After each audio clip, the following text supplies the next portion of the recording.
Hello, everybody. Good morning, good evening, and good night, depending on wherever you are in the world. Am I quieter than usual? I feel like my volume mixer's not going up as high as it usually is. I just cleaned out my computer over the weekend, so there's a chance that when I plugged everything back in, it didn't fully register. Let me know if I sound weird.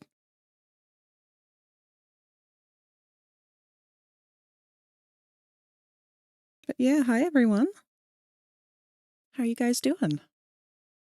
How am I doing today? It's a weird one on my end today.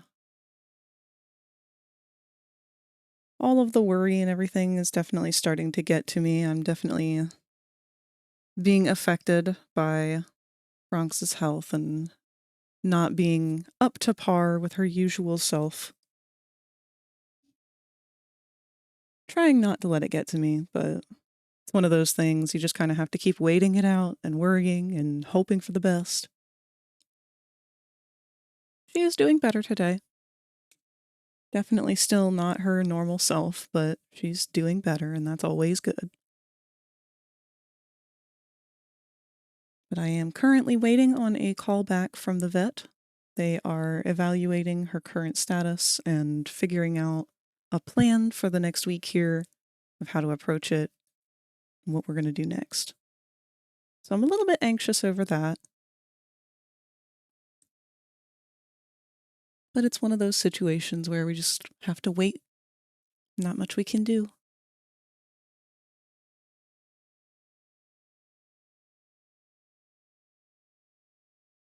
So in the meantime, I am hoping to stay a little distracted and occupied with whatever it is that we end up getting into today. My thought and hopes are towards doing art, but I would be lying if I didn't say that I was feeling not super motivated for that. We're going to try. We'll see what happens. If art doesn't end up working out, we'll try some other stuff, maybe some Stardew Valley. Who knows? Honestly, been feeling a little bit more towards Poppy Playtime again, and I know you guys are probably sick of that, but it's my comfort game.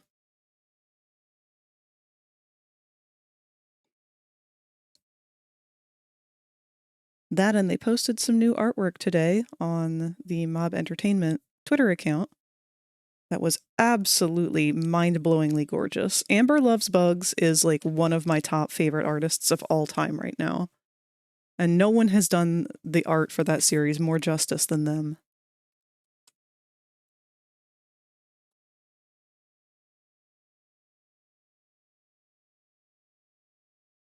At least I'm pretty sure that's who did this current art. Either way, I will link their account so that you guys can see some of their stuff and follow their creations. They draw more than just Poppy Playtime stuff.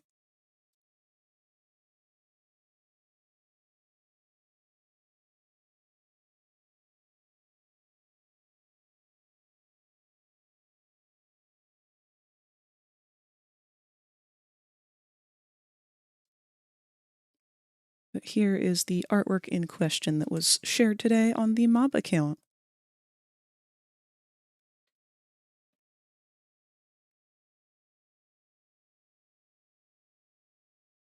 It is a very obvious reference to that one famous painting. What is it? The Creation of Adam?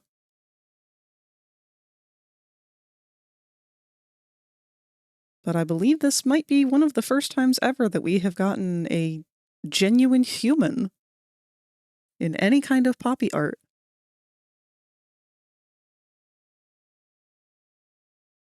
Leads to a lot of speculation, especially since the human side of things is where God would be. Leaves a lot to think about.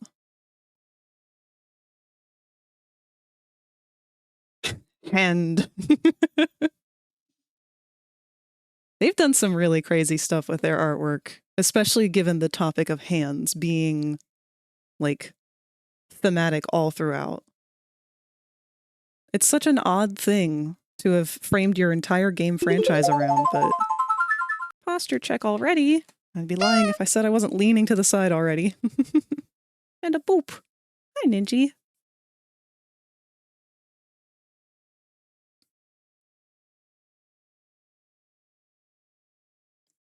The thing I liked about this art, though, is that it's given us a unanimous side of who we are with at this point in the game series.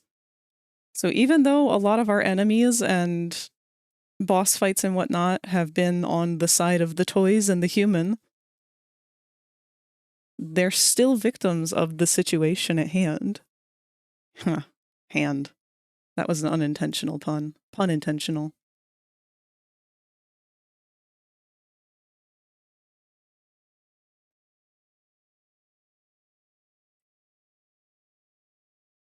And I'm not gonna lie, I think I was just really, really excited because Dr. Sawyer is finally included in some of the official art.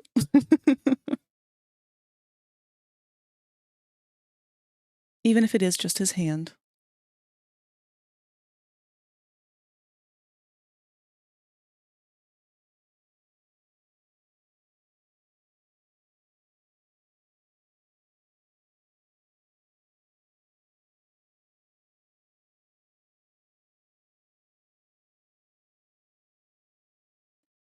God, just looking at this piece of art, there's so many different textures and brushes that went into it. And then I look at my art and it's like, wow, I kind of I stick with one brush throughout the bulk of the entire creation.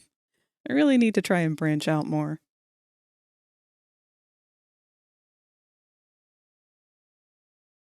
Maybe we'll do a little bit of that today. We'll see.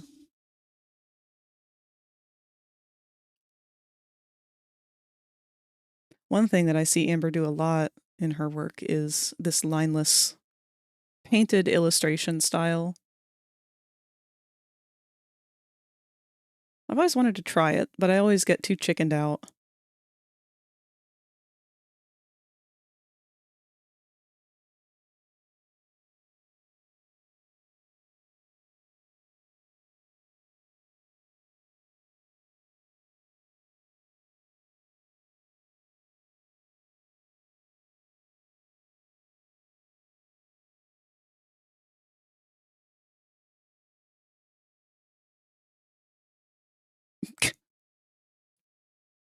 All right, I need to do myself a favor and not just sit here and scroll through Amber's art gallery because holy shit.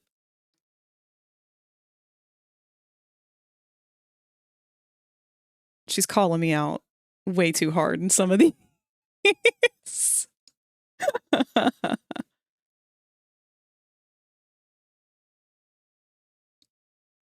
Might have a job at the end of the week. I have my interview for Smith's Toys yesterday, and I'll be finding out if I got the job on Friday. Fuck yeah, Q! That's awesome. I really hope for the best.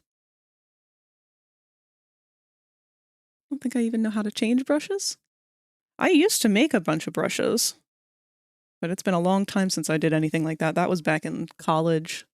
I was trying to play with a new brush every new picture just about. Might have fallen into a World of Warcraft hole. Uh-oh. It'll suck you in deep if you're not careful.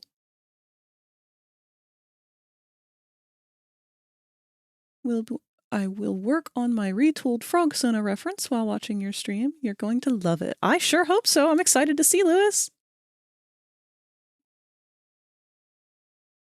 If you guys haven't, you should definitely go check out Lewis's characters and art and whatnot. They've got a really, really nice style and some amazing ideas that I just feel like we don't see a lot of this kind of genre anymore.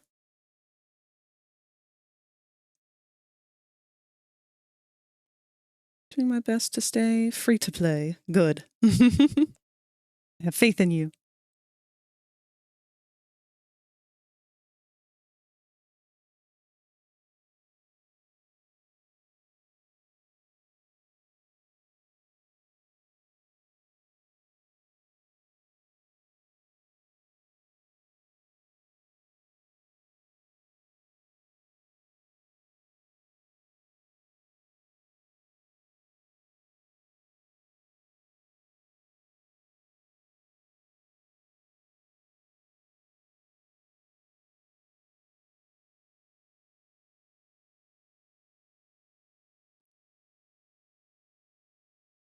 Ooh.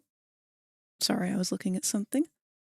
I do apologize. I'm gonna be a little bit sidetracked today. Not only am I just kind of brain foggy to begin with because of the stress of Bronx and just kind of, you know, worried mother bird brain going on. But I believe I'm also starting to get a couple of warning signs for an endo flare. That one I'm a little unsure of. It's just kind of groggy, headachy, overall icky feeling. And I don't know if I can blame that on the endo or just the shift in weather. As an actual cartoonist and animator, I tend to make it lively and bouncy just like the 90s. Fuck yeah! Lewis, have I ever seen any of your animations? I don't know if you've posted those anywhere that I would have casually come across them.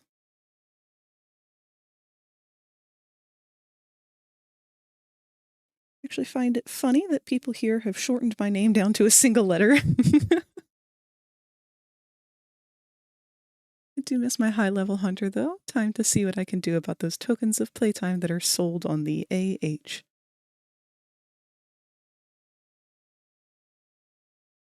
Not fully sure I understand that, but I'm trying to piece together the context clues. Dive bomb hug! Hi! Hello, Sparky. Auction house. Gotcha.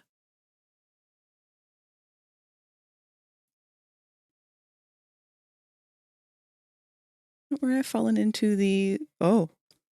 Uma Musume hole. Interesting fact. Did you know Uma Musume apparently translates to horse daughter? I did not know that. I don't know what that is at all, actually. That's not related to that horse anime, is it?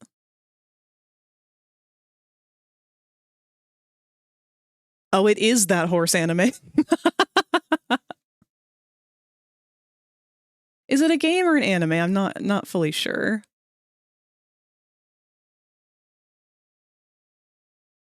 It's a multimedia franchise.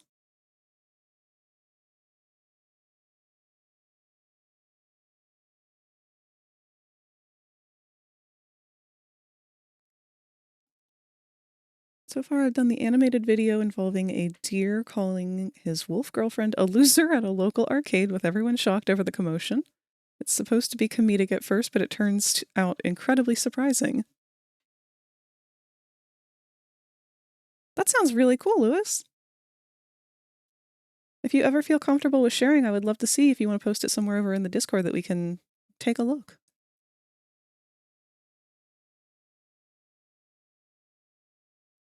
Okay, so this horse anime, what is the appeal of it other than anime and being goofy? Like, is for the game sense of things, what is the gameplay like? Is it like a dating sim? Because I'll be honest, I've never looked into it at all. I've just seen still images of girls with horse ears, and I've heard people talking about the horse anime, where it's just horses, but they're anime girls.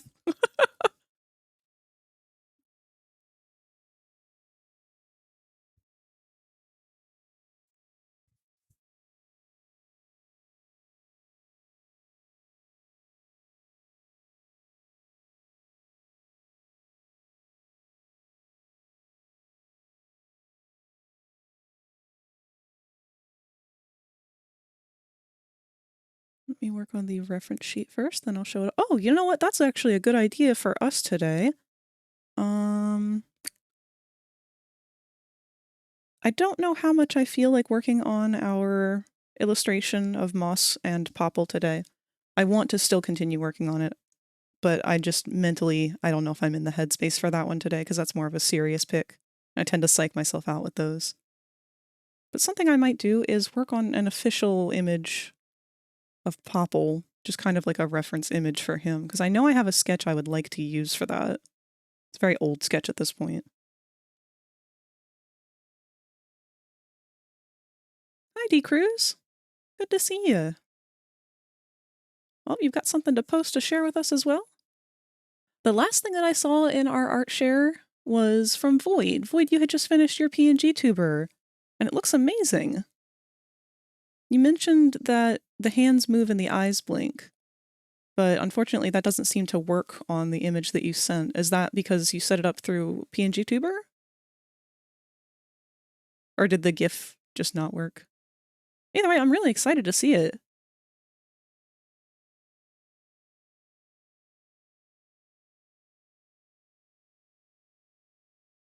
Set up through VOD Tube Mini. I've never heard of that one. There's so many different programs out there now.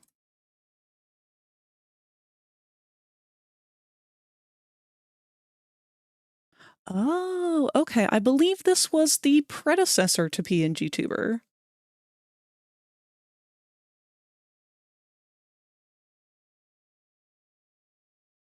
Not totally sure on that one, but I remember looking into this one before I started streaming.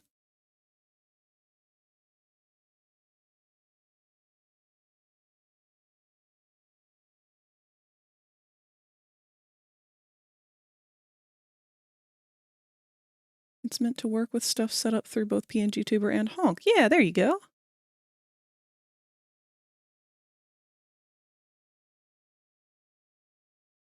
Oh, and we've got D-Cruz showing some art now. They drew Rarity from My Little Pony and Luna. Those look fantastic, D-Cruz. Rarity and Fluttershy were my favorites.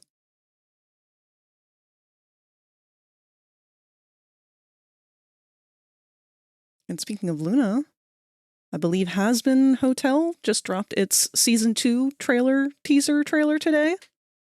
You guys seen that yet?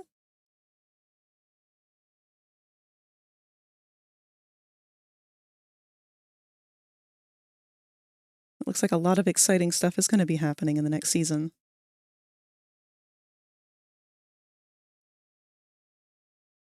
Forgot how much I missed Murlocs?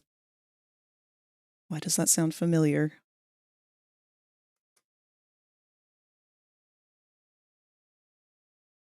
I don't know because I've Googled it and I have no idea what this is. Is it a band?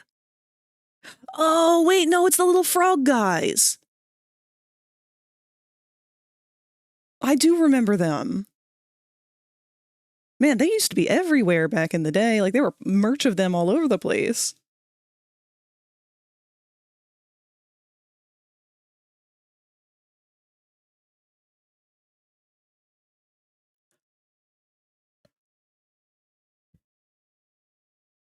Favorite characters are Rarity and Twilight. Aw.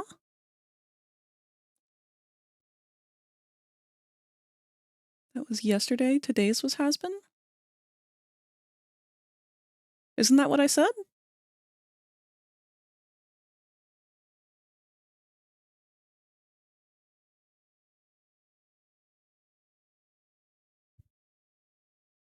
Thought about dropping my latest art thing into your Discord, but I'm unsure if you want that symbol appearing in there, even if it's attached to getting wrecked.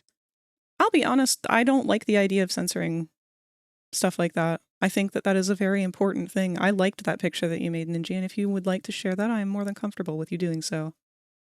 Especially given the context that you included with it. That's the whole reason that we have art.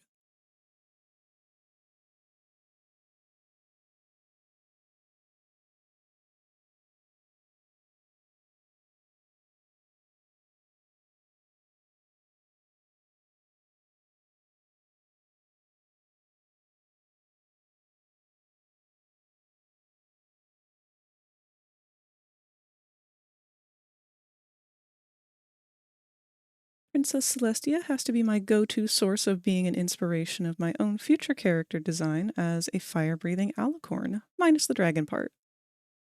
Man, my favorite design, one of my top favorite designs in the entirety of My Little Pony Friendship is Magic, was Daybreaker. That was such a badass design. I'm really sad that we didn't get like a full-blown arc of that. Might have misheard you, but thought that you said Season 2 for Hell of a Boss. No, Season 2 for Has-Been Hotel.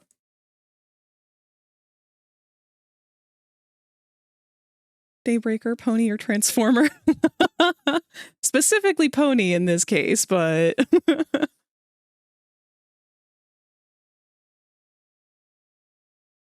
Sparky, I'm curious.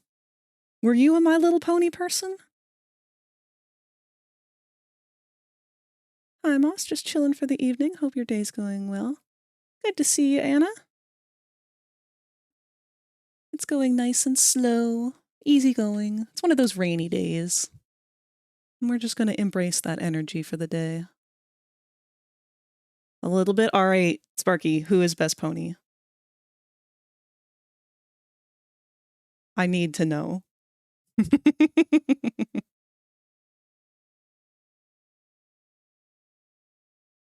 Applejack. Of course you're an Applejack stan.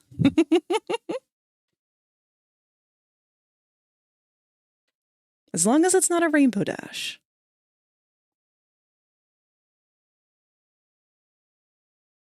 What's that supposed to mean? I don't know. Perhaps it means that you may have perfectly encompassed the energy. The energy of Big Mac amongst our friend group.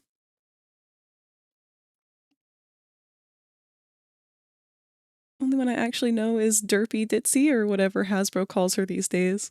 Yeah, they had a bit of an issue of going through with Derpy's name. What's wrong with Rainbow Dash, genuinely? Nothing's wrong with Rainbow Dash. It's Rainbow Dash's fans, specifically the bronies. It's a bit of a red flag sometimes.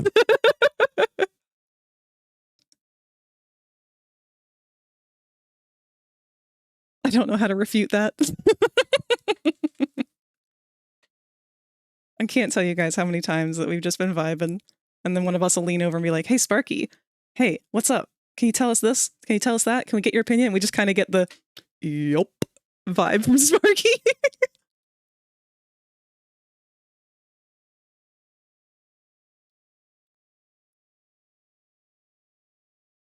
He's also a hard-working moth.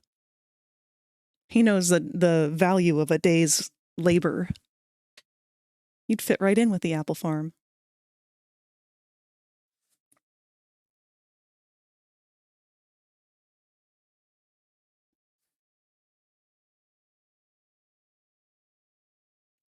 Man, I used to love drawing ponies. The art style is just so nice.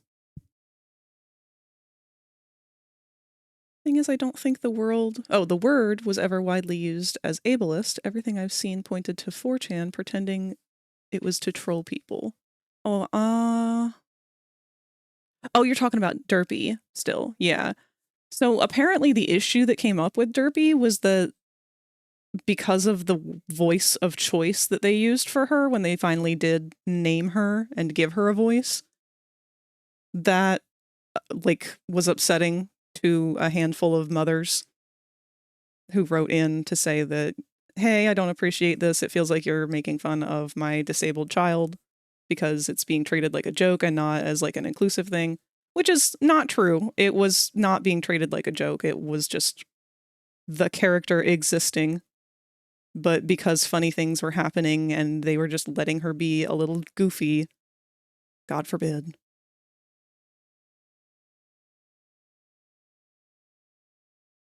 I mean, I sympathize, but I also feel like it was a bit of an overreaction to it.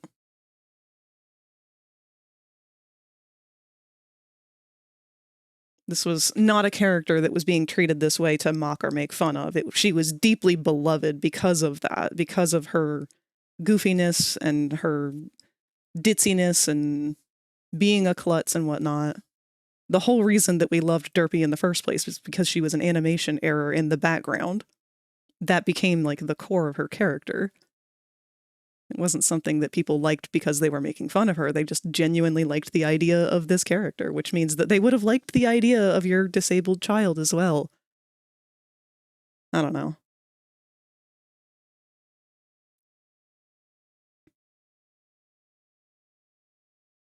Forklift certified after all. Buddy's daughter, who had a lot of developmental issues and a lazy eye, loved her. And that's the only reason I know who she is. Yeah, that's what I mean, man. Like, characters like that should be allowed to exist without being the butt of every joke, and to be equally as beloved and included as the main six. And that's kind of what that episode was doing. Yes, it made her ditzy and derpy. I just don't know what went wrong. She's made several other appearances, and this was just the first one where she finally got to speak. And I don't know. I feel like she got really heavily demonized for the voice that they chose, and I didn't feel like that was fair. Because otherwise we're just going to keep seeing that kind of a voice as only stupid characters get to talk like this. Like, no, man. We need to have more characters that get to talk like that aren't seen as just stupid. Otherwise, that's just going to continue to perpetuate the problem.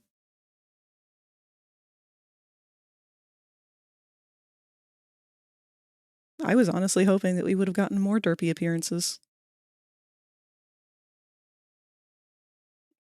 I thought the voice that they chose was extremely cute for her.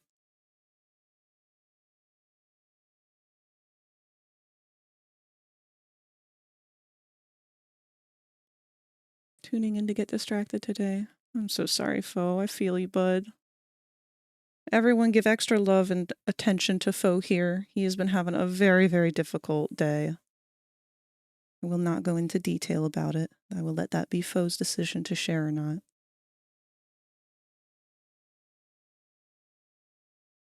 I feel like a lot of children with disabilities have parents that talk over them. Absolutely. 1000%.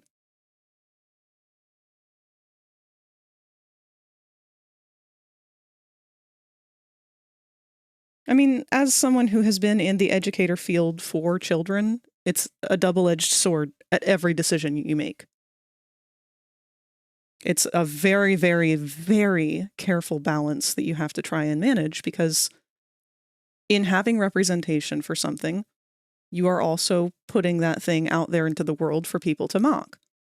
And if they decide to mock it, then you have to be prepared for how to combat that and how to continue to put that thing in a positive light to counteract it.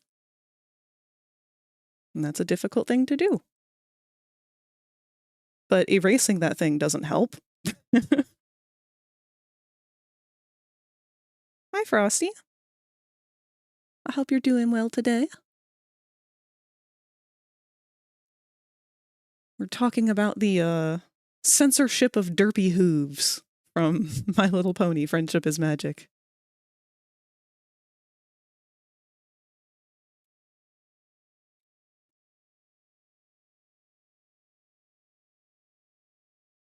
She did come back for another episode, but I don't think that they had given her... I think they had given her like kind of an overhaul at that point. Because they had one episode that was just full on literally jumping the shark and just highlighting all of these background characters all at once that the fan base had fallen in love with. It was the Dr. Hooves episode.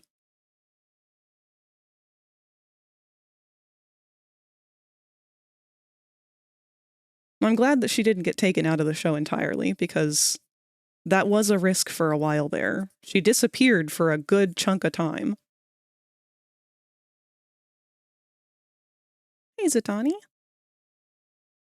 We're talking about derpy hooves. Oh, Lord, the geese are back.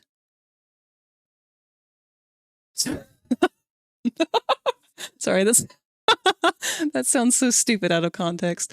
I just looked out my window, and for the last few days, for some reason, there's a flock of geese that have been wandering their way through our neighborhood. And they have just waddled their way into my neighbor's backyard, and good Lord, there's a lot of them.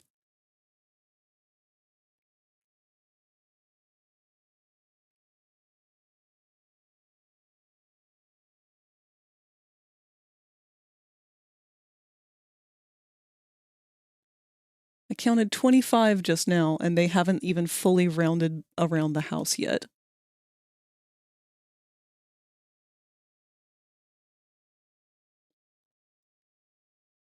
And I know for a fact that they circled around our front yard, because there's goose poop all over our front yard now.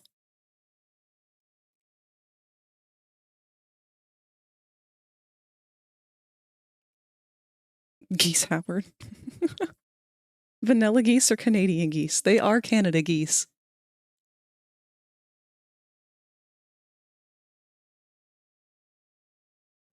I could probably take a picture. I don't know. Let's see.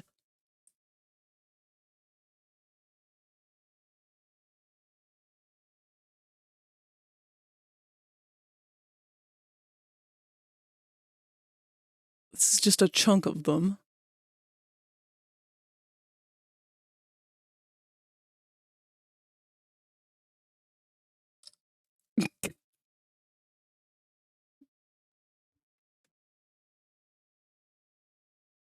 post this in the Discord and show and tell for you guys.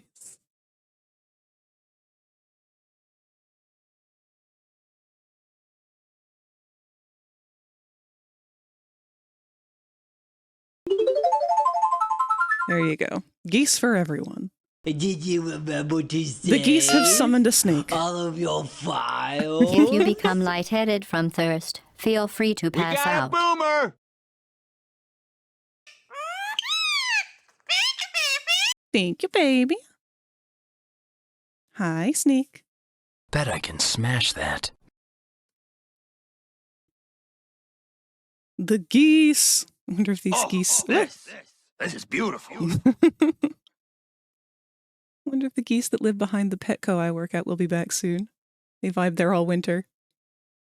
Yeah, so no, we actually had such a large geese population. Wait! When I first moved here to move in with Grandma and everything, the geese had gotten so far out of control that the state government had to step in and be like, hey, I think this is a problem. I think we have too many geese. So they actually had to go around and cull the population of geese because it truly was out of control. I've never seen this many birds in my entire life just kind of casually hanging out everywhere, but you could not go anywhere without a flock of them.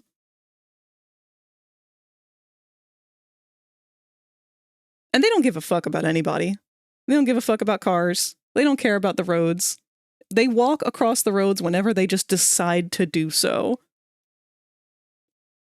So you can have an entire highway just completely blocked because the geese decided, the grass is greener on the other side.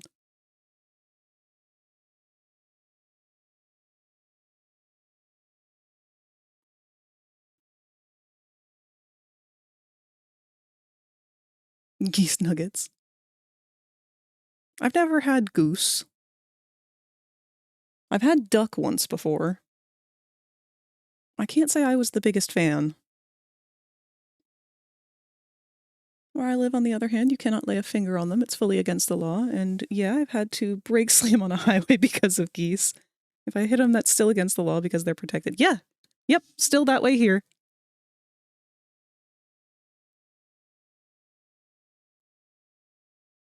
They make it very difficult not to break the law sometimes. Like, they just have no survival instinct whatsoever.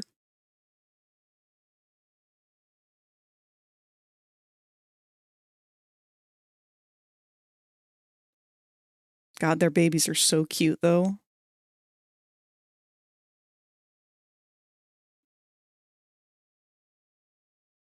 I've had duck a few times. Actually, some duck sausage is super... Oh, duck, blah, blah. Some duck sausage, like, super recently. An ostrich, too. I've never had ostrich, but I would love to try it. That one gets my inner raptor going, because I see ostrich and I think to myself, I want to ride that, I want to befriend that, and I also want to eat that.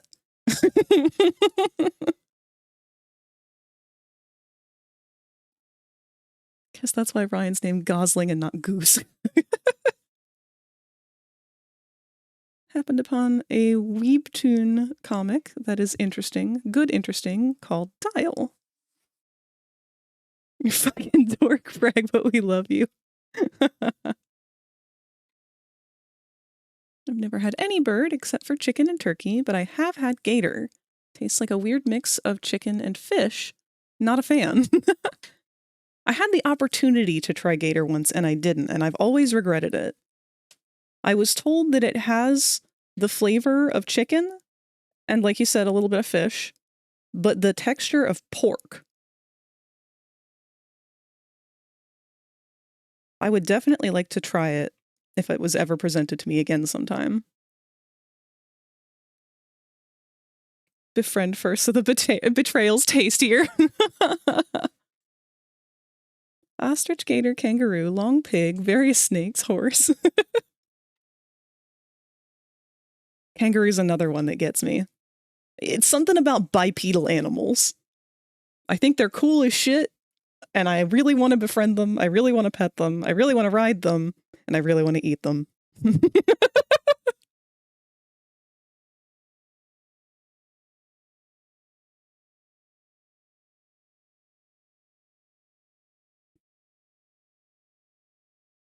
Gator reminds me of salmon, but I heard it's depending on how it's prepared too. That's a good point. Okay, here's a wild one. Who's had frog legs? Parents told me the gator was chicken nuggets, and I at first thought that they were just really tasty chicken nuggets until I learned that it was fried gator tail. Gator nuggets should definitely be more of a thing. In fact, I'm shocked that we don't have an entire food franchise like McDonald's dedicated to just gator meat. They could have mascotted the fuck out of that. Not me, my dad has. That's another one that I was presented with the opportunity to try and did not because I was a child and I saw them and I was like, we have those in our backyard. I don't think so, I'm a pass. I've been told that frog's legs taste a lot like chicken wings. Rocky Mountain oysters? Absolutely not.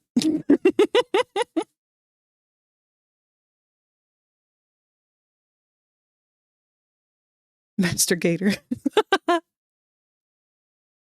Dad is from the deep south and I know squirrel stew was a thing that he ate a lot. So I have had squirrel stew before. I got squirrel stew from a strange man. When I worked at the library, we had a guy who also worked there who I think was just a maintenance, like general maintenance worker. I don't think he had an official title. We had two of them though. And it was kind of like they were a combination maintenance guy, janitorial duty, custodial, overall whatever the building needs kind of job. And I overheard him talking to, I forget who, one of my higher ups. And they were just casually chatting over something. And then he mentioned offhand that he had made some squirrel stew. And she laughed because it was a very absurd thought to her, apparently. And said no, that she did not want any because he was offering it to her. And at that point I was snooping, so I couldn't resist, and I chimed in and said, "Excuse me, did you say you made squirrel?" And he goes, "Yeah. You want to try some?" And so immediately I was like, yes. No, but yes. He said, "All right, I'll bring you some tomorrow." And sure as shit, the next day he comes in with this like coffee cup, essentially, like disposable coffee cup, because it had a lid, of squirrel stew. And I said, "Wow, thank you. I can't wait to try this." And I took it home and I put it in the microwave and I grabbed a spoon and I got a big heaping spoonful. And the first thing that I tasted after I put the scoop in my mouth was some kind of metal. And apparently he had shot the squirrel out of his own backyard with birdshot and failed to pick all of it out of the meat before he made the stew. So it was not quite squirrel stew. I mean, there was squirrel in there, but there was a lot of metal in there, and I didn't really want to figure out how much. You're like, it didn't blow up in the microwave? Absolutely. I don't know how it didn't. Of course, I'm also prone to putting things in the microwave and walking away. I really shouldn't do that, but I guess I just didn't think that I would have to be at risk of microwaving stew.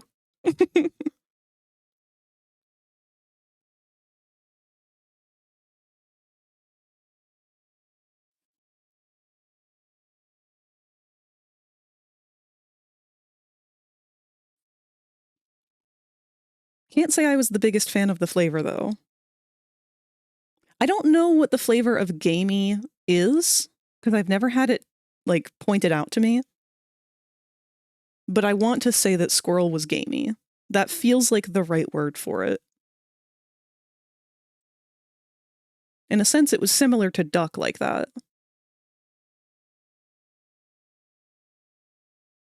If it did blow up, you would have probably been out of blasting range. Death by squirrel soup explosion.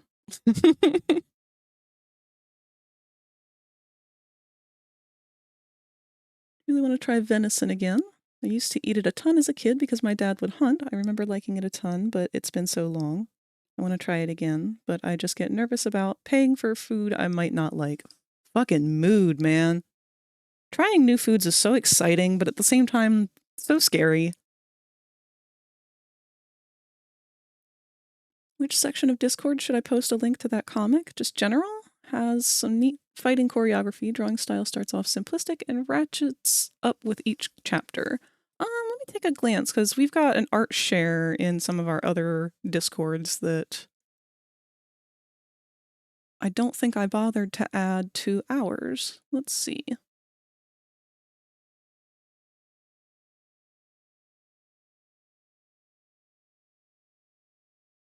I did not.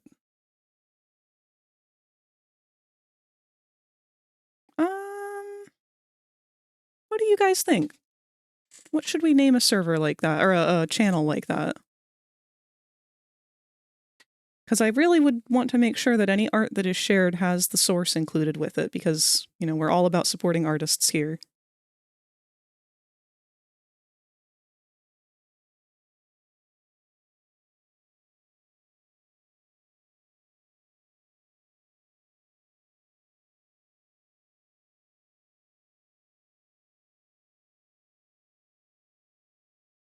I guess in all reality, there's no reason why it couldn't go into show and tell. But that would definitely risk it being swept away with all the other bullshit that we talk about. Here, let's see.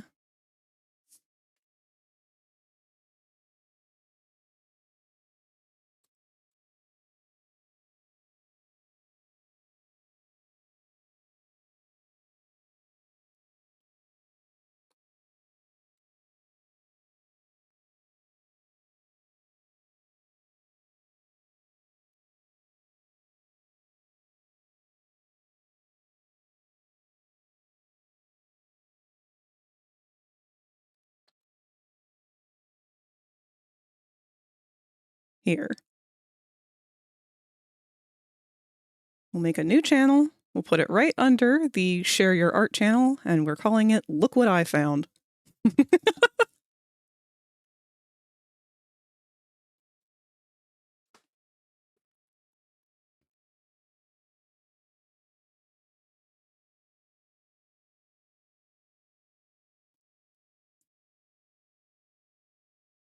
And if there's any kind of issue with being able to access that, please let me know, because I do have to go in and set up all of that stuff.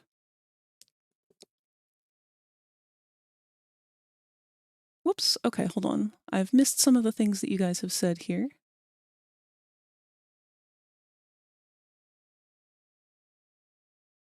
Oh, hey, Soulstone. Hope you're having a great stream today. Saw you were live and wanted to lurk and support. Thank you so much, Soulstone. It's very good to see you. Sakura Bakushin Zero has won the mile championships, and I did nothing but speed training. Toe and shell? No. Ninji, put one in the feet jar. I remember getting really thrown off at the food truck here selling antelope, thinking like it was all the way from Africa and stuff, but I forget that pronghorns are in Colorado and all are considered antelopes. Wow. I did not know that. You know, I always wondered why we don't farm more variety of species of animal. Because you would think that deer would be a thing that people farm more, like cows or goats. Honestly, you would think that goat would be a more common meat.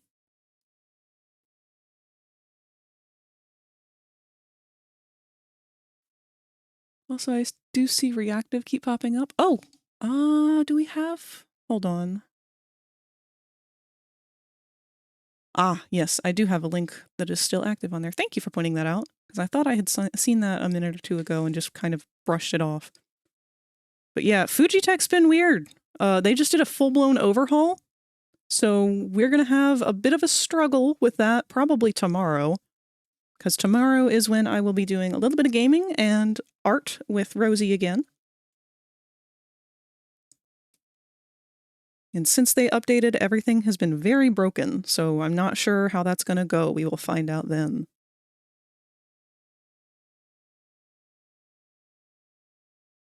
But thank you, Frosty.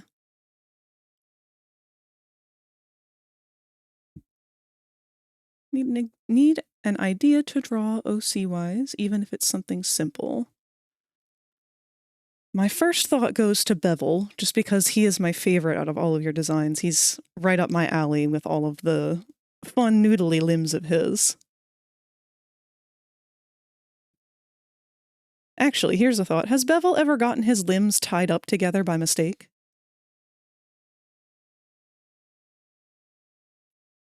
Haven't dealt with Reactive yet, just PNG Tuner Remix. I've got an account for Reactive made at least. He has. I had a doodle of it before. Oh no! I'm sorry, I don't remember it at all.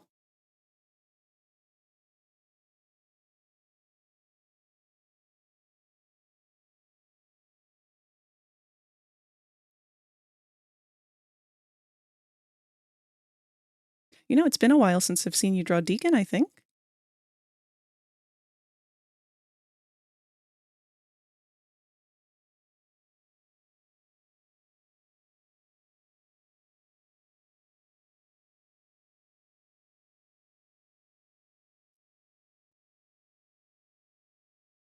Drew Deacon about a week back. That's a while for you.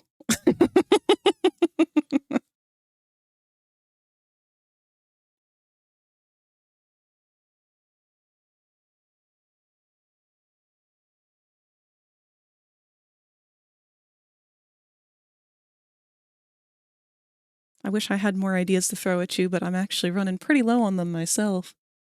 That was part of our struggle today with the idea of doing an art stream. We've got about 5 minutes here before our ads are going to run, and we will trade on over to our art screen. Actually, that gives me just enough time to find that picture of Popple that I am considering inking and turning into a reference for him. Because we should be able to do that fairly quickly, since he's not a very detailed character.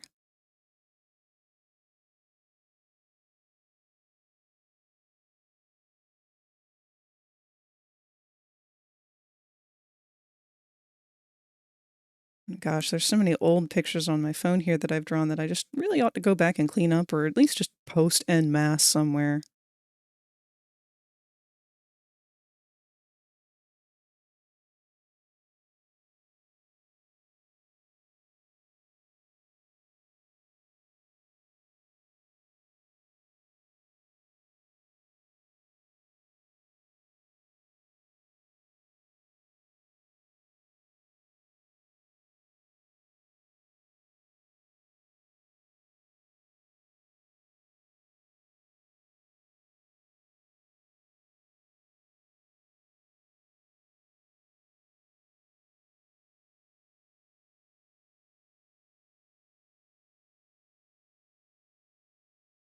There we go. Oh, wow! Quetzalotus just subscribed for 5 months. I am you, not Q. dealing with another ad that is of some crappy eye. Hey, bitch! Dude, that sucks. They shouldn't... I should be allowed to vet what ads are allowed to play on my fucking channel. I do not want them playing AI ads on here. It's so stupid. I have a feeling Todd is here to freak out a little bit with us over the new trailer of Has-Been Hotel. What are your thoughts?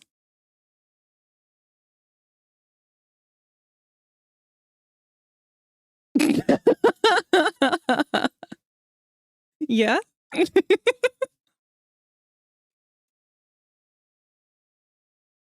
We're going to be seeing a lot more Vox.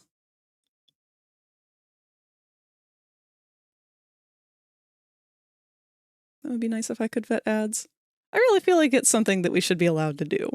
Like, I really just don't agree with some things being advertised on the entertainment platform that I am the one using to broadcast from. Like, there's plenty of red hats elsewhere on the platform. Please go advertise on their channels, not mine. That's your target audience, my dude.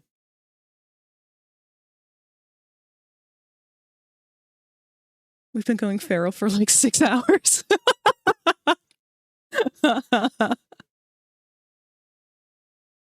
Keep getting white supremacist ads on my own videos on YouTube. I am not monetized. YouTube and racists are making money off of my work, but I am not. Fucking bullshit, man.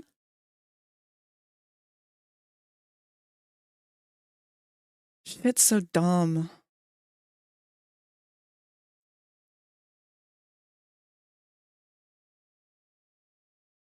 We had to make it a thread in our Discord specifically for spamming about it.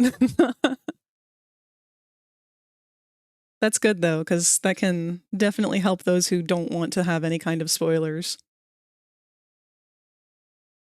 By the looks of things, Sir Pentius's backstory, seeing as we saw his bell design in the trailer.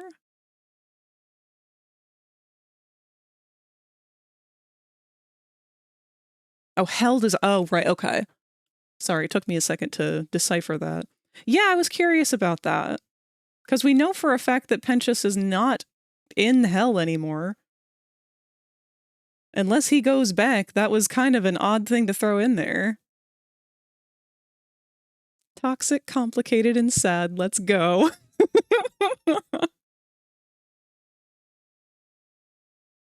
I feel like Al fans are going to be struggling through this season, probably. I don't think that they're going to get a lot of satisfaction. Unless you're like Tot and you just love to see the boy suffer. Alpha fans? No, Al fans. No, kick him around like a ragdoll. All right, our ads are going to start any minute now. And after they do, we're going to move over to our art side. Just get some sketchy doodles and stuff going on first. And we'll see where things go from there.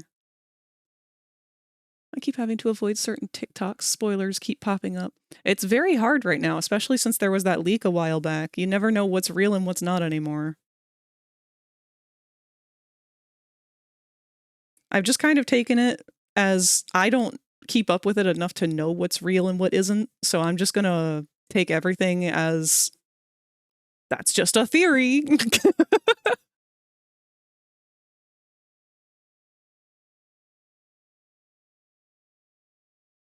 TikTok is a cesspool for the leaks. I'm glad that I'm not using TikTok pretty much at all anymore.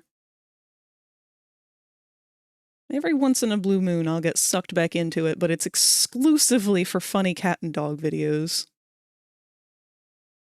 Easy to notice storyboard images, at least. You say that, but I feel like I haven't... If I have seen them, I didn't realize it. Because there's a lot of really good FNAF. There's a lot of good has-been artists out there who have really been able to capture the style spot on. I can't tell the difference a lot of the time. But then again, I just haven't really been able to get back into it. I've been trying so hard. Unfortunately, I just kind of had a falling out with a friend who was very hardcore into it, and ever since, it's just been difficult to get back into it. It's not that I don't like it or anything. It's just one of those things. I'm hoping that the new season will change that, though. Get to make some all-new memories.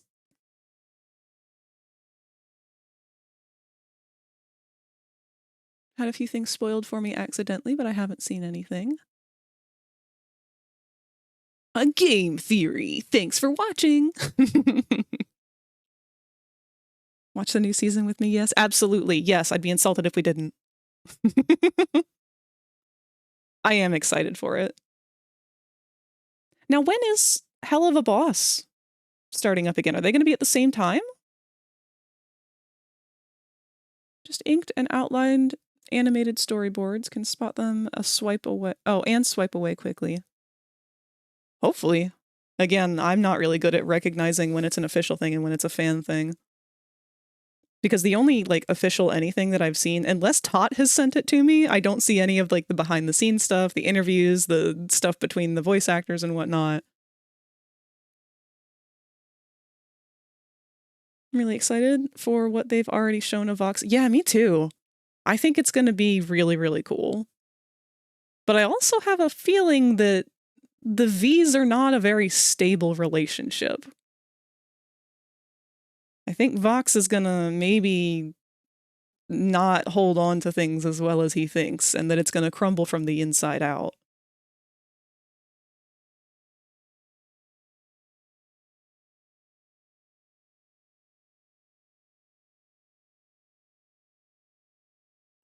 They come voice acted? Again, difficult to tell, because a lot of the stuff, the voice actors really like to say stupid shit, man. Have you guys seen Amir?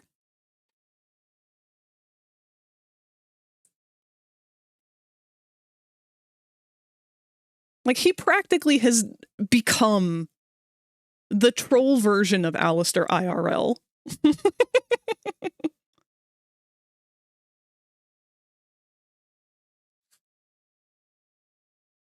Serpentious and whatnot. So, instant, Alex Brightman, quick void. I didn't think that Alex Brightman's voice would be so easily replicable, but it turns out pretty much anyone who's AMAB can replicate that voice very easily, apparently.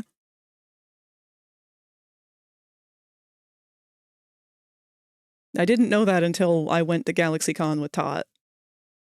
Then it became very, very, very clear to me that it was not a difficult voice to do at all if you have more testosterone in your body.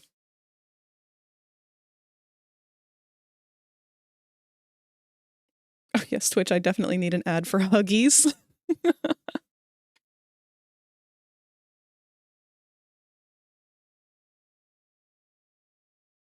Who's this now? I just sat down. We're talking about the voice actors for Hazbin Hotel and how much they embody their characters IRL. I know that Michael has gone and said episode 7 of Tadek will tear the community apart. No! They can't do this to me. Those guys are another group that very much encompass their characters. Except in a very weird way. If you guys have watched it, they've played Peak a couple times now. The first time it was just, I believe, Ragatha, Pomni, Zubul, and Kane. And Kane was absent for a good chunk of it. But they played it again recently, and Kinger joined them.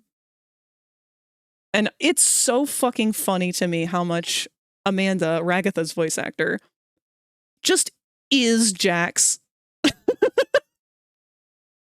Like, she is such, or they are such a chaotic energy. Sorry, their pronouns are they, them. I sometimes use she by mistake because I'm talking about the character Ragatha, or mistakenly calling her Ragatha, or them Ragatha, just like I just fucking did then, I'm sorry. But no, they are full force, like just chaos incarnate.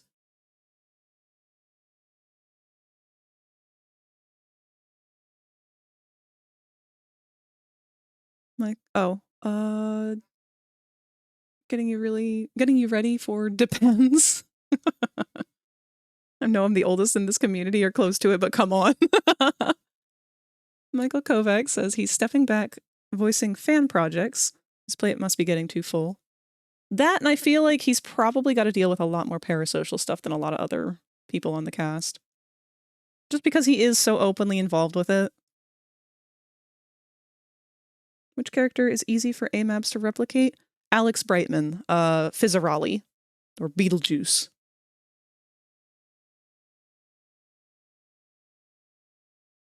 I would attempt it, but last time I attempted it, I kind of fucked up my voice and got real scratchy voiced for the rest of the day, and I just kind of don't want to deal with that today. Maybe another time.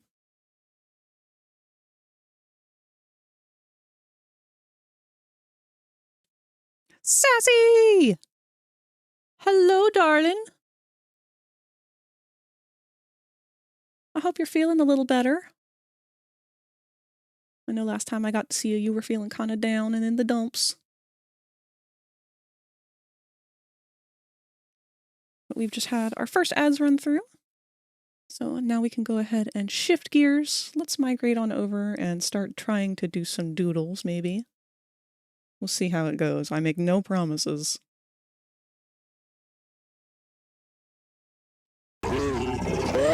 Someone's salty!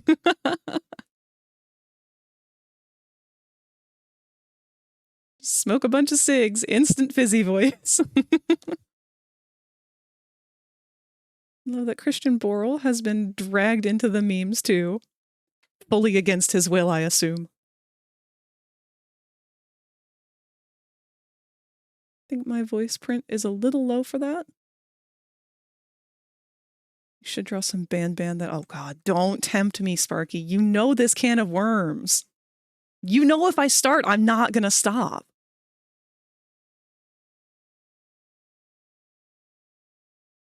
Doing a bit better. Actually finished therapy not too long ago, and while I'm not 100% better or myself, the session did help a lot. That's good to hear, Sassy. First off, I'm very happy that you were able to go to therapy. And I'm even more happy to hear that it went well.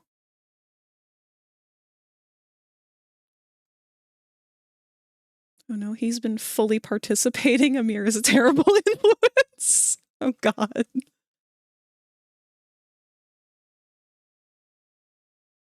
Try to do it, and I get a catch in my upper throat. Yeah, that gruffness can be rough. A rough gruff. But there's a way to do it without completely tearing up your throat. And where? Once you figure out how to do that, that's it. That's the voice. There's very little that you need to include with it.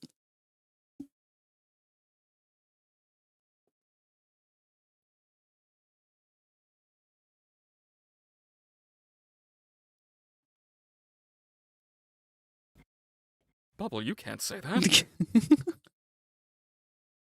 Let's just do a little bit of warming up here. I really need to work on the placement of my tablet, because I keep catching myself hunching down, trying to lean in over the keyboard to get to it, and that's just not doing it for me. So I'm going to try putting it a little lower on the table today. Oop, I see we've got another Fujitech issue hopping up there. Let's get rid of that.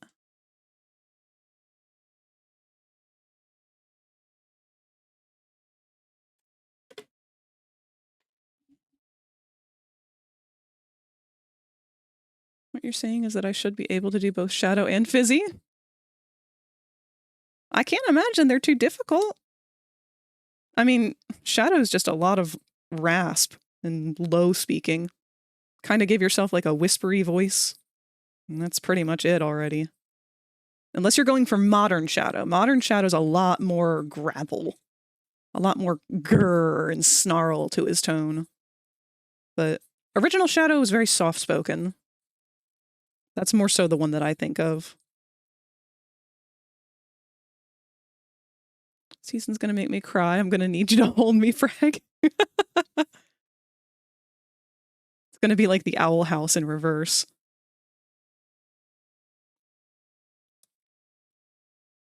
Channel your inner Keanu Reeves. You know, you're not wrong on that. Because Keanu is definitely a lot more of a classic style shadow. And I say classic, but there is no classic shadow. Just like SA1. Or not 1, SA2.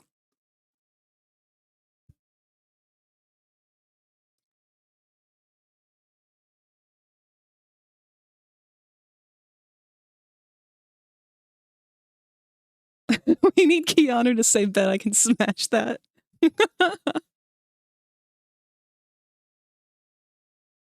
I feel like he's definitely said something similar enough that we could edit it.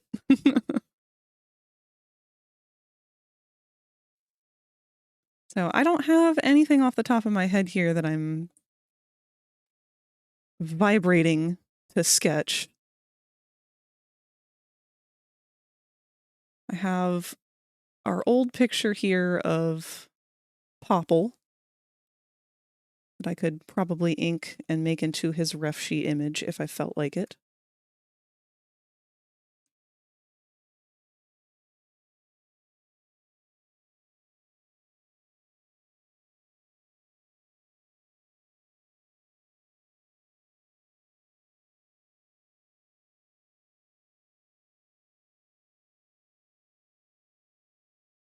That is interesting.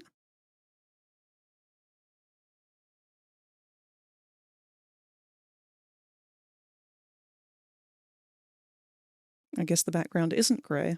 Ah, it's transparent.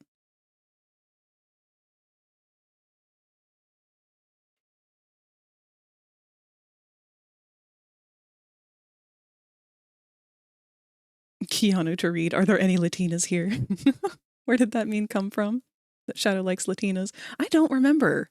It's been around for so long now. I have a ribbon from a convention. I think, yeah, it was the one that I went to with Tot. But it's just Shadow and it says, I love Latinas. They did reference it in the movie. They did. Not only did they reference it in the movie, but they've recently referenced it in some of the Tales tubes. Or was it the Twitter takeover? It might have been the Twitter takeover.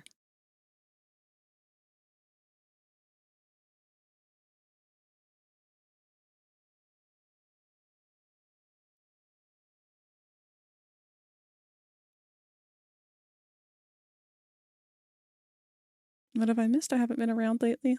Not a whole lot. Just doing some new projects for the channel and whatnot. This is the one that I was hoping to work on today.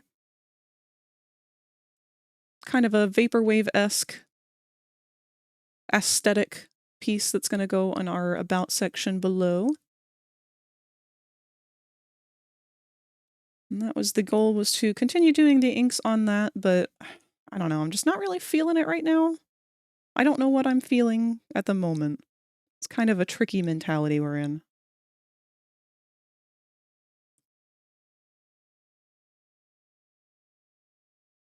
TalesTube and Twitter takeovers are meme references from top to bottom. Multi-million-dollar big screen film acknowledgement is a hedgehog of a different color. That is very true. And one hell of a metaphor. I feel like 90% of my engagement with Sonic is just me quoting I Miss My Wife Tales and the devil from the Bible. Don't worry, Tot. That's like 90% of all of the references. Don't worry.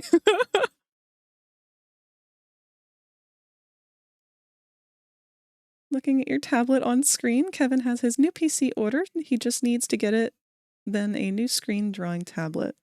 So the tablet that I use is the Huion tablet. I actually really love this thing. I've never had a screen tablet before, but this one by far has been my favorite. I had used only Wacom tablets before, or Wacom, or whatever however you pronounce it. And they got the job done, but they were really nothing special. I idolized them because I thought Wacom, big name company, must be good. But no, they fried off the drivers so fast on that last one that I had that it pissed me off into never wanting any of their products again. So the last tablet that I had was not a screen tablet, but just a regular drawing tablet. And it was fully functional, no problems whatsoever. But now that Windows 11 is out, they were like, hey, you know how you have that fully functional tablet that doesn't have any problems whatsoever? We're just gonna brick it. Yeah. Nah, we don't like it that you can still use this, so we're just gonna brick it. We've destroyed your drivers, and we're not gonna make new ones. And yeah, tough shit. Go buy a new one.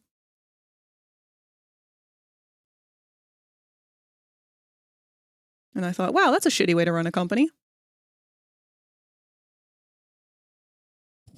PC parts, he has to put it together, but he has a screen drawing tablet and wants one on his throne. Can we link that? I would love to link Kevin's throne to help a buddy out. Actually, Kevin is live right now, playing Wind Waker once again. I'm gonna give him a little shout out.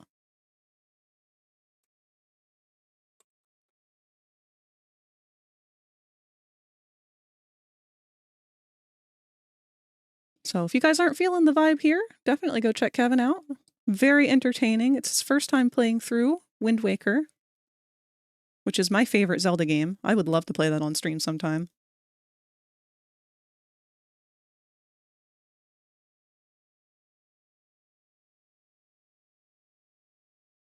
I don't see a link to his throne. So if that is the case, you'll have to go over there and ask him yourself.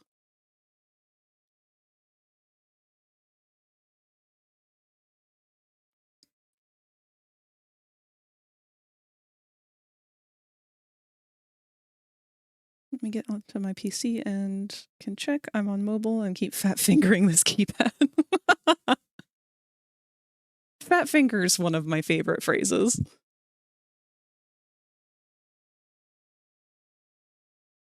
All right. So one thing I would like to do, I don't know if I should attempt to redraw this again, since this one's kind of old at this point, even though I feel like this one does capture Popple's energy and look more accurately.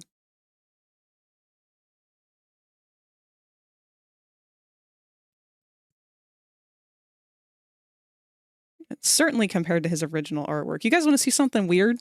I can go take a picture of it real quick. So the first time I ever drew Popple was in my sketchbook, which I don't really use much anymore. I only really use my sketchbook if I'm traveling, and even then.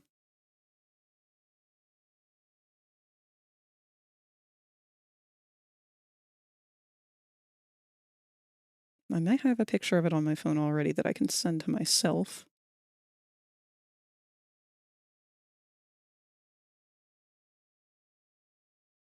Oh, there he is.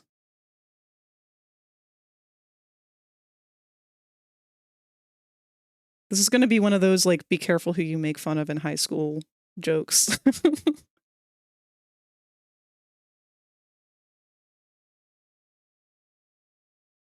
we're going to get to look at Popple's hideous baby pictures.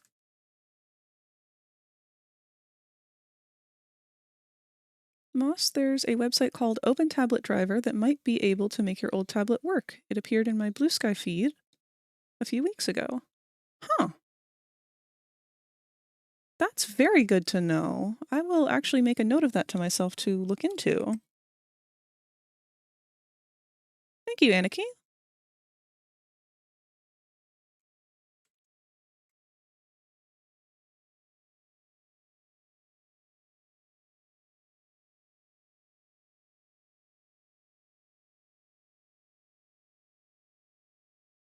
All right, so this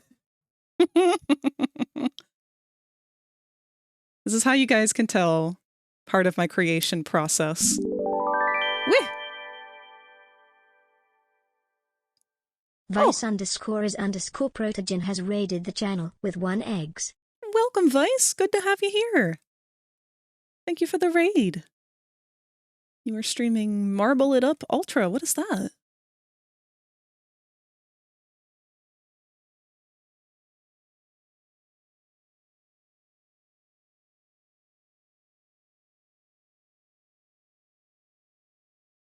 Silly marble parkour. Oh, that sounds fun. There have been so many good marble games and stuff that have come out. What's the other? Golf with Your Friends. That one is one that I've been meaning to play because I remember Tot telling me about it a while back. Marble Hornets. Actually, did they? You were just talking about that the other day, Ninji. They just updated something, didn't they? In Marble Hornets? Are they trying to bring the series back?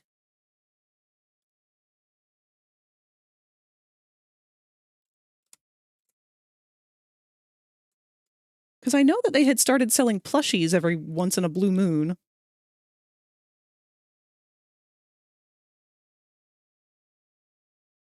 Yeah, we have 2 new videos from them. What's this all about? 2 new episodes. It's weird. I don't know how it works in the canon. Oh, we're going to have to look into that. So if you guys aren't aware, I'm sure you are. I feel like I'm going to be,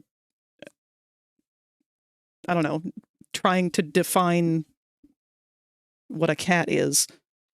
Something that everybody knows. But Marble Hornets is the original, like, big Slender Man video series. That was the one that like really, really took things and ran with it to make Slender Man into like the big creepypasta he became.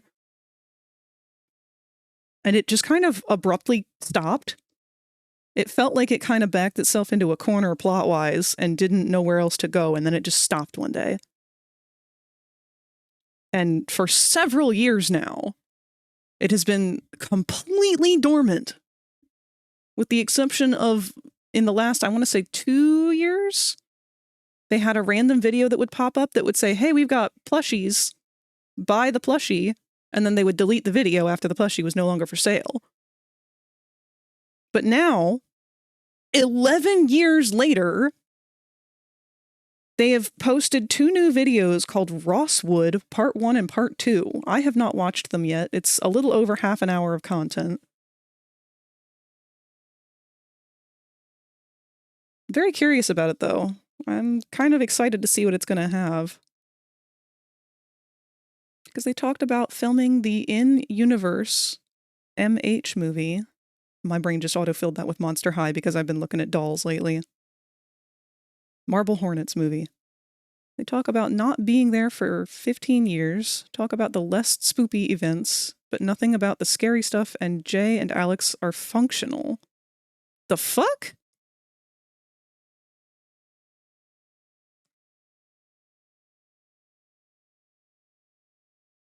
Can I have uppies? You absolutely can. Yoink.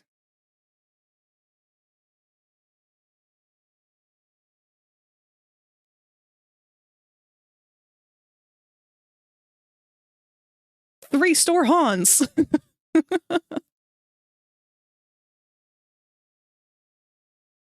All right.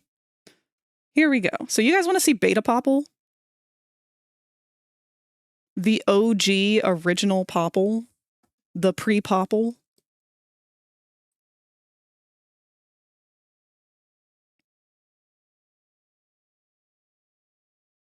I don't know if I took any other pictures of that sketch page. I can look. But I probably didn't.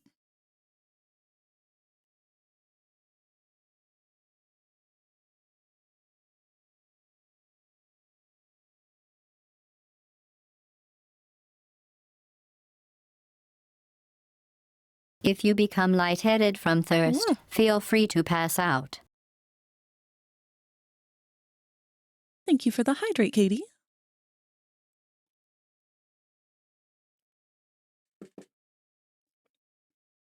Got buried, but I sent you a link to Kevin's Throne in DM, but the tablet doesn't look to be set at crowdfunding, though.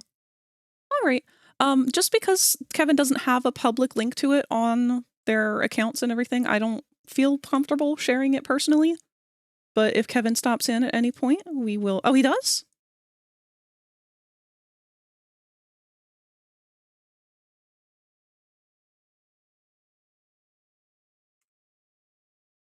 Set to public on the bottom of his about. Oh, did I just miss it? Okay, well, if that's the case, I will go ahead and link it then.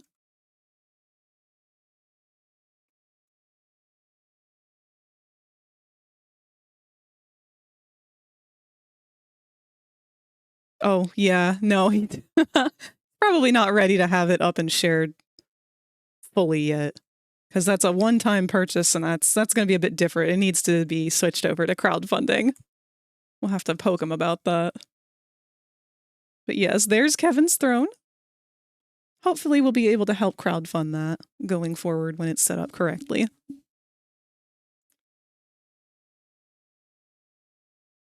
That'll be nice. Kevin's an amazing artist, and having a new tablet would make a huge difference for them. But here, let's see the progression of our beautiful bouncing gumball boy. This is the very first sketch that I had ever done of Popple. Just throwing together concepts to decide what worked and what didn't. Compared to our current boy.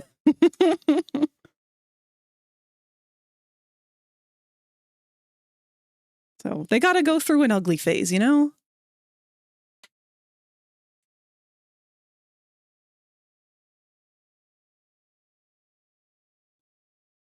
Even this one's still a little off.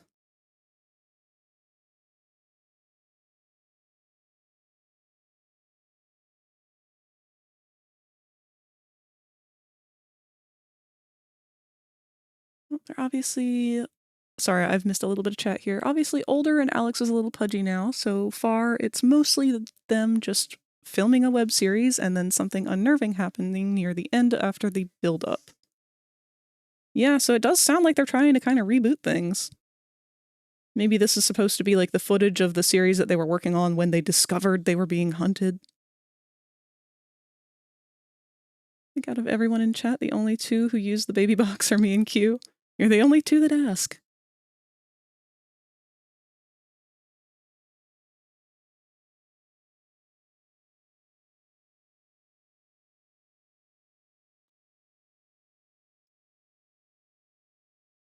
They look incredibly adorable.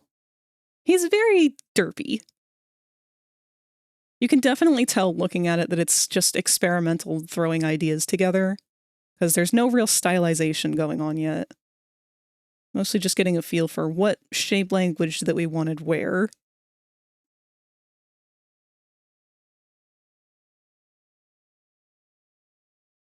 Now, I guess one thing that I can do here is attempt to draw it new a third time. Now, I don't know how different it will end up being, though. Oops, that was not what I wanted.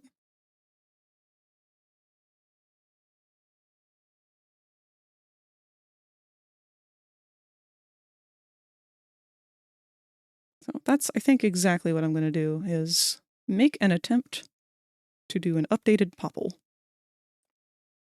And if that doesn't look out, or work out, then we'll just go with the middle one. Because that's the one I feel like has encompassed his energy the strongest. I'm just kind of going to keep the same pose that he's been in.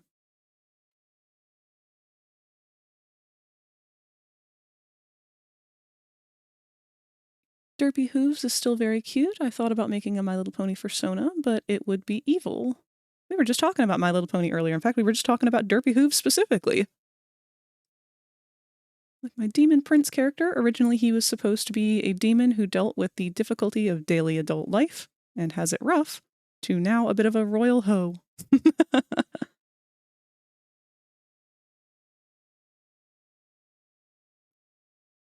I love watching the progression of a character evolve naturally, though. Oops. I need to change my brush to a darker color here. So trying to keep in mind the different ways that he's sort of adopted his own shape language. His eyes have gotten both bigger and smaller depending on how I'm drawing him and what he's needed for. His hands have definitely gotten bigger. His hat has changed size the most, I feel, because it used to be... There's several pieces of art I have where his hat is like ridiculously small. But if anything, maybe I should go in blind. Let's cover these up, actually. We're going to go in blind first, especially because this is my first sketch of the day.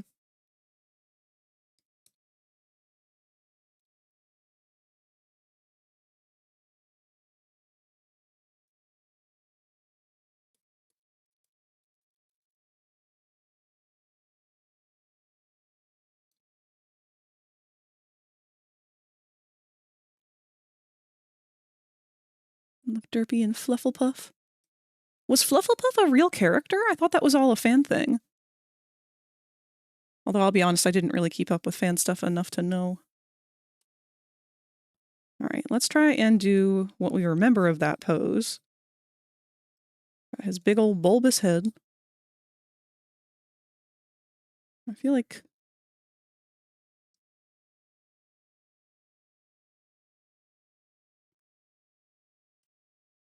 Oh, my hands don't like that angle at all.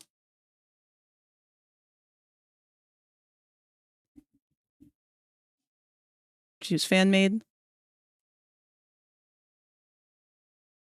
Was it just someone's OC that got really popular?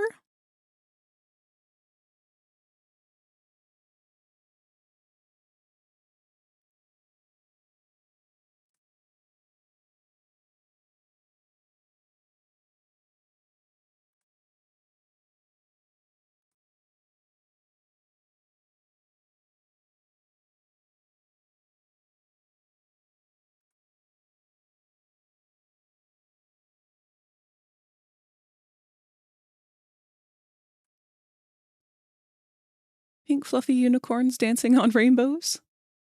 Sadly, Chrysalis didn't have a pink fluffy lesbian to cuddle. I loved Chrysalis. She was one of my favorite villains of all time.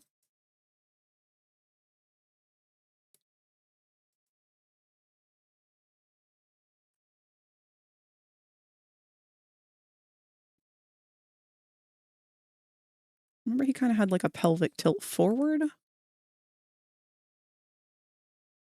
Did he, or was he?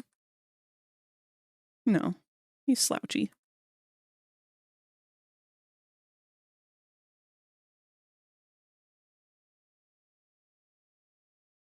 Maybe not that slouchy.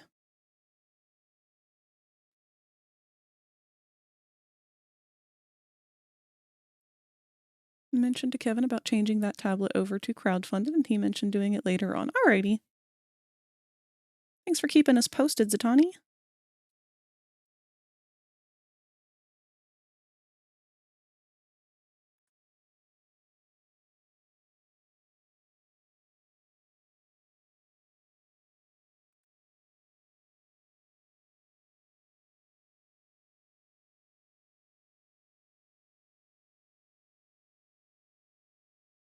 Now, see, the worst part about doing this blind is the fear that what I'm drawing now is going to end up looking almost identical to the previous one.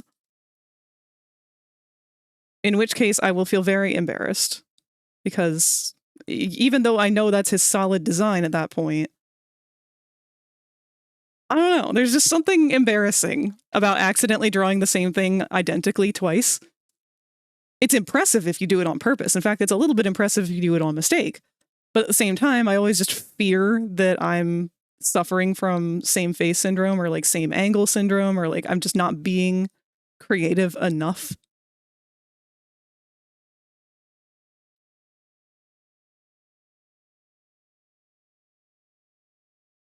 Like, I always live in fear that someone's going to do like a compilation of all of my art of one character and be like, see, Frag actually doesn't know how to draw for shit because it's all the same piece. Look at it. Everything lines up exactly the same. And I'm just sitting here like, why are you so mean to me? You're theoretical. This isn't real. Nothing's actually happening.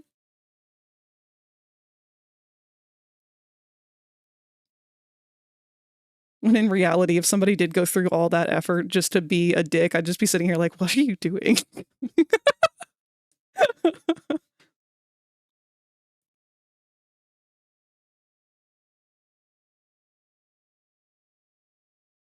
Had Discord completely break earlier today.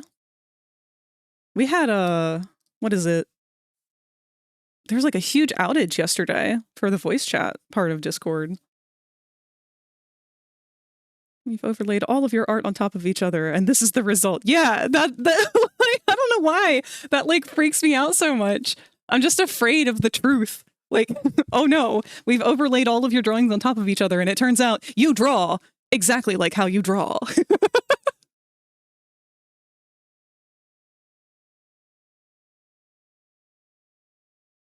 Get canceled, nerd.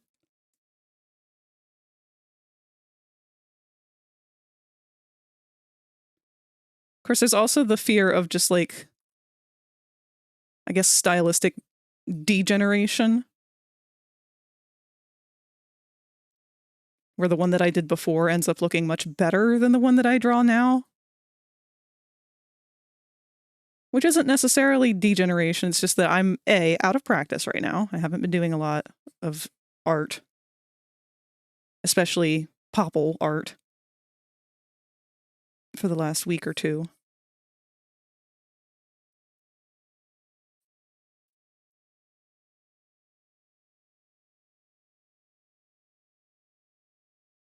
And B, sometimes you just need to draw the same thing twice. Sometimes your skills aren't quite at the same level of warm-up that they were before. Art is not linear. It's one of the hardest things to remember about it.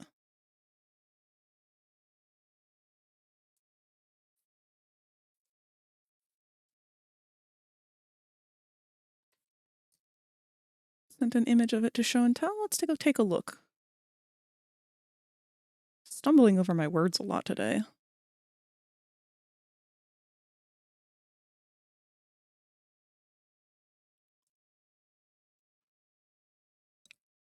Oh. Yeah, no, you broke it.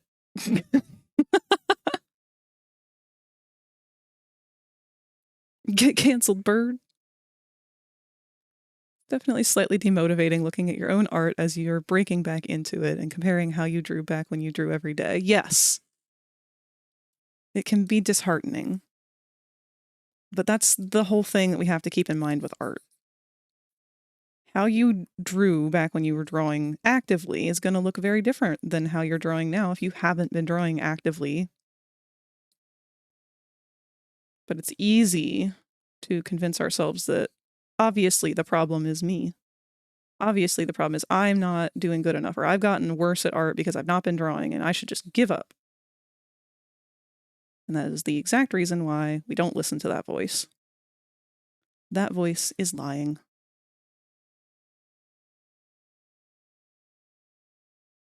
That voice is the one that says, hey, you should try AI art. Wouldn't it be nice to just have something else do it for you? Wouldn't it be easier to just see what you want instead of having to make it? No, that ain't the point. The whole point is the joy of making it. The whole point is knowing that at the end, I made this. I don't even fucking care if it sucks. What really sucks is the dude who sat down and made the computer do it. Because he was too fucking lazy.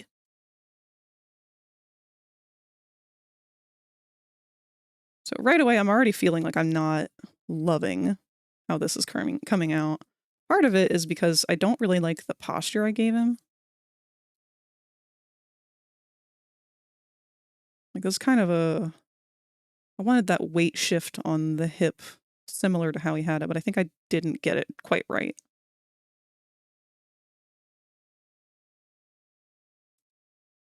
I think I might be flaring his pant legs out quite a bit too. Let's reposition him some.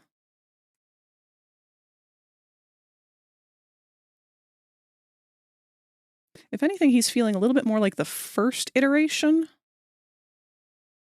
A little bit less confident. And I feel like that's just me projecting onto him right now.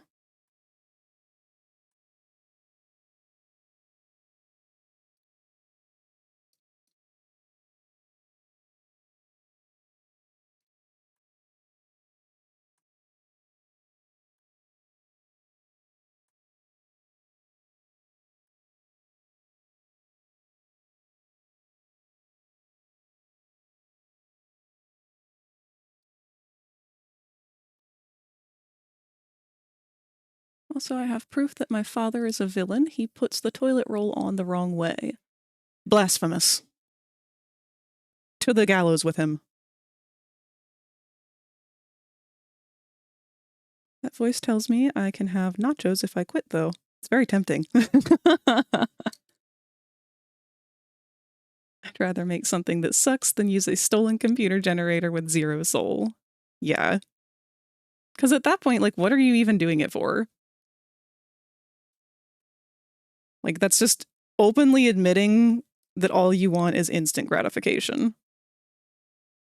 For doing nothing. There are easier ways to say you just want to be lazy.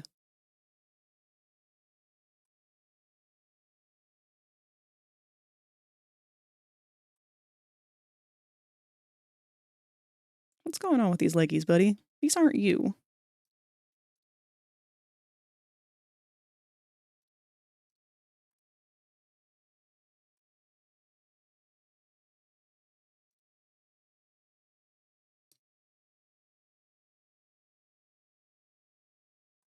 Part of our issue too is that, like, it looks like your the pelvic tilt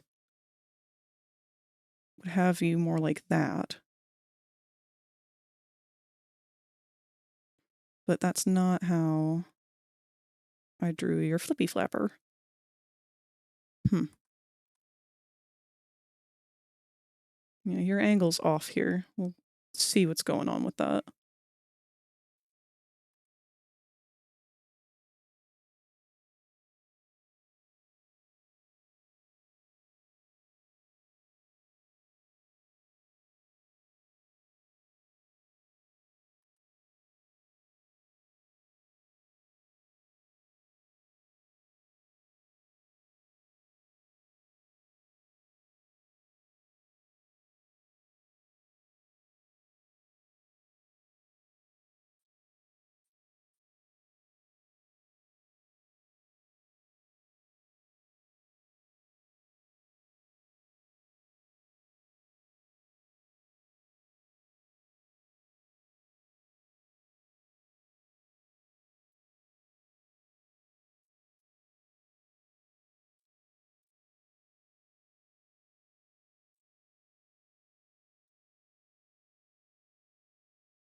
Wait.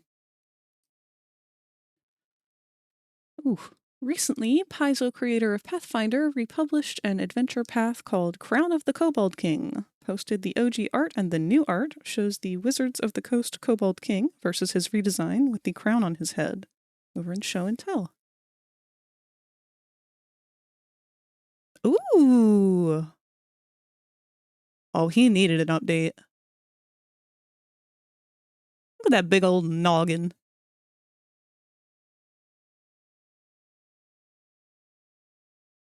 That's a good-looking kobold. I like how short-faced and, like, wide the heads are on the Pathfinder, both kobolds and goblins. Pathfinder goblins are definitely my favorite over D&D goblins. Here's something that we have over the AI Dumbos. We don't have to worry about a filter. Left was the Pathfinder 1E version that uses the Wizards of the Coast design for kobolds. Even then, I don't know what's going on with that nose.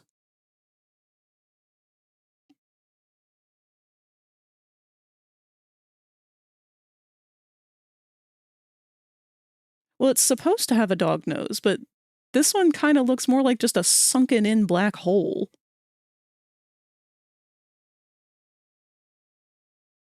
It's kind of like they tried to go skeletal with it. Maybe I'm just seeing the perspective weird.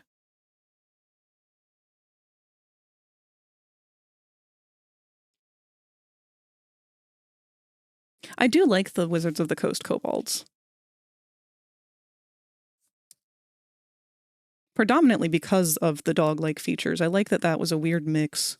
I didn't like it at first, but it grew on me.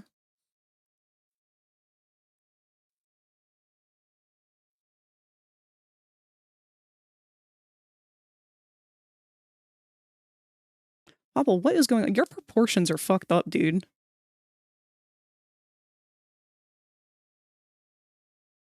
What's off?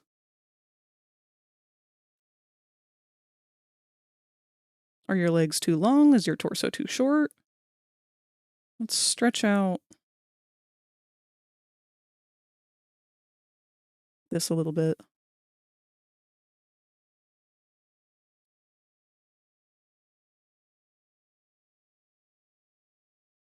I don't know if that did it or not.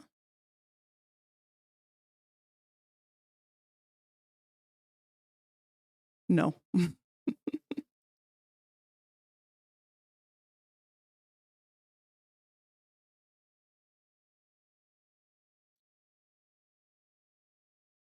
This leg's not in the right position.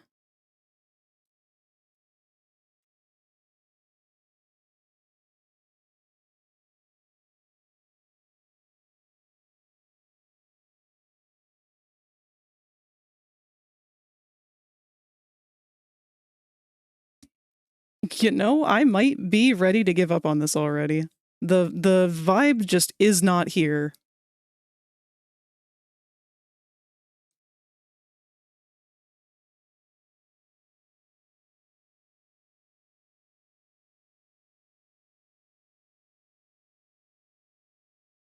He's just too hunched. I thought that I had that the same way, but oh well.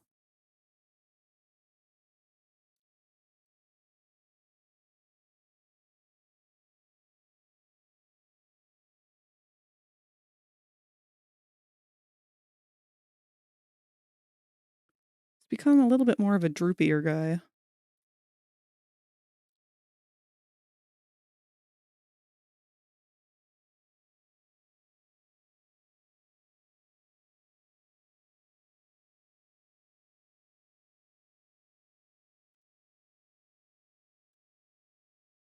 Oh, we have a wall of text here.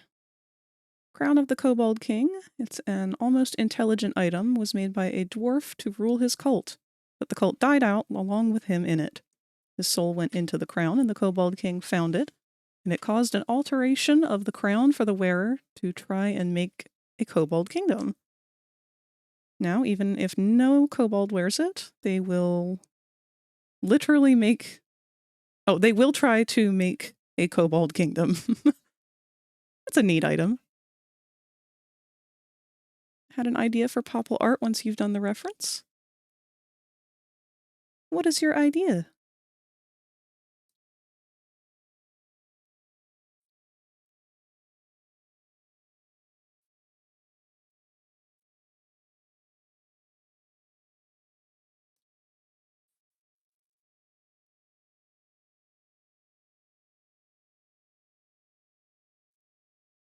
You know what, part of the problem might be the bow tie perspective too. I think we had it facing more upwards last time. Can we just flip it? Give it an old flipperoo?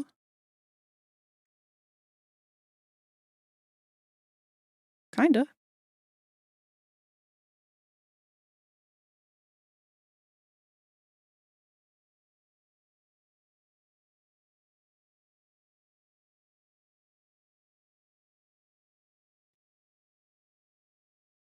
I think we definitely need to adjust his body some too, because something's off. I say that way too much. You guys probably get sick of hearing that.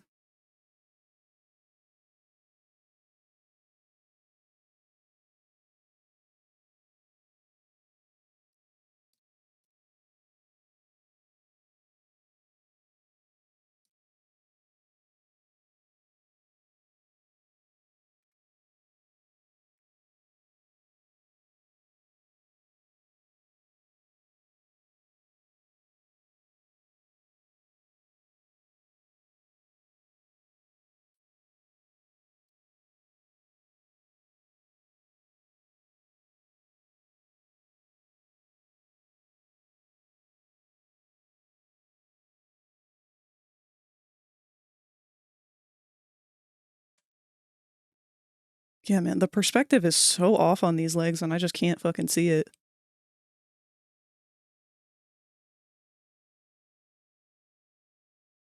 The secret I'm gonna draw for you, no spoilers.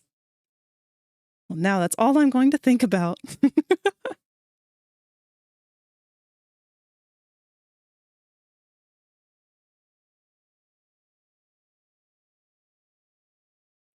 Is it your head placement, maybe?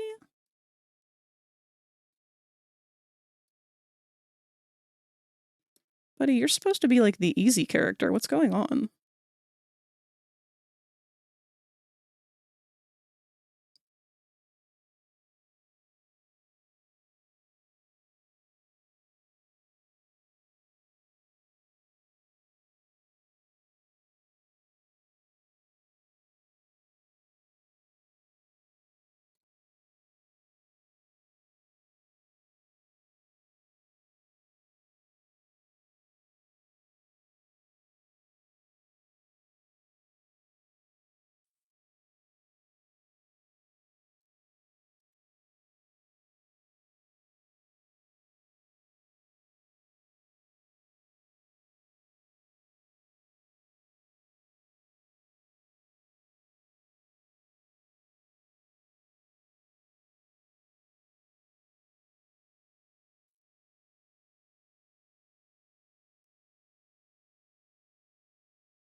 Gonna go on lurk mode while I AFK to do adulting. Alrighty, Ninja. It's really good to see you today. Yay, I'm not the only one struggling with proportions at the moment. Good.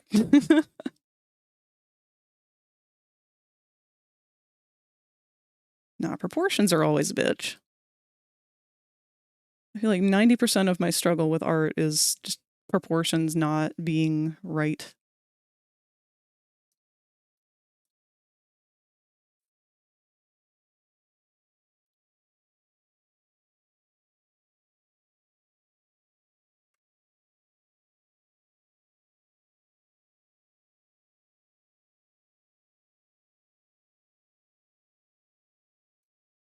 I also feel like the angle of the head may be throwing me off as well. Even though there is no real angle of the head, he's just a ball.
Good thing Popple's buddy's hanging in there. Oh? If someone struggles a lot with the program GIMP, does that make them into BDSM?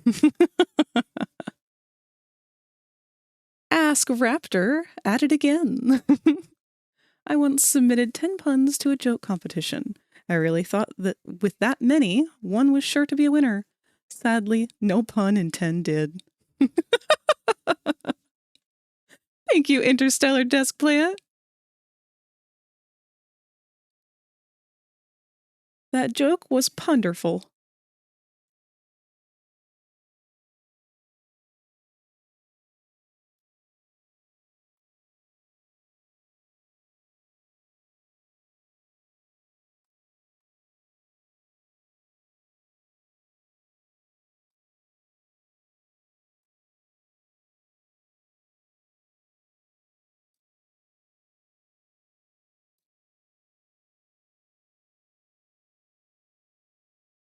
I forget exactly what his hand is doing, if it's...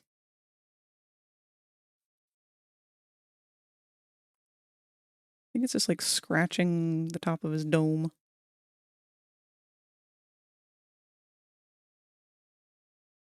If you become lightheaded from thirst, feel free to pass out. Thank you, Q. I don't know why that startled me.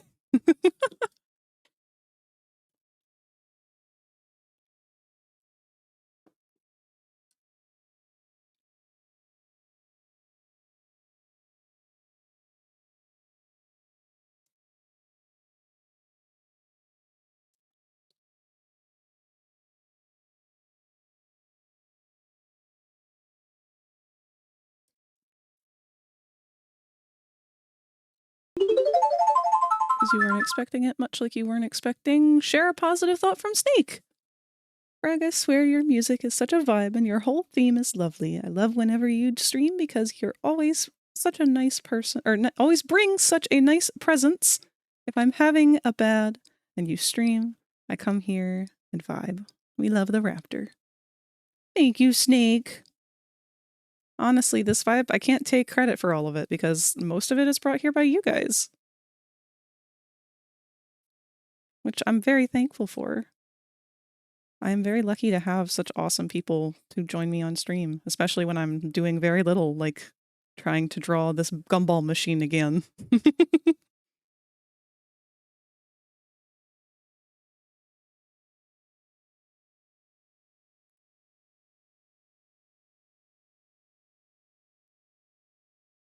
He doesn't have enough weight on this hand.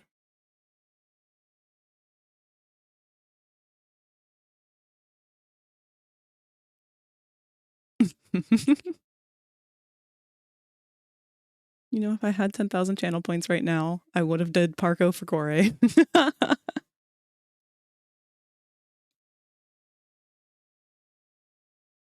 It's okay. It's only natural to long for Parco Fagore. Whoa! He's here!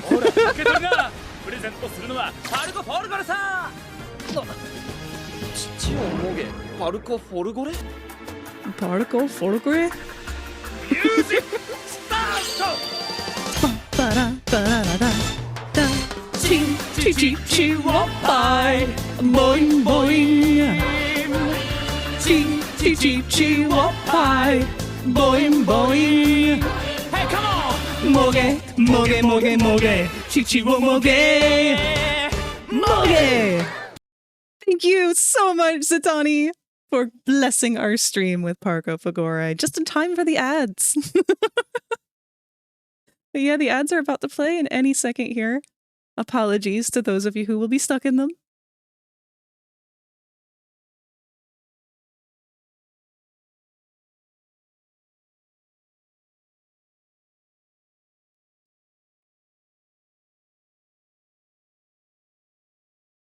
I know what a soldier syringe is, but I don't think I met a person named that. I did meet another interstellar desk plant, though. I imagine you've met 68 of them prior to yourself.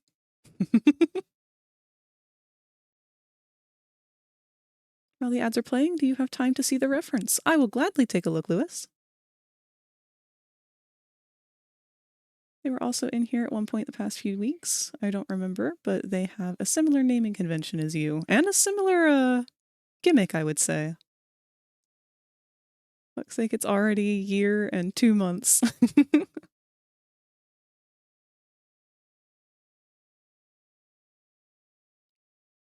Man, that's wild.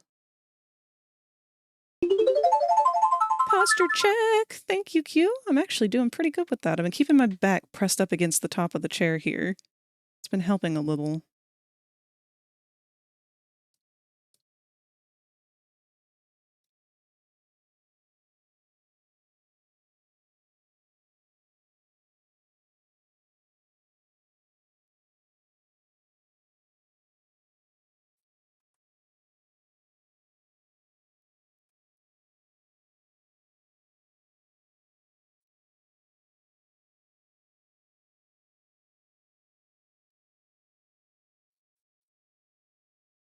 One of the hard parts with Popple is trying to keep his arms far enough away from his whole, like, core because of the rings. They flare out a lot more than you expect them to.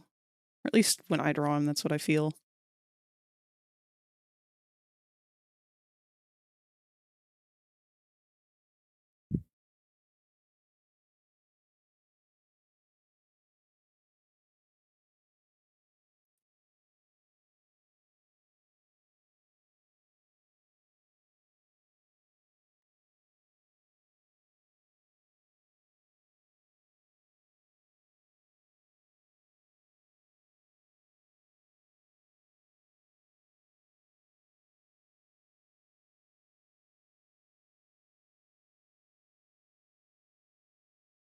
I don't know about that eye placement.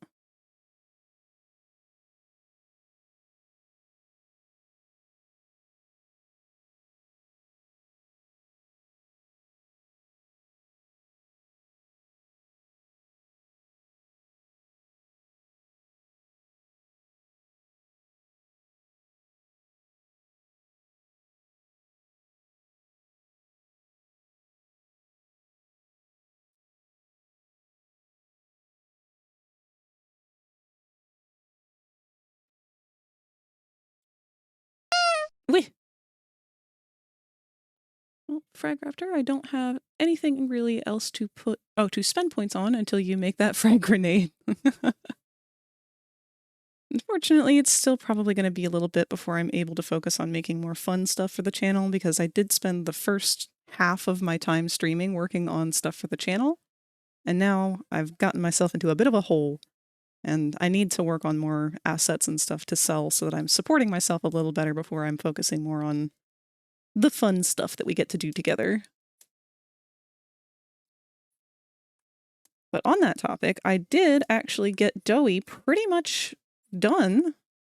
So he will be able to be listed for sale soon, along with Dog Day. Dog Day is also pretty much done. I just need to make sure that his Unity package is assembled and then get the sales posting up for both of them. In order to do that, I do still need to take stock imagery. So I need to find a time that I can get a model to wear him and be able to do all that.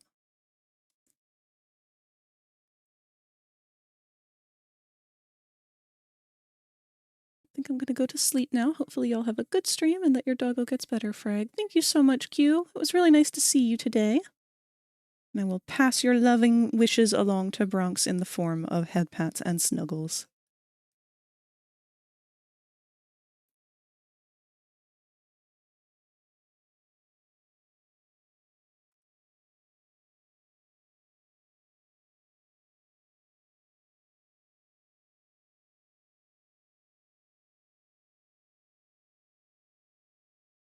Is Bean under blankets, Frag? Not currently. Currently, she's actually out in the living room with her Grammy. They're watching Longmire together.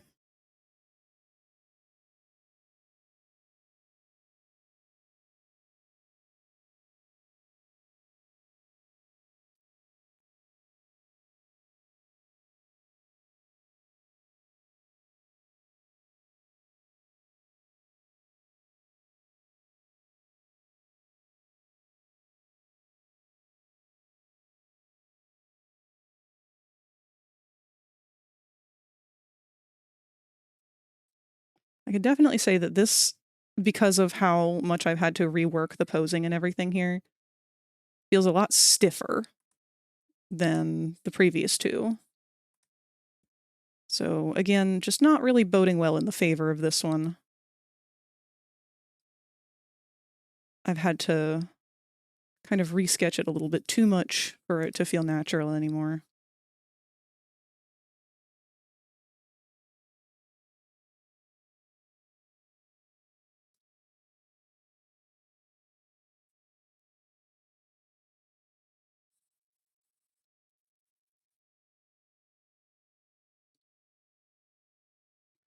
Again, not a bad thing. Just something that I have to take into consideration when I decide which one we're going to go with.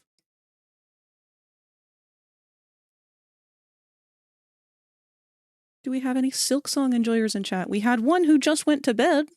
I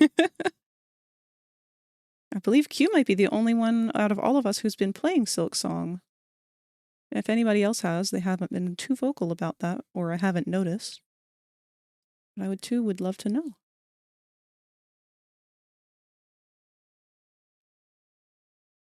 From what I've seen, the art looks absolutely amazing.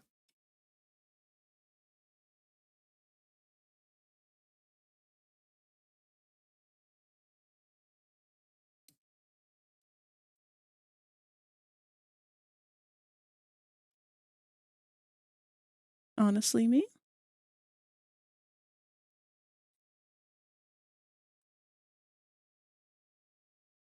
What would you guys say has improved with Silksong compared to Hollow Knight?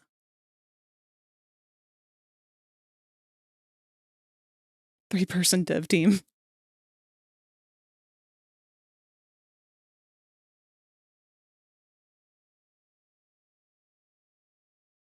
Having a blast with it so far. The long wait was worth it. That's so good to hear. The Silksong enjoyer does not want people talking about the game. Spoilers should be kept out of discussions until at least a month has passed since release. I agree with that. From what I've played and heard, it very much expects you to have played and finished Hollow Knight first. Ah, that's good to know going into it.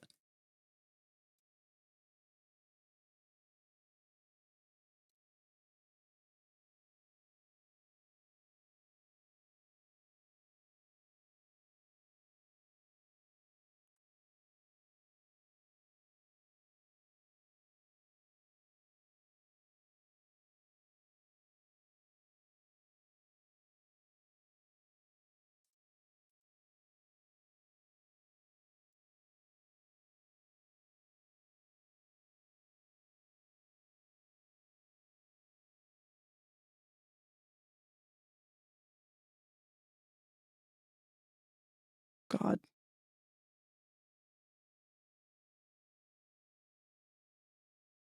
In which Frag struggles to draw a single circle for an hour.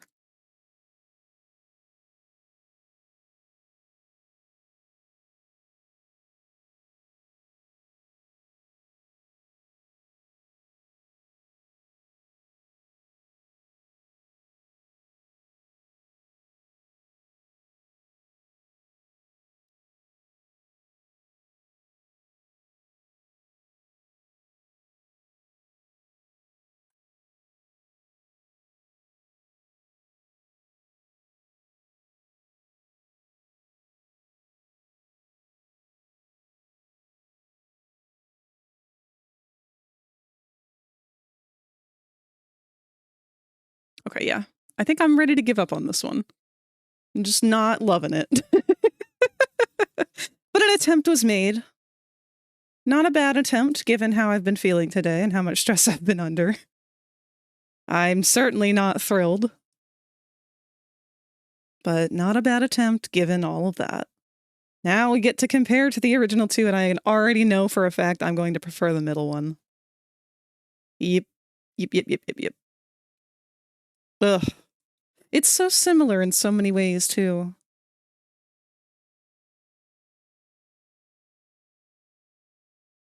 It's just so much more natural. This feels right. You can tell I drew this one when I was feeling comfortable and in my element. This one was just way too much fighting it.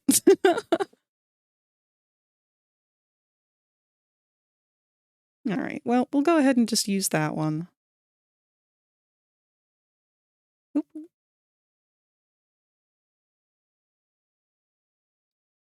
And we will ink it up real quick.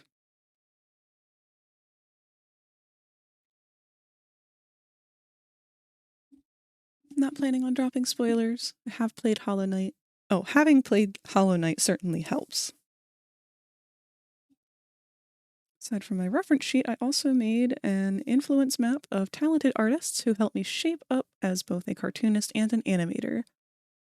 Took me the entire remainder of August to find each one, but it was worth adding them.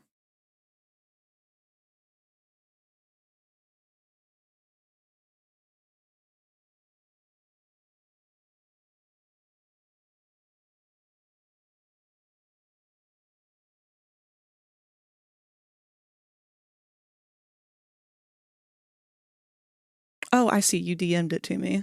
Sorry. If it's in DMs, I usually don't see these things. That's what the Discord's for. But let's take a look here at this.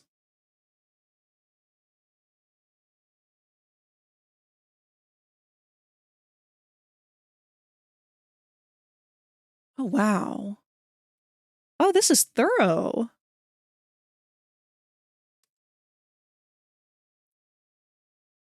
Wow, this is really awesome, Lewis.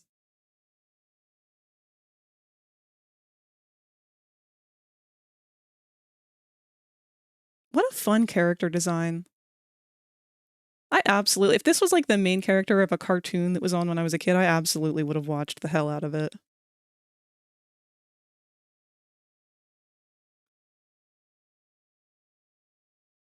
If you played Hollow Knight before Silksong, a lot of mechanics are learned when you come in Silksong.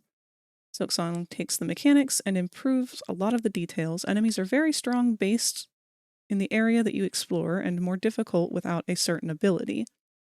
Big difference from Hollow Knight is that in Silksong, enemies could have a lot of strong patterns, and they are hard to kill if you play with the Hollow Knight mindset. Huh.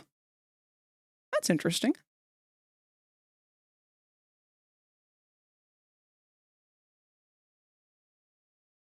All right. I do want to fix up a couple things on this, just mostly the inaccuracies of this area. Because I have changed his little door a little bit since this one was made.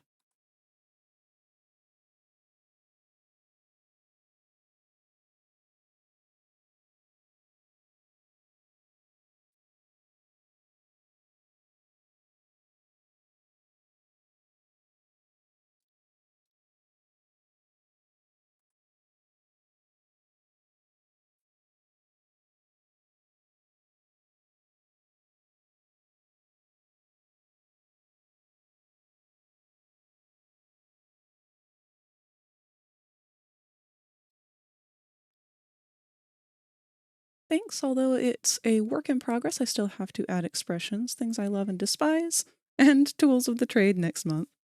Still gotta work on the birthday present tomorrow. That's exciting. Whose birthday are you celebrating?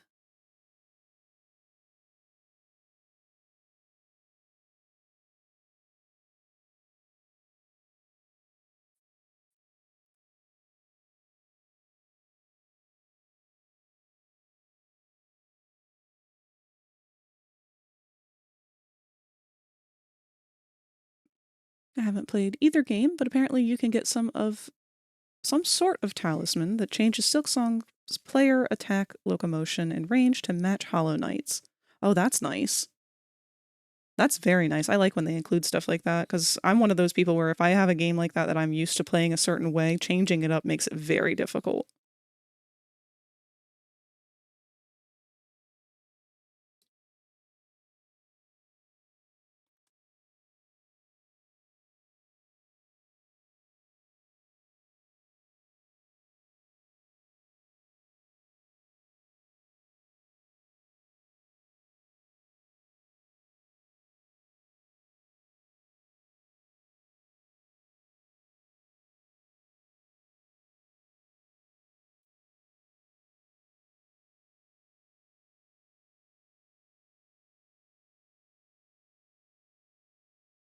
We kind of fucked up this perspective a little bit, didn't we, buddy? That is part of the problem of you being kind of Minecraft-esque. If your proportions or perspective is off in any way, shape, or form, it really shows.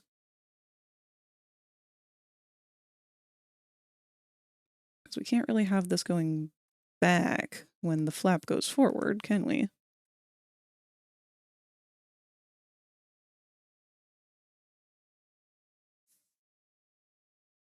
Maybe we can get away with it. I don't know.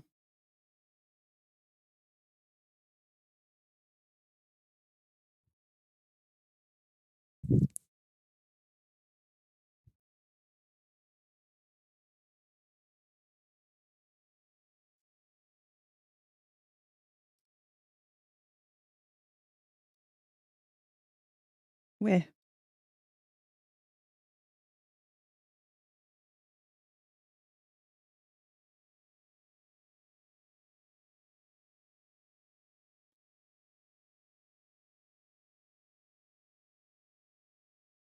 No one will have to know if we put it there, but then we've got some ugly tangents to get rid of.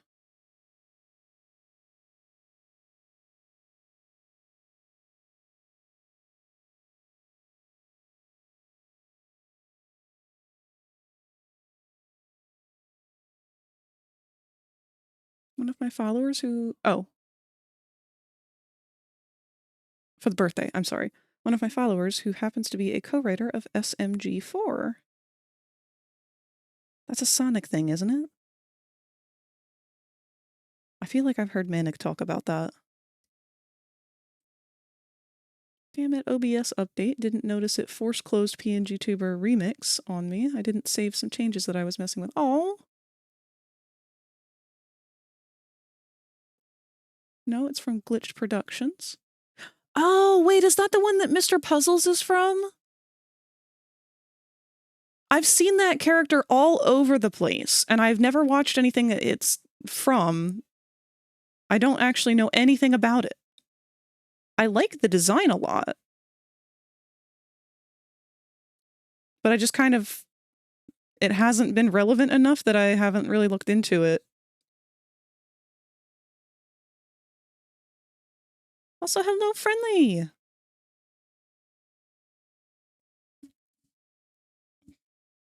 True, but it's still different from Hollow Knight. Abilities and passives in Silksong are completely reworked. Hitboxes too. Also, platform levels are more difficult than in Hollow Knight. Okay, the co-writer who's following me is Wiz. He's known for voicing Ghostly. I'm really gonna have to look this up. SMG4, Super Mario Glitchy 4, is definitely a Sonic thing. Leave me alone!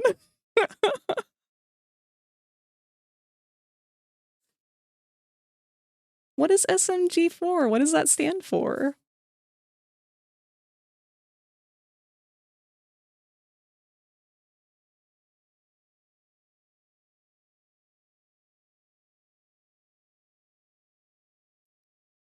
The SMG4 wiki.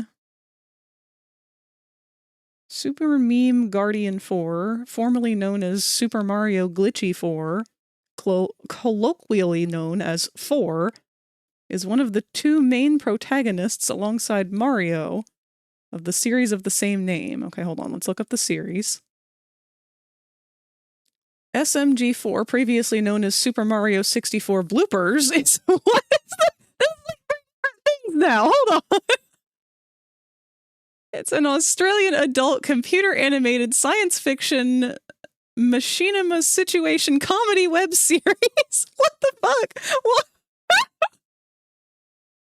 Okay, hold on. This might be like an internet thing that I'm just a little bit too old to fully understand.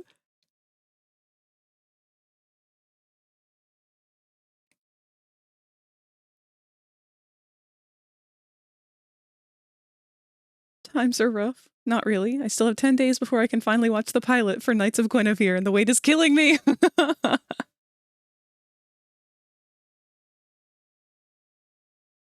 Saw it mentioned in videos talking about the platforming being Silksong has the diagonal attacks. This was a video just talking about being able to attack up and down, but you lose range instead. Oh, that is an adjustment.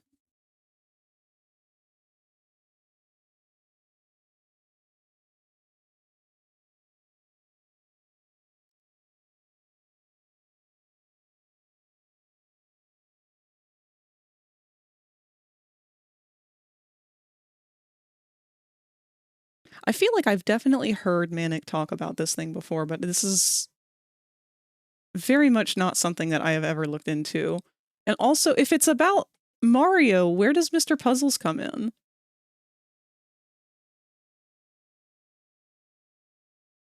This isn't brain rot content, is it?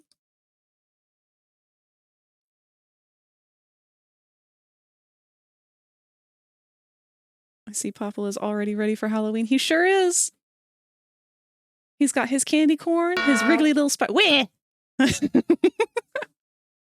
His little spider and his skull. He's got a bunch of little Halloween goodies in there. That's one of the first things that I ever made on stream. I honestly don't remember all of the different things he had. One of them's a maggot. I think maybe that's from raids.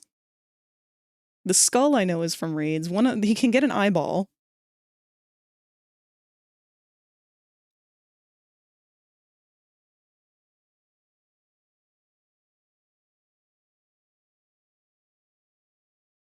It's a YouTube Gmod series, more or less.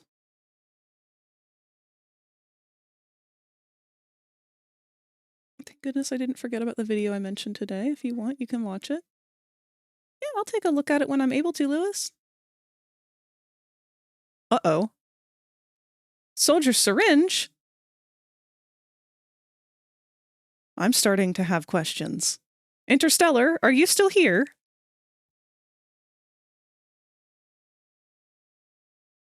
We've never seen the two of them in a room together.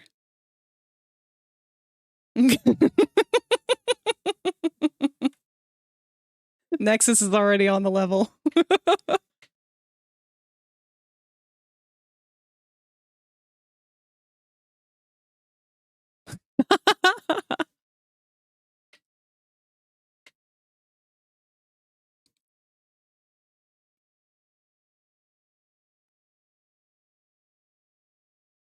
So, you guys may not know this, but soldiers, you and Interstellar might be soulmates.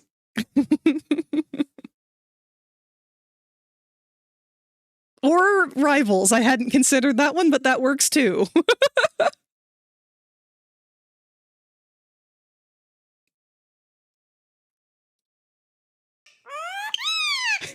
Thank you, baby.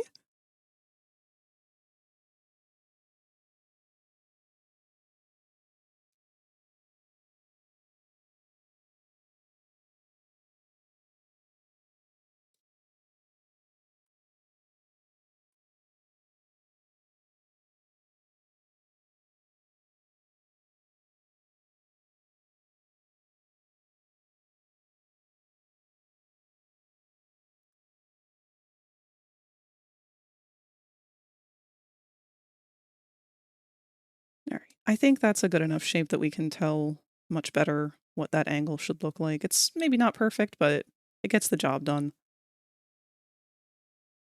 And I'm just going to say, fuck it to the rest. We're going to fix the shape of his head just a little bit because he's a little bit raised up over here on this side. I don't think that's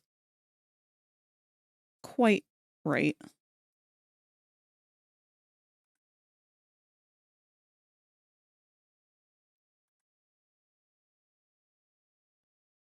You know, I told myself I would never do this to myself. I would never make myself a character that is difficult for me to draw. And then I was like, okay, perfect idea. Gumball machine.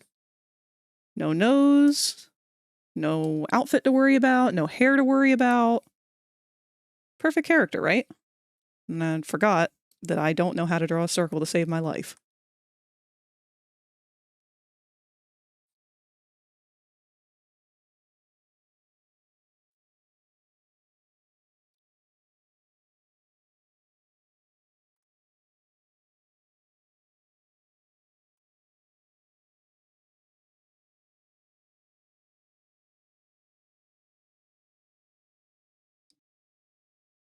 Hey, bitch! Hey, bitch.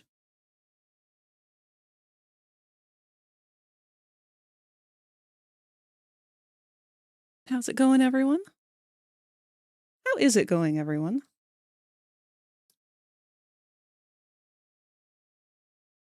It's going slow in the progress side of things, but that's not always a bad thing.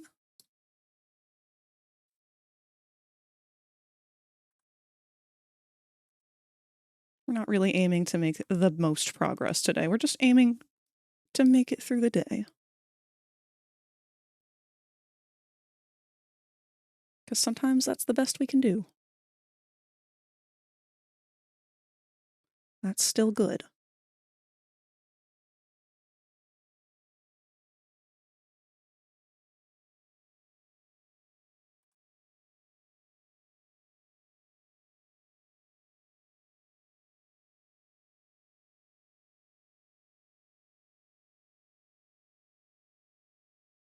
I am going to relocate the hat just a little.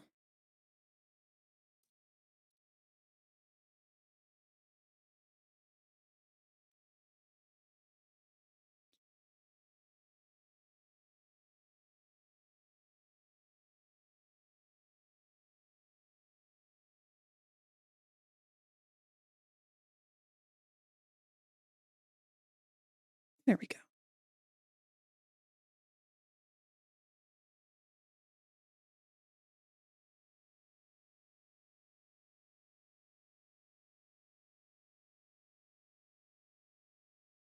Sure. If I keep thinking about it, I'm going to overthink it.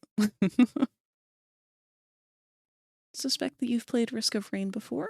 Make it through the day is always always priority number 1. Yeah. I personally have not played Risk of Rain myself, even though that's not who you were asking. Doing good. Taking snippets of the PNG tuber and manipulating layers. I'm snipping spots and slipping the sections back in on a different layer. It's a lot of tedious work, but it's worth it in the end. You get a lot of cool movement and motion out of it. In fact, I can't remember her name. Might be their name. But there is an artist who specializes in doing portrait style avatars, like Victorian portraits.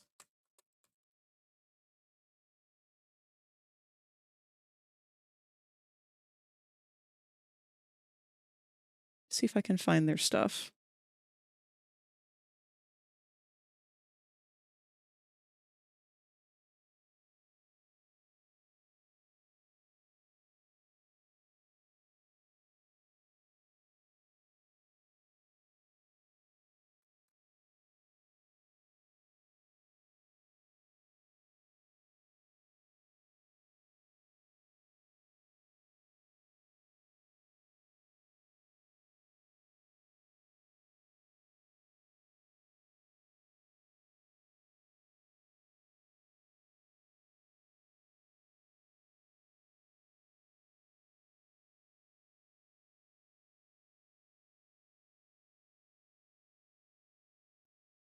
Ah, here they are.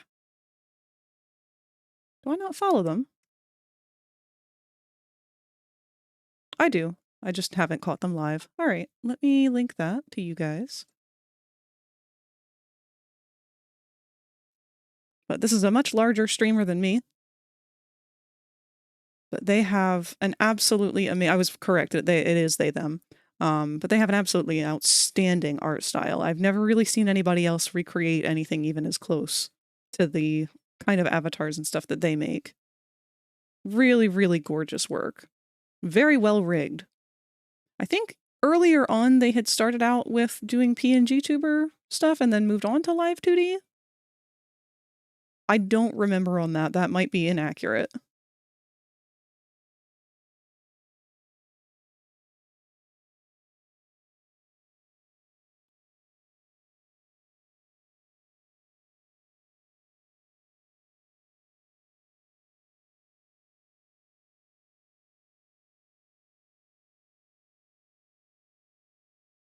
Guess I should hop out of the stream, heading back for more exercising, so let me know what your thoughts on my video are. I will try to let you know as soon as I'm able to, Lewis. Bet Thank I you so can much for sharing. smash that.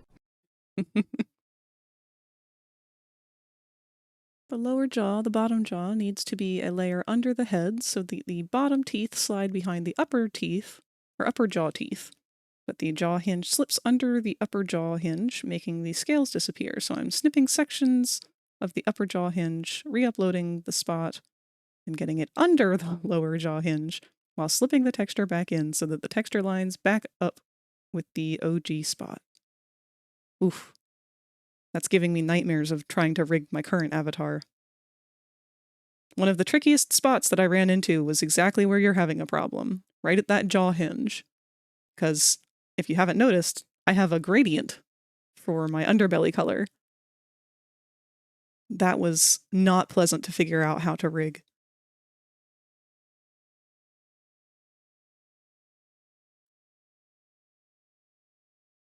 I actually got it finished. Hell yeah! What kind of character are we working on? Like, is it a robot or something? This is Popple. Popple is my mascot. He's just my little buddy. He hangs out with us here on stream. He's currently full of candy corn and spiders.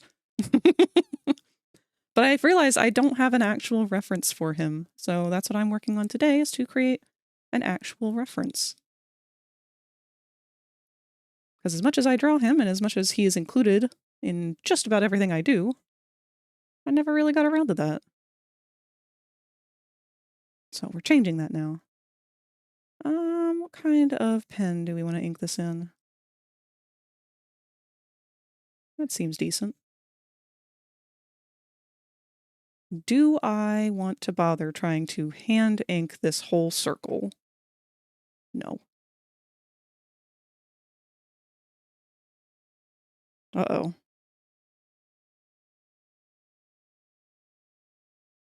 Can I not use a vector brush using my textures? Oh, I can't. Well, looks like we're going to do it the hard way.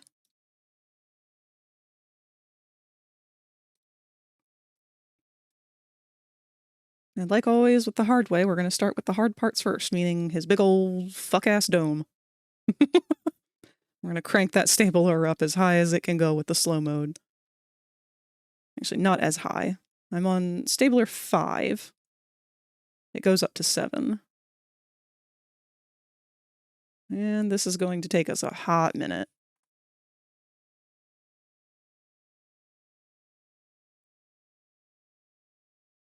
You know what they say, work harder, not smarter. When it comes to art, that is very often the case.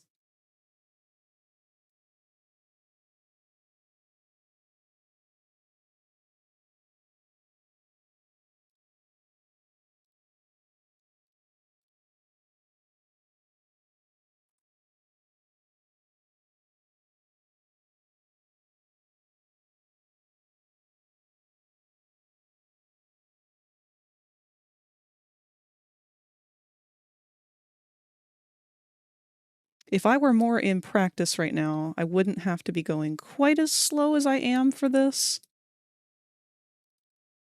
But honestly, my hands have been fairly shaky today.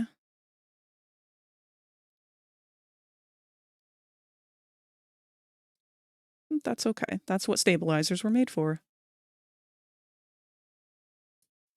DM'd the differences. Need to look at the cheek scales and the sections between the jaw and the neck. Again, this is kind of what we have the show and tell area for. I love that you guys love to show me things. I really do. But it does get kind of hard when I keep getting DMs that keep pushing the other DMs lower and lower, and I might be having a conversation with somebody else about something serious, and just kind of makes it a little difficult. I also just really want to encourage you guys to share in the group area too, where everyone can see, because then more people can see your creations. You should be proud of your work. You should want to share it with more people. If anybody is going to be ridiculing or offering critique that is not desired, I will not allow that. That is not acceptable in any area that I am tolerant of people sharing art and whatnot. Like, that is not a good mentality. Critique is welcome when it is asked for and ready to be received.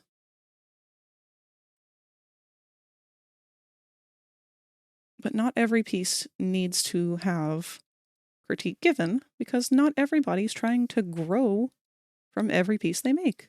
Sometimes they just want to make art because they like it, and that is absolutely okay. You need to cultivate a passion for it before you start getting deep into the sauce, you know?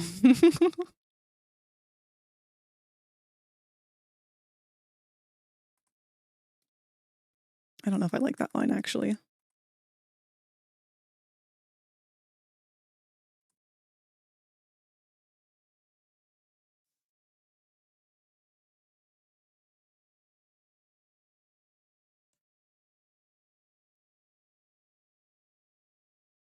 Thank you, Satani.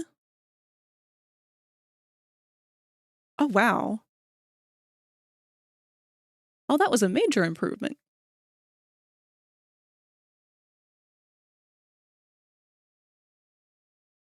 Man, I still can't get over how good of a job Kevin did on this art.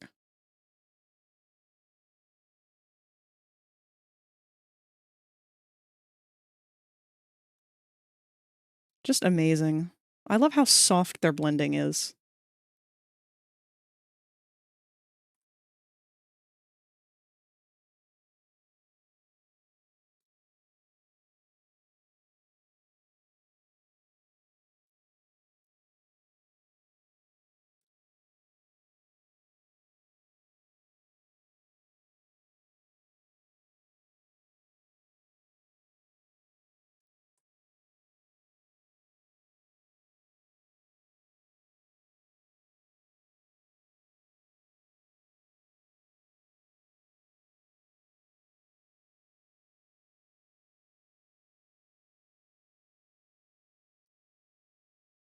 May not be the best at doing the arts, but I can at least do cropping all right. Hey, rigging in itself is an entirely different set of skills. That is absolutely something to be proud of. There are people whose entire jobs is just to take other people's art and rig it like that, because it's a lot of work. As someone who makes 3D models and 2D models, I would love for somebody to be able to step in and help out a little bit by doing some of that work. In fact, I've got one model that I've been tempted at this point, for how long I've put it off, to just offer somebody in the server, if they want to do the UVs and texture work on it.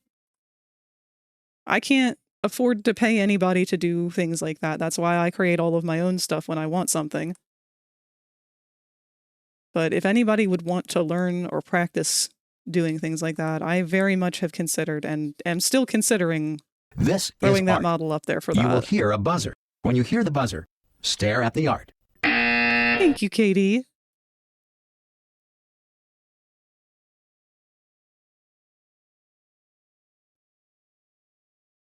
Bedtime for me. See you next time and have a good stream.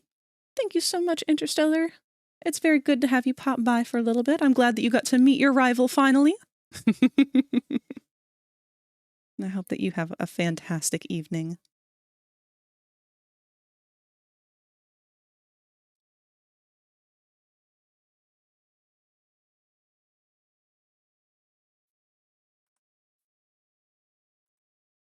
All right, we don't need this stabilizer on there anymore.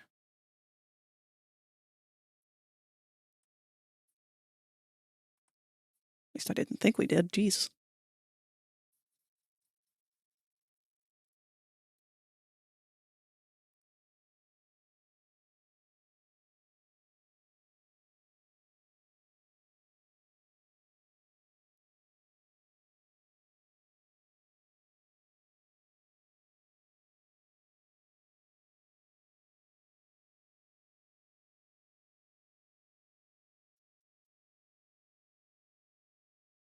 This is a super off-topic question, but it just kind of floated into my mind, and I feel like I have to ask it.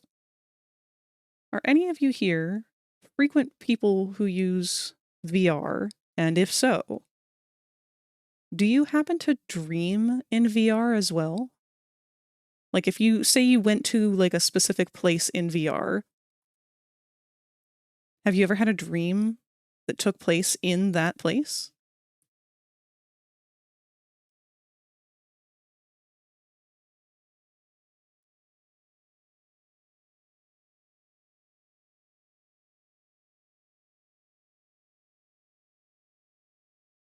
I ask this because I feel like I have had this experience myself quite a few times now.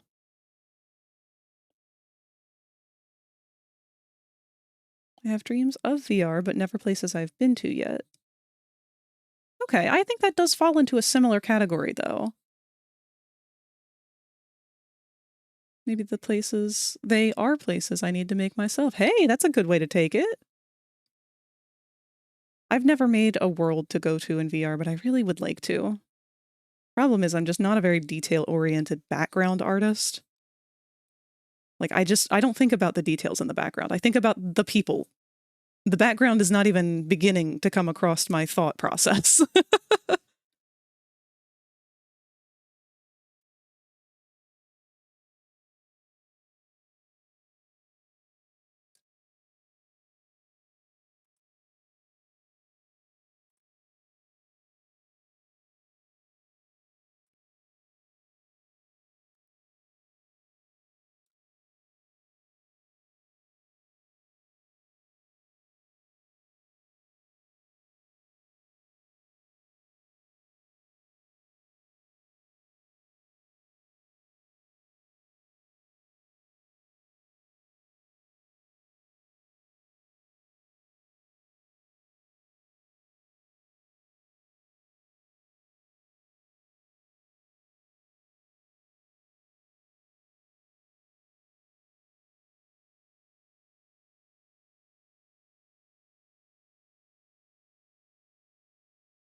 It's funny because not only do I dream of places in VR or like that I've been to in VR,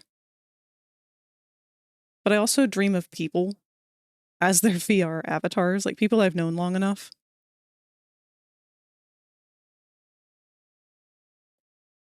That, and it's weird how you kind of just pick up a sense of knowing like who your friend is, even if it doesn't look like them. Big stretch. Big stretch. Wow. That was a good one. That was well needed. The tension is stored in the shoulders.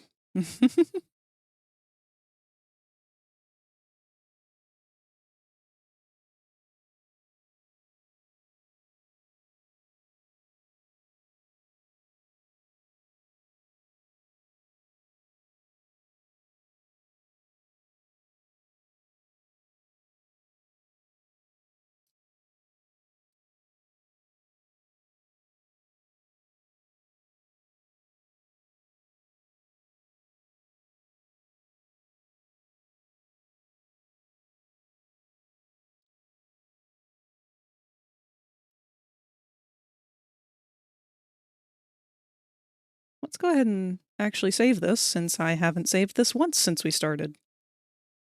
Not smart.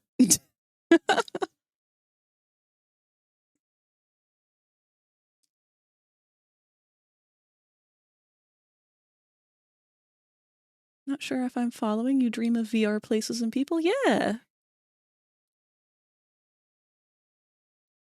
So I'm a frequent player of the game VR Chat, which is basically just a collection of things that other people have created. So experiences, places, games, all sorts of things.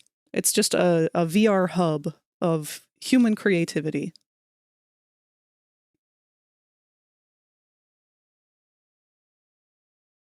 Do you see your own hands or your avatars? You know, the weird part is I kind of dream in third person.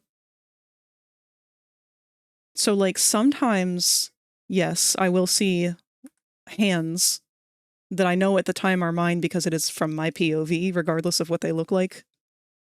Sometimes they're humanoid. Sometimes they're God knows what.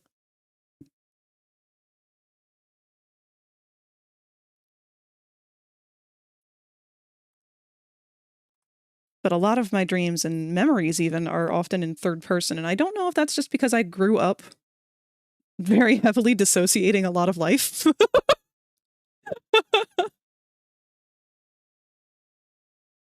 Or if that's just for some reason the way that my brain works. It's not always in third person, but that's just kind of frequently how it goes.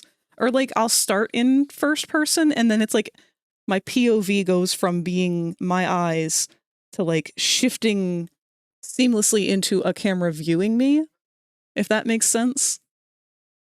It's weird. Dreams are fucking weird.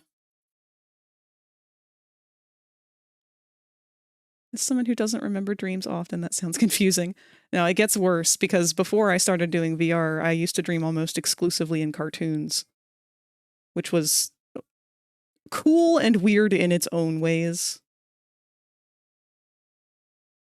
I still do dream predominantly in animation and cartoon styles, but that's just been enhanced because of VR. Because, like, it's very normal for me to turn around when I'm in VR or whatever and see, like, my friend standing beside me as Sonic T. Hedgehog or whatever.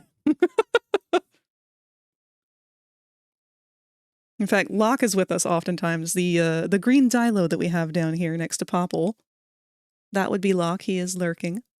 And he's one of the only people who I've had dreams about. I've never met Locke in person, but we hang out almost every single time I've ever gone on to VR. And I've just kind of come to recognize him in my brain as a very large green worm. Like, I know if I see a large green worm, that's Locke.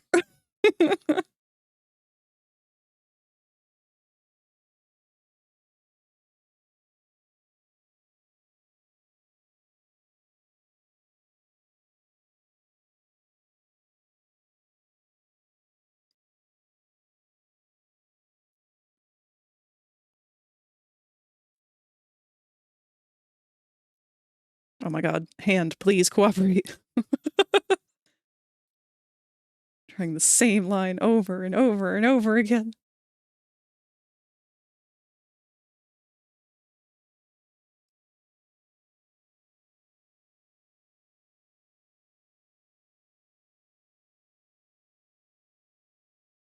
I fully expect that when I'm like, if I ever live long enough to be elderly, it's gonna be a trip for the folks around me.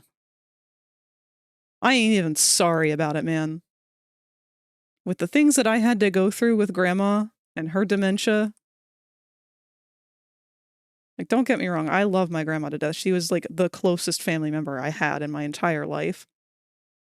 But when she started to get dementia and it started to get bad, it got real bad real fast. And it's something that you kind of have to look at through a filtered lens. Because, you know, I cope with a lot of things with humor.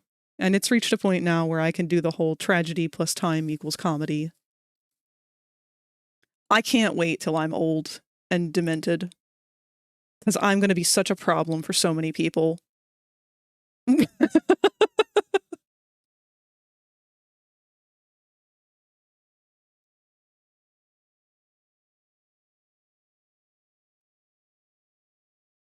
to be in a nursing home somewhere and screaming about centaurs and how they reproduce.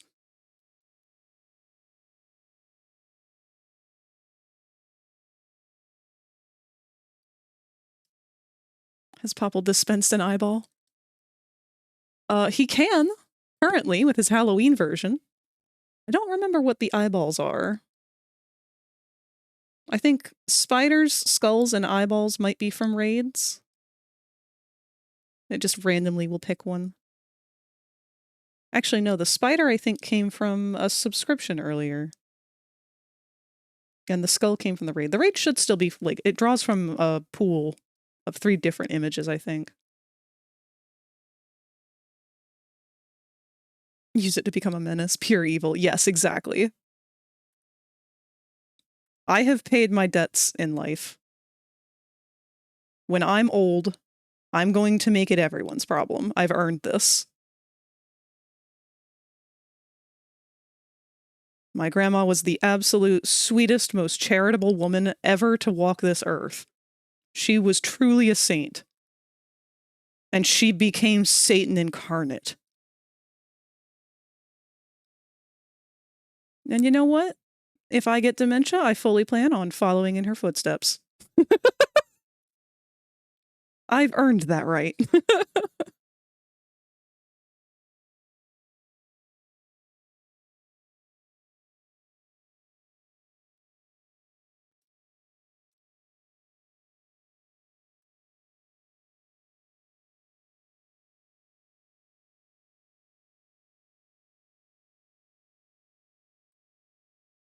I don't actually know what those hats look like in real life. I'm pretty sure that they don't look like this. But oh well. He needs a ref. He's getting a ref. We can always make another one in the future. It's something I gotta keep reminding myself of. I fall into the struggle a lot of like, I'm not feeling like I'm doing really good art right now, so I'll just save it for when I want to do it, when I'm better at art, when I'm not feeling like I'm fighting my own hands, and I'll just keep waiting for the right moment. Sometimes that works out, but most of the time, you just gotta do it. You just gotta do it, rip the Band-Aid off, do it, and if it sucks, do it again later. Because that's the thing that I have to keep reminding myself of all the time. I can always do it again. The only thing stopping me from doing it again is me, and whether or not I feel like it, which oftentimes I don't. This is beautiful.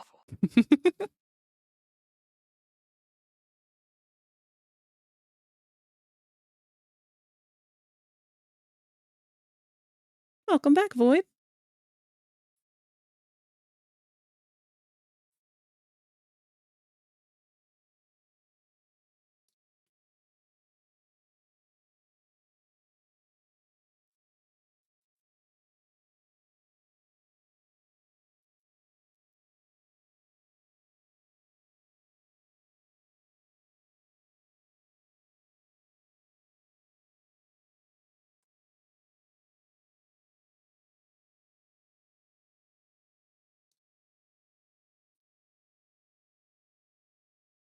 One thing I really ought to do is find some other art streamers and just watch them do line art for a little while.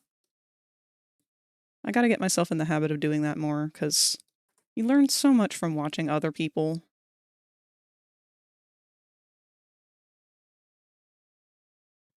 There's so many times where, like, I'll be watching another artist do something and be like, they'll just whip out a tool that I didn't know existed that does exactly what I've been doing manually for the last, like, decade. I was, like,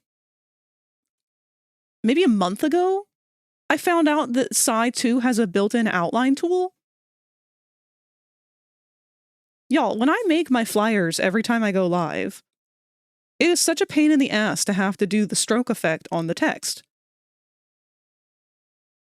So I'll show you real quick. Here's how it goes. We put text down. Text. Okay.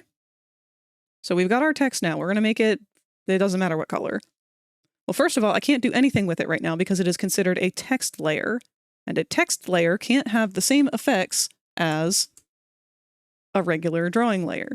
So I have to convert it. So we have to merge it with a drawing layer. That has now converted this from a text layer to a regular drawing layer. Now, this is how I used to do it. I would use the select tool and select everything other than the text. Then I would invert that selection. So now you can see it's the inside of the text. And then I would use the selection dilate tool to dilate it a little bit here. And then have to make a new layer.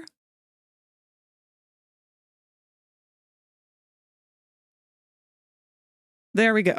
That's how I used to have to do my outlines. We don't have to do it that way. I've never had to do it that way. Never in Sci 2. I could just go up to the layer button and say outline. Look at that. And not only does it have the option to do an outline, you can do it on the inside, you can do it on the outside, you can do it in the center. It'll apply it to the edges of the canvas. You can set it to whatever thickness that you want. Angie. I'm so angry that it took me so long to figure that out.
The bow tie is a little bit off still. Probably went out a little bit too far on this side. We can get rid of that enough to not have a tangent, hopefully.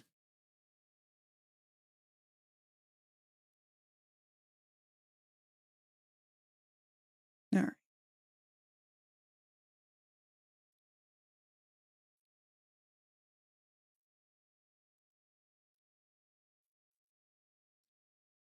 Oh, shoot. Our ads are about to play. I will step away for a few minutes during this round of ads. It is... Huh. Yeah, I never did get that phone call. I didn't realize how late it was. Well, that's frustrating.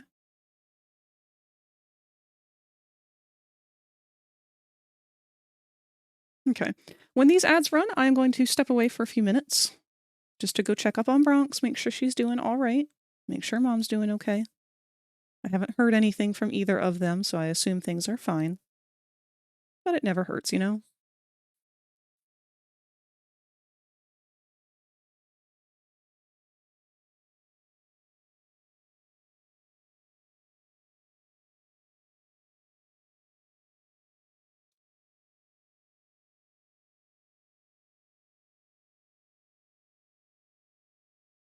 All right.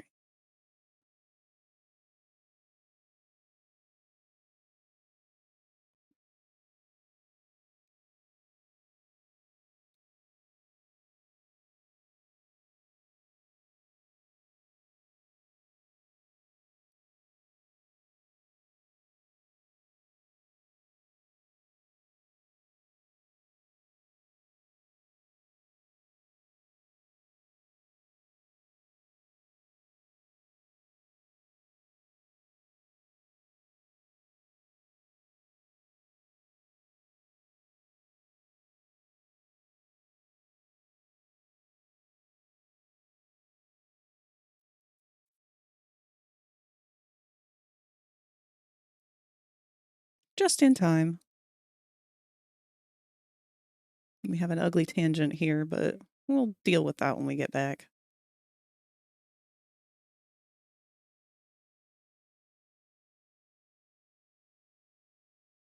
I lied. We're dealing with it now.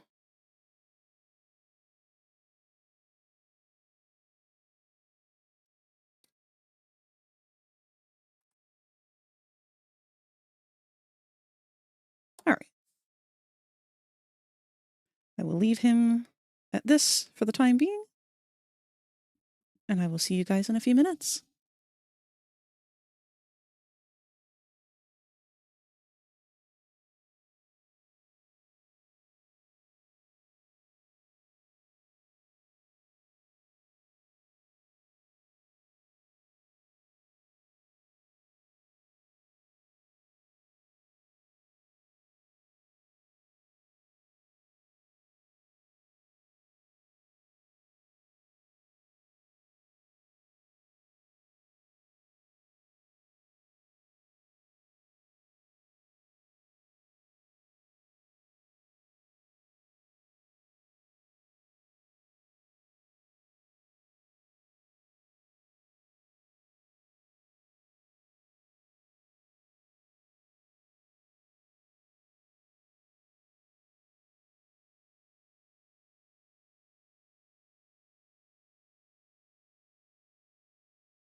All right. Welcome back, everyone. Welcome back, KD.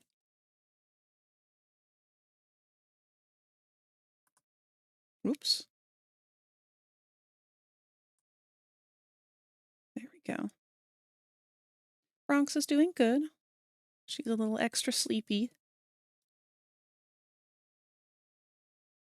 Hasn't really shown any more interest in food or anything. I'm sure she would eat if I opened up a can.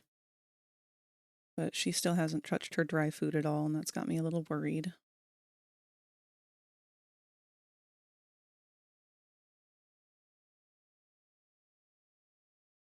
But she's doing all right. Having herself a good old snooze.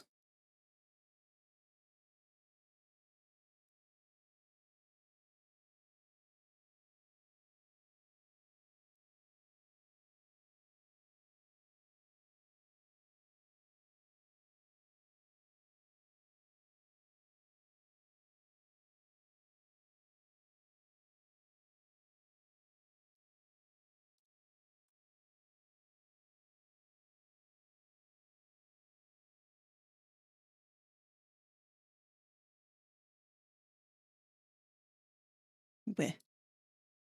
Sometimes my eraser wants to fight me.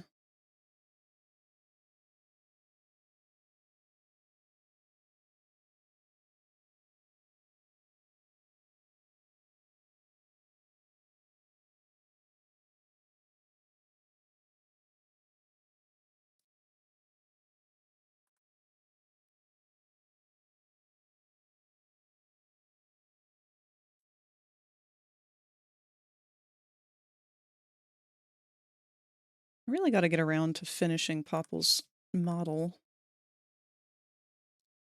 Because every time I've gone back to it, I've learned so much that I feel like I need to start over again.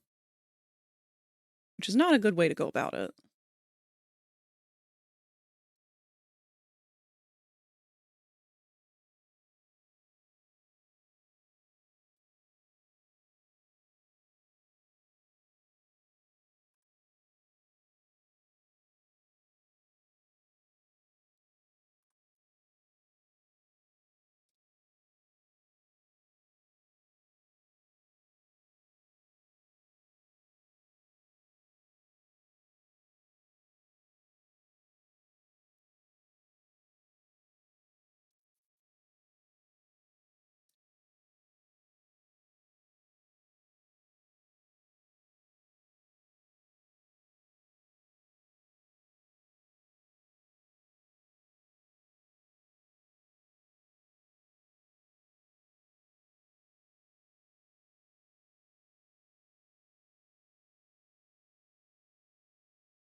I'm wondering if maybe I want to embrace the tangent on this part.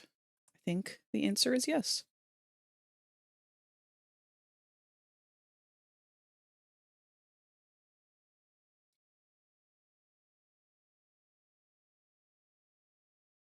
Part of me always wants to put like a little ridgy there. I keep thinking about it. I always have the instinct to put it on there.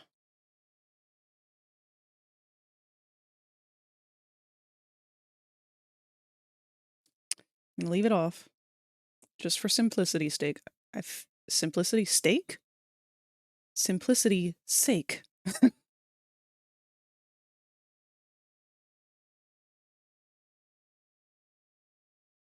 Alright. I don't want to do the inside of the head, but I feel like we should get that other circle out of the way. I may need to change my brush size. We're using 12 right now. Let me write that down.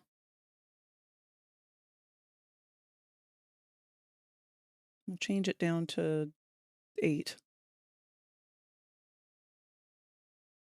9, because 8 didn't want to cooperate. Let's go back to our slow stabilizer.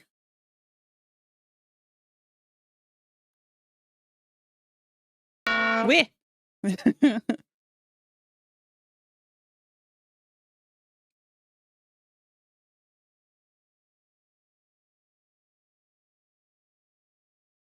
Might be too zoomed in.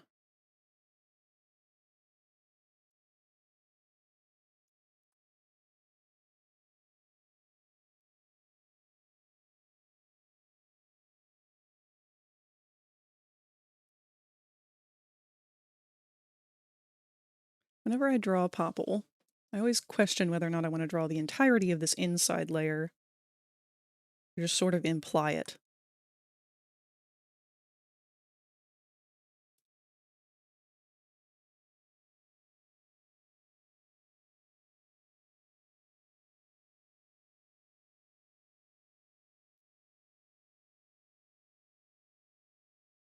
I need to lighten this up.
This might be too slow of a stabilizer.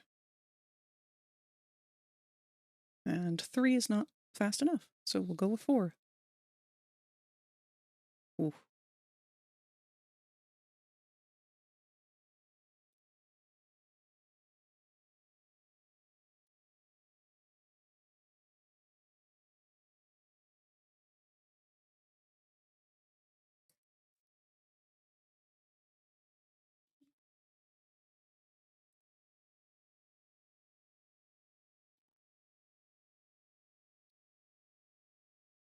What would be healthier, eating lead with uranium or titanium with petroleum?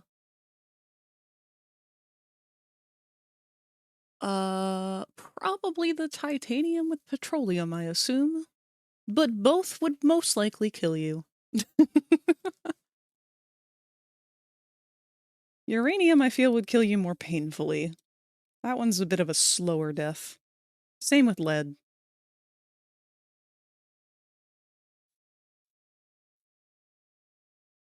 I won't be surprised if lead poisoning is what gets me in the end. We've got so many of these dishes and whatnot that we inherited from Grandma that I'm pretty certain have lead paint in them. But we've used them my whole life. And I know getting my mom to switch to different pottery or whatever is probably out of the question.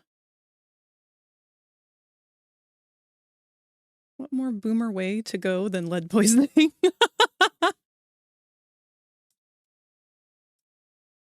I feel like asbestos poisoning would be the most boomer.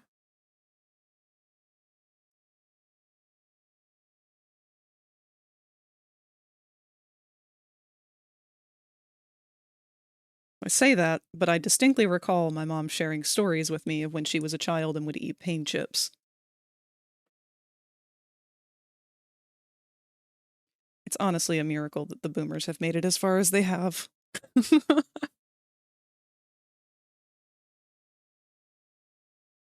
All right, back up to 12.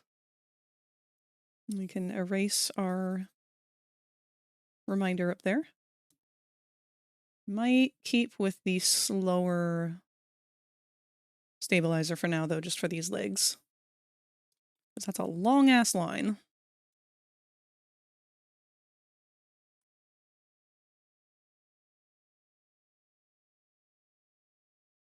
Got them swoopy legs.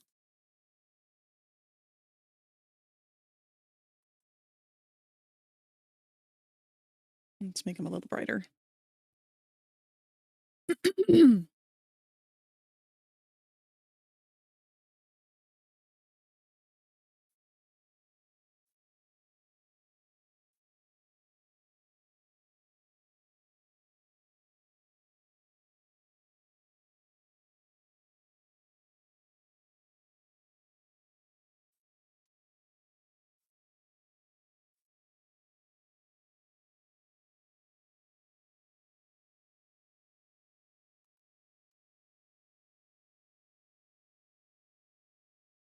No, I forgot about his pant stripes. Why did I do this to myself? I deliberately designed this character to be hard to draw, even though I designed him to be simple to draw.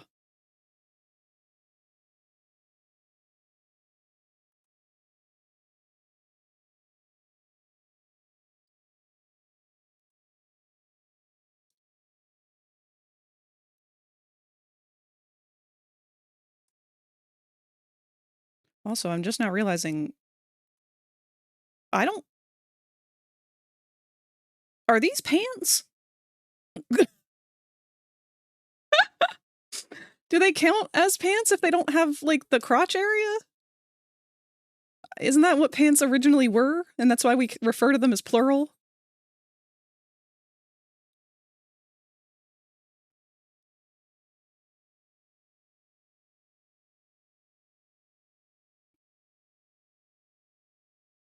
I don't actually know what Popple's legs look like under the pants. I guess I just never really bothered to think about what could be under there.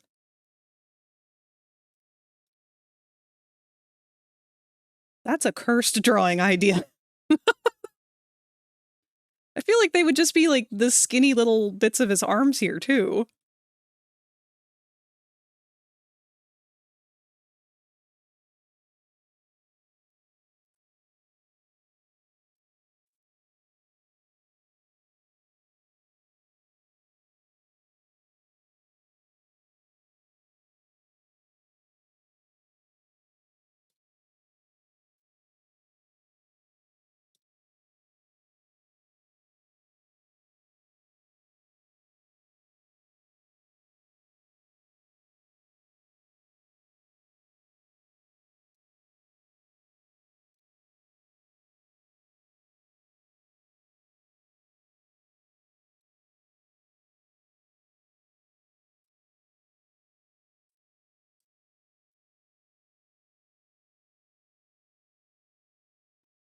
This is like the exact opposite problem that Kane has.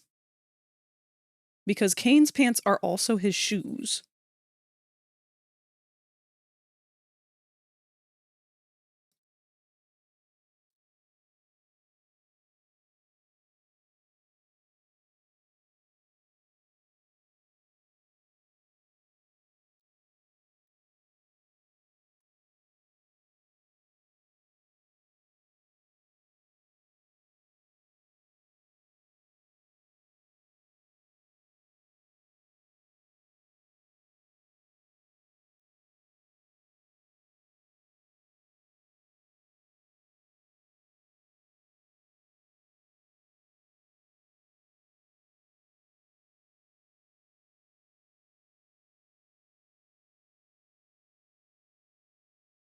This is just a temporary line that I'm leaving so that I know how I want to line up the zigzags.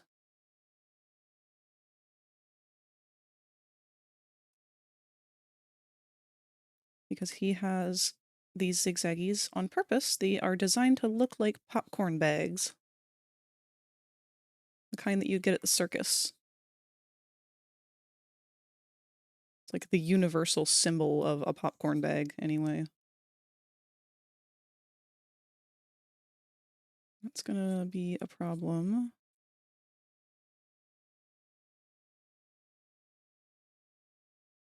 No, it's not. It should be okay.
You know the funniest thing about Popple's design?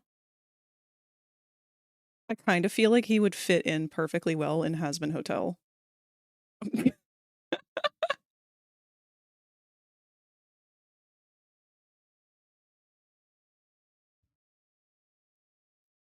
Maybe this is my Hazbin Hotel OC. This is my sinner.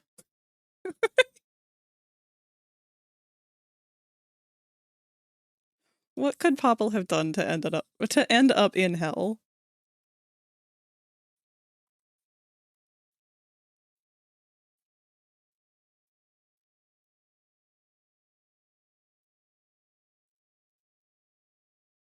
I mean, I guess if he turned into a gumball machine, that would kind of imply that his sin was gluttony. Because that's whole, like, B's whole thing. Sugar and sweets and all that.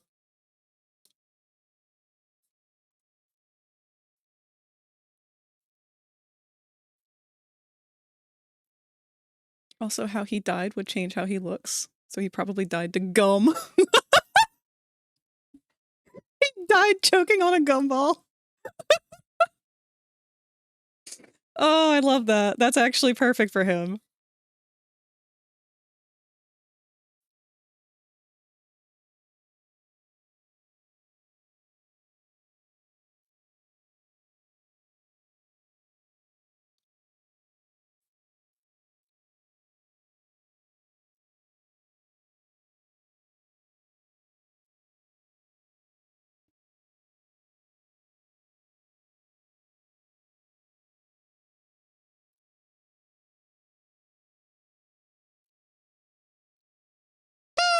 Wait.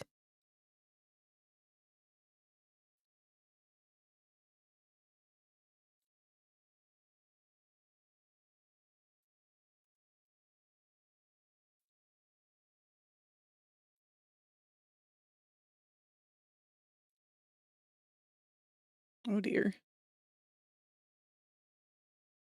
Kind of put myself in a corner with that one.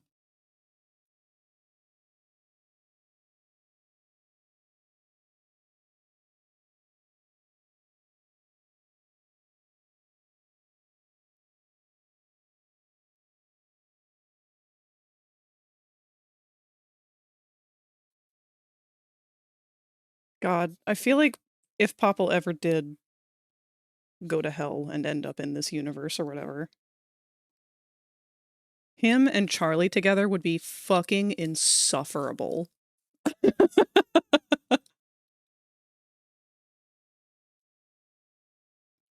They'd be like two camp counselors.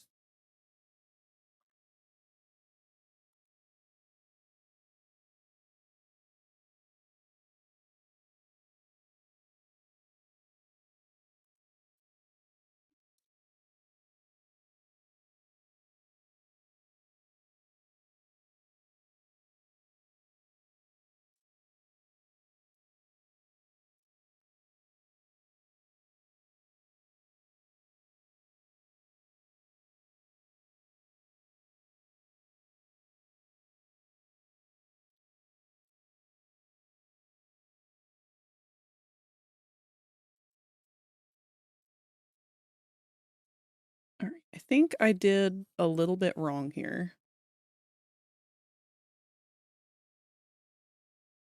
I don't know. Let me zoom out.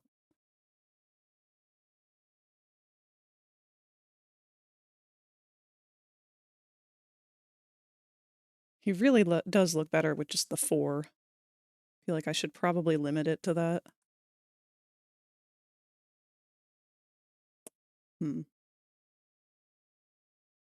Yeah, I feel like it's just making it as confusing as it can. So let's fix that.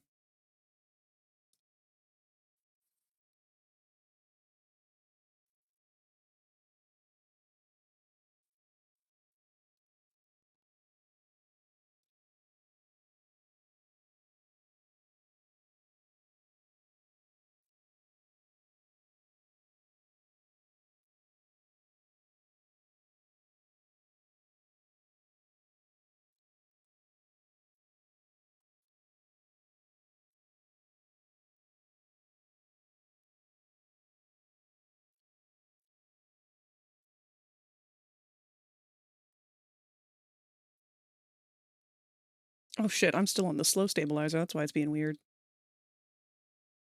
Yeah, that speeds it up.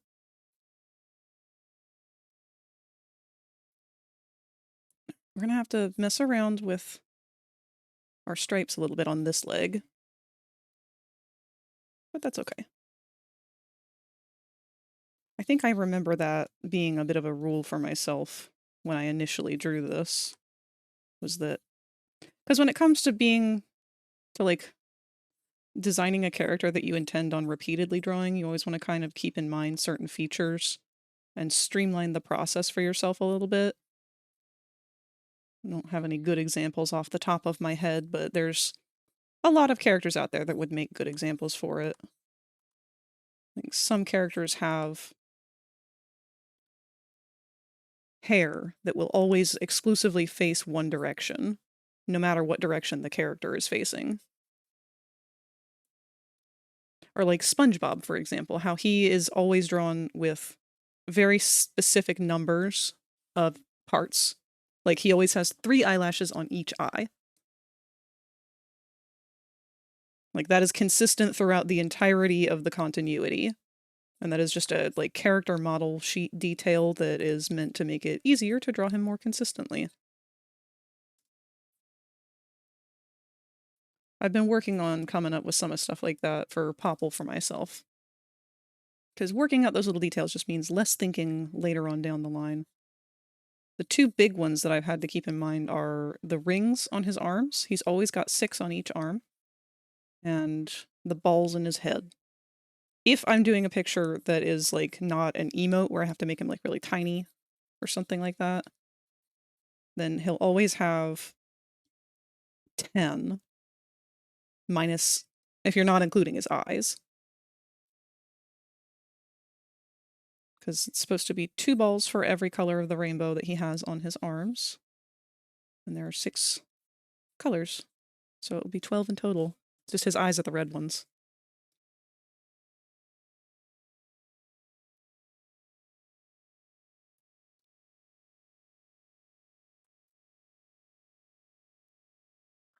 I have a has-been OC that was a son of God, but not their version of God. I never got around to giving him more backstory, but he had little to no memory and a lot of curiosity to a fault. Aw, that's cute. I like that idea. It's a very solid foundation for an OC.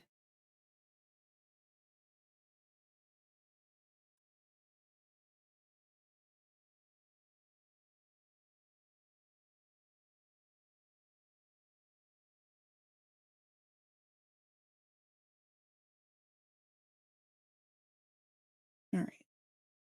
Let's get these arms out of the way. Ah, that's why we still had the slow stabilizer.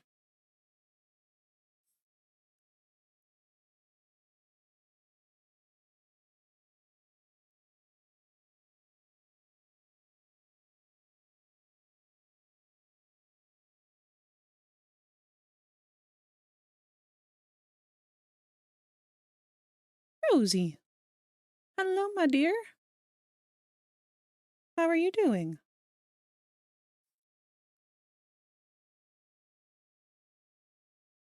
Oh, wow.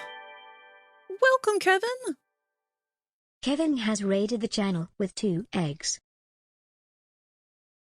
Eggs and explosions for everyone. Oh my god.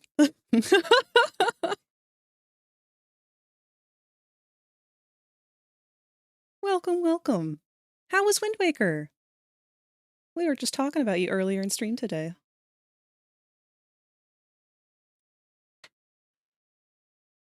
Explosions.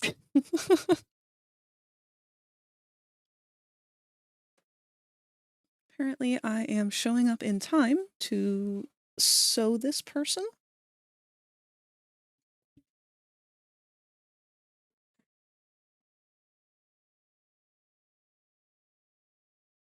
I'm curious to know how far you got in Wind Waker today.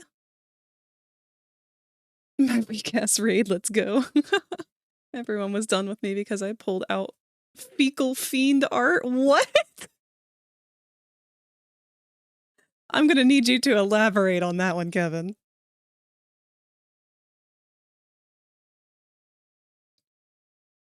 Eagle Fiend. That's not the character from Bubsy, is it? Not Bubsy, Conkers.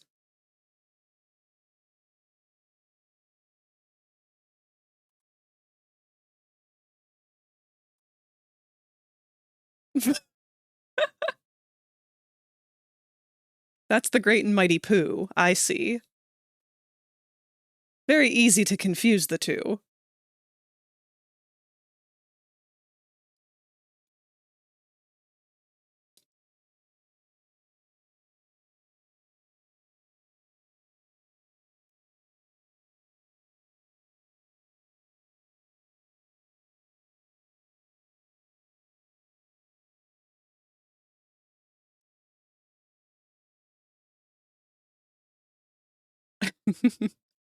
He's an OG for a token set that I'm working on, but they've been compared. That's really funny. I can't believe no one would stick around for Fecal Fiend. Their loss.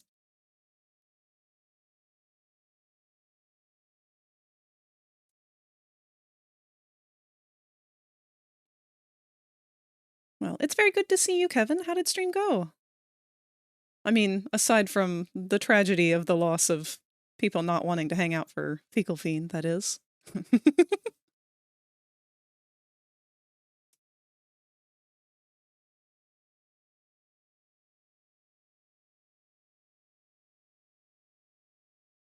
The Great and Mighty Nope. D&D tokens. Kevin's doing some D&D arts. Chain Demon is gnarly. That's really cool. Kevin, your art style is so perfect for that, too. I forgot tokens were a thing. See, I was very big in the miniature realm of things back when I was able to play tabletop in person with people. I have so many. Like, I have an embarrassing amount of unpainted minis. Just from where I was painting them so gung-ho and then just kind of burned out on it and stopped. And just have not been able to get back to it.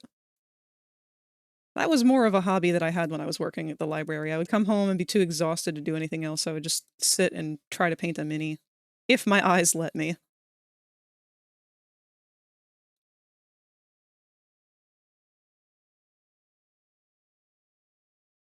Actually, I have a little bit of an embarrassing story with miniatures and a friend of mine. So we both really were getting into painting minis at the same time. And my favorite D&D monster is the Remoraz. And his favorite D&D monster was the Beholder. So when Wizards of the Coast came out with an official Beholder mini that was like the brand new one, and our store got it in stock. We had a comic book store. It's unfortunately no longer around. COVID took care of that. But when they got in stock, he was actually out of town. And I called him, and I was like, hey, they've got Beholders in stock. I'm going to get one. Would you like me to pick one up for you? And he immediately was like, how many do they have? I was like, they've got a lot. I mean, they just opened the box. I'm here right now as they're opening it. He goes, okay, 3. No. 5. No. I want 8. Do they have 8? And I was like, what? 8? Thank you for the follow. Now hatch from their egg. But I was really not thinking he was being serious. I thought he was fucking joking around with me because this felt like something he would joke about. And I was like, okay, so you want 8 Beholders? He's like, yeah.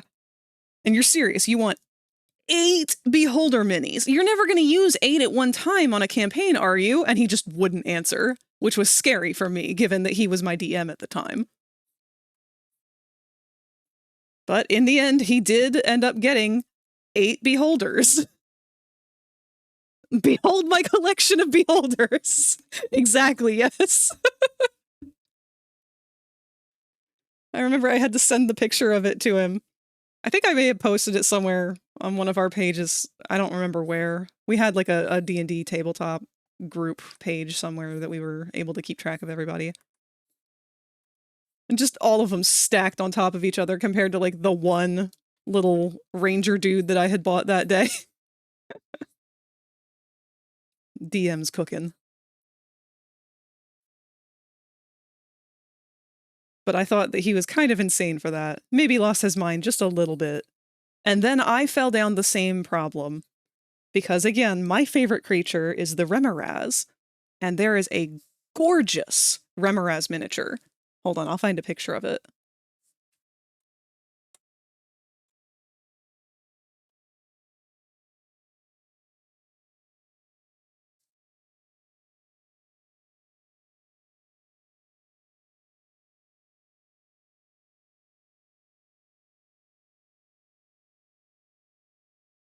So if you're not familiar with what a Remoraz is, I'll pull up one of the smaller ones first.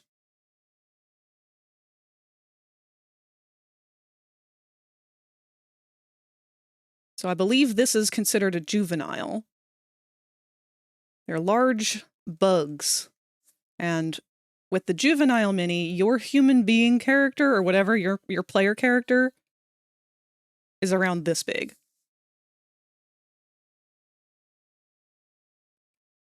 The mini in question that I fell head over heels in love with, however, was the Collector's Series Remoraz. This bitch. And she a big girl. Let me see if I can get a picture of someone else's with a little miniature person next to it. Here's one that they're painting. Somebody's painting on a forum somewhere. You can see there's a little person back here. So your humanoid character is like this big compared to this monstrosity. Well, I fell in love with them so hard, and I had been cooking on an idea for a campaign that I wanted to run at some point. And then as I was searching, I was heartbroken to find that I could not figure out where to buy this thing anywhere. There were no listings for it anywhere on eBay.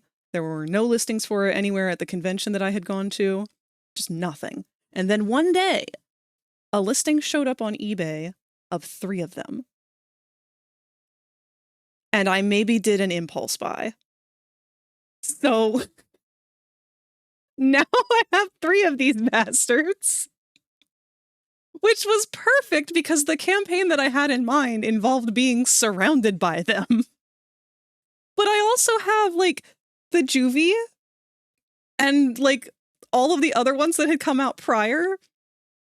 So I have so many Remorads now to do with them. I can't have a campaign where, like, you just fight Remorads. But it doesn't matter. It's my favorite mini. It's my favorite monster. This thing is so fucking pretty. And it's such a unique creature. I apologize, Kevin. I have not been reading anything from chat here that you've said.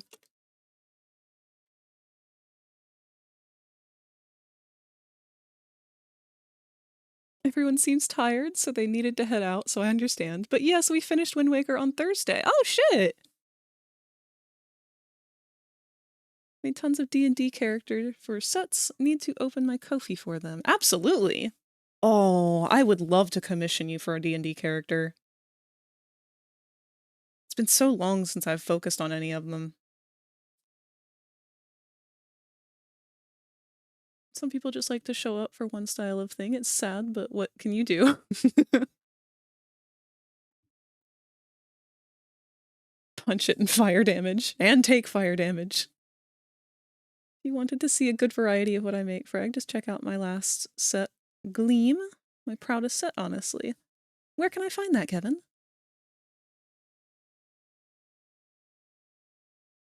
Like the kobold and the white suit from that set. Oh, that sounds cute. Let's quitter talk, make it happen. Centipedes are awesome. I actually need to draw a centipede for this deity, the set that I'm working on. Oh, cool.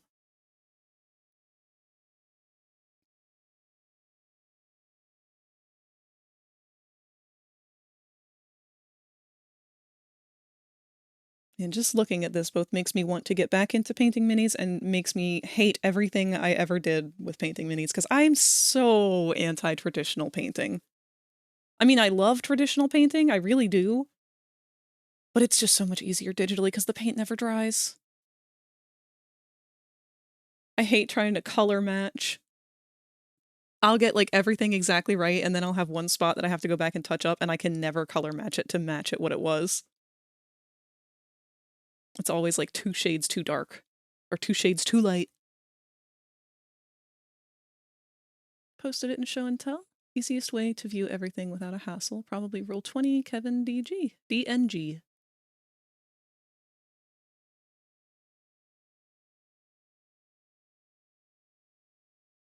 Let's take a look. Thank you, Satani, for including that. Oh, shit! Wow, these are so cool! Oh my gosh, I love every single one of these characters!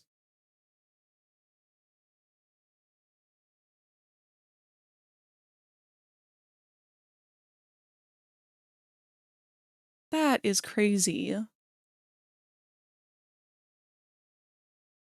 Kevin, I feel like all I do whenever you're around is gush about your art, and I'm so sorry. I don't... I mean, I'm not sorry, but...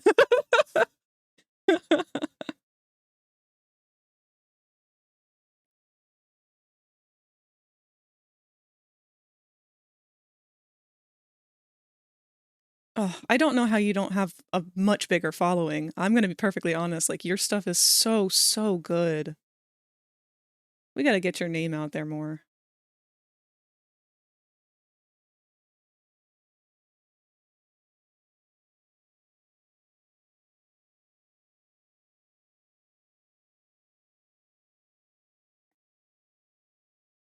No, I'm sorry, this is your stream. It's my stream, and I'm making it all about you, bitch!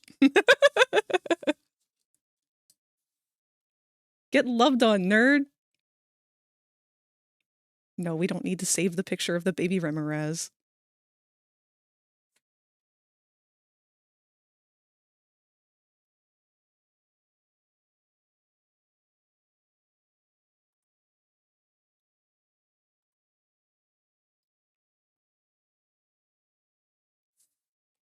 And I'm totally not using you to procrastinate on drawing a bunch of circles around Popple's arms because I hate drawing circles. No, sir. That has nothing to do with this right now. I'm offended that you would even suggest such a thing.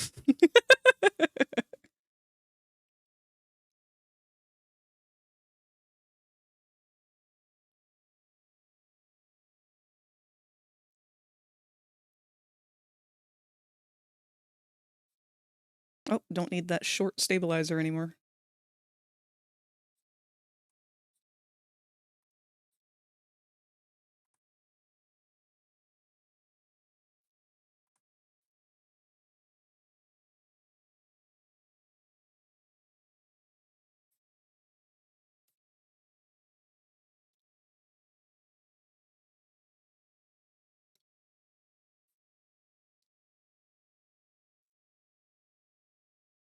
We were peeking at your throne, and that's when we noticed that the tablet wasn't set to crowdfunded, which is why I went me/whisper. Yeah, we gotta get you to switch that over, because that would definitely be a nice thing to crowdfund for you.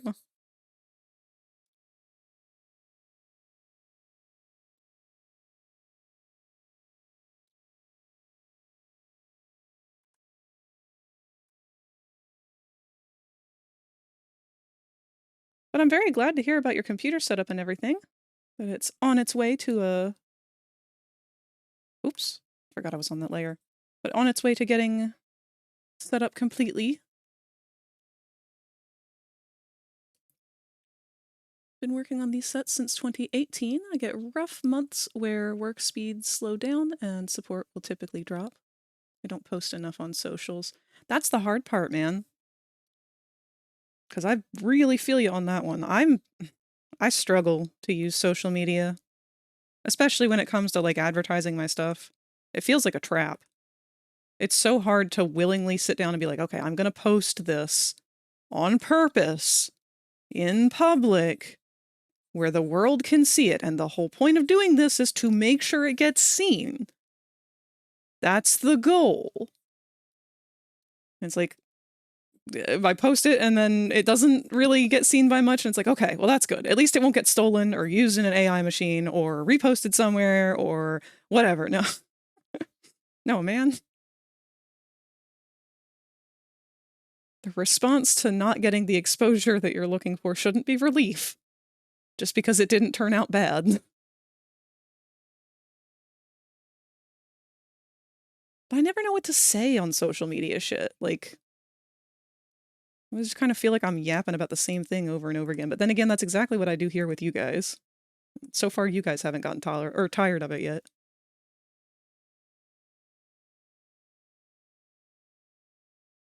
I don't know how I feel about that middle finger there.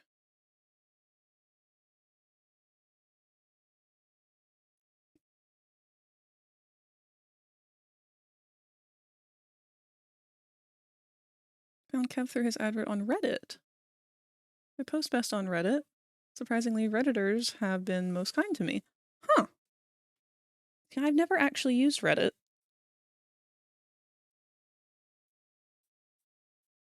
I always was a little bit too scared to. Reddit seemed kind of like it seemed like Twitter was already bad, and it seemed like Reddit was like the leveled up version. Like that was the big boy version of Twitter.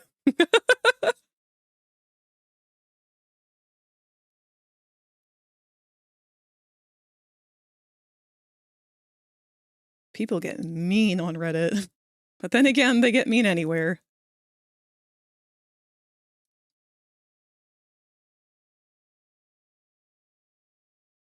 When I get a streamer account set up on Reddit, I'll leave a review.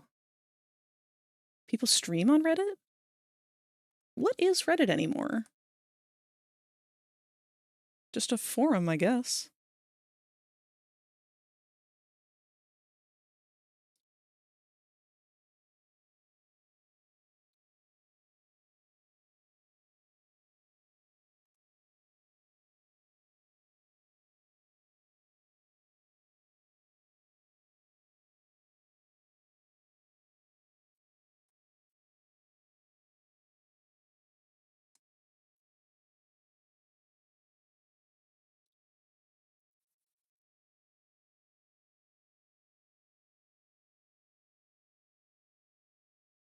Reddit has subreddits. You choose the subreddit that best fits your community-wise. Oh, you community-wise, and it takes the degenerates away from you. Huh. Huh. And there's like a whole art community over there?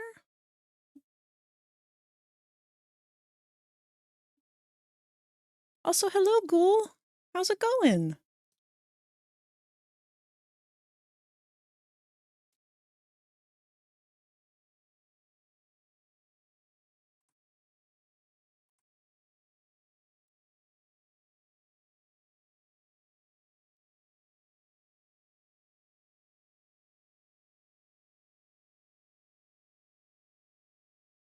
Good, good, good to hear.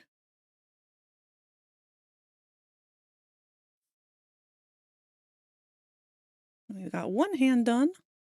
I don't know about that little nubbin. Wow, I did all that on the same layer. I even made a new layer to do it on and just didn't use it. Something feels a little weird about this part of the thumb, though.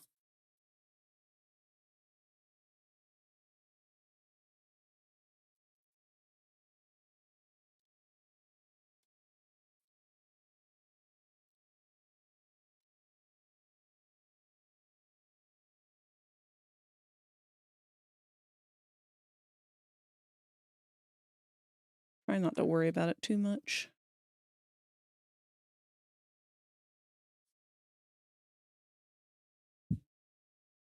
No streaming on Reddit itself, just make a Reddit account with the username. Ah.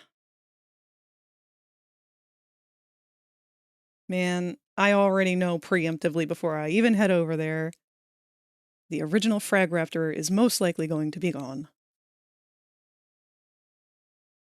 I have been battling my nemesis Nemesis.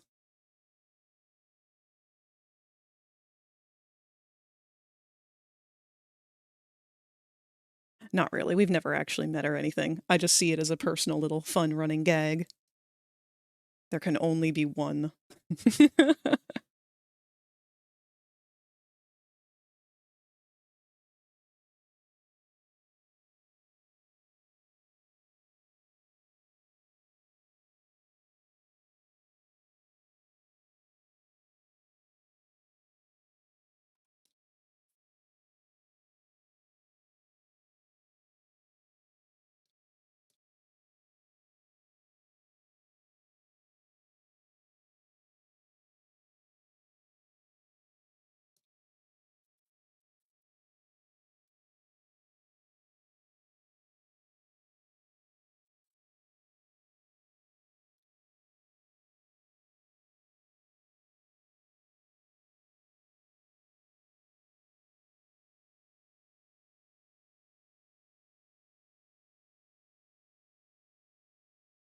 I want the Zatanni username without the underscore here on Twitch. Couldn't get it originally, but the account that had it has been deleted for over a year and has yet to be released. Ugh. You would think we'd have figured out a better system for that sort of thing by now.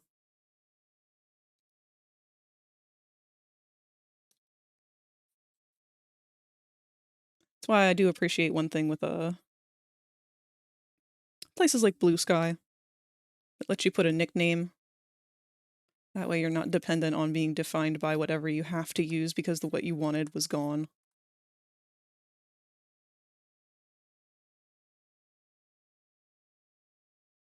For example, Kobold Legion is a subreddit. They love kobolds. Post anything you make that is kobold related, and they hug and drool all over you in the art. Lots of kobold drool. Different elemental damage depending on the kobold color.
I get gifted a lot of games on my Steam. People love seeing me being dumb and talk to them.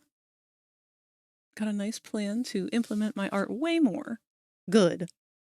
Because your art absolutely deserves to be in the spotlight. But I do completely understand what you mean by that, because that's why I had to divide things up the way that I did with the whole Art Tuesdays and Thursdays games on Wednesdays. Because it's a very, very difficult thing to balance. You definitely have a different crowd for different things that you do.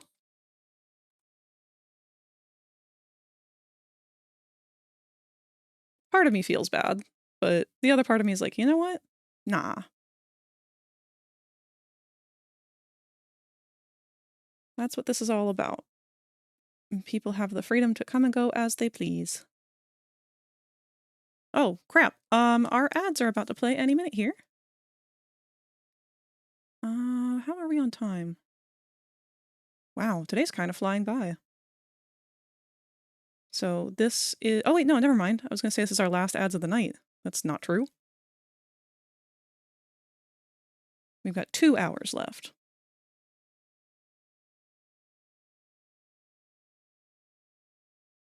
And our Spotify has been broken for most of the stream. I apologize for that. Bertaki was talking about that as well. but also separating stream days into like 4-hour art, 4-hour game. Honestly, I've been thinking about cutting down my hours a bit more.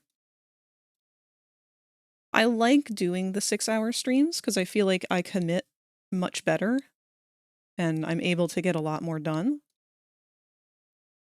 But it is also quite demanding at times, especially if I'm having a day like today where I've just got a lot on my mind and I'm not necessarily super feeling it.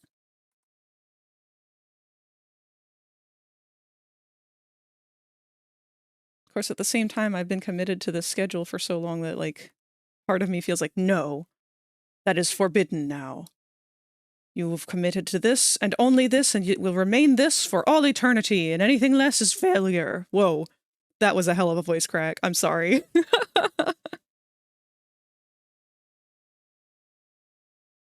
But no, that's not the good way of looking at it. That is not a healthy mindset.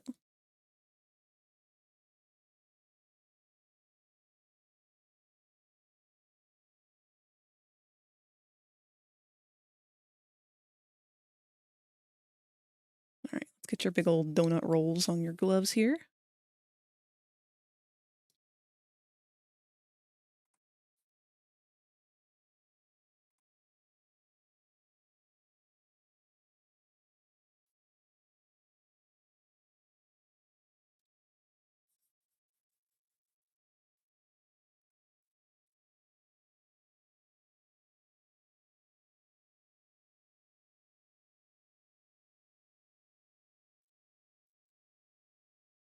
Six-hour, then it would be like 3-hour art, 3-hour game.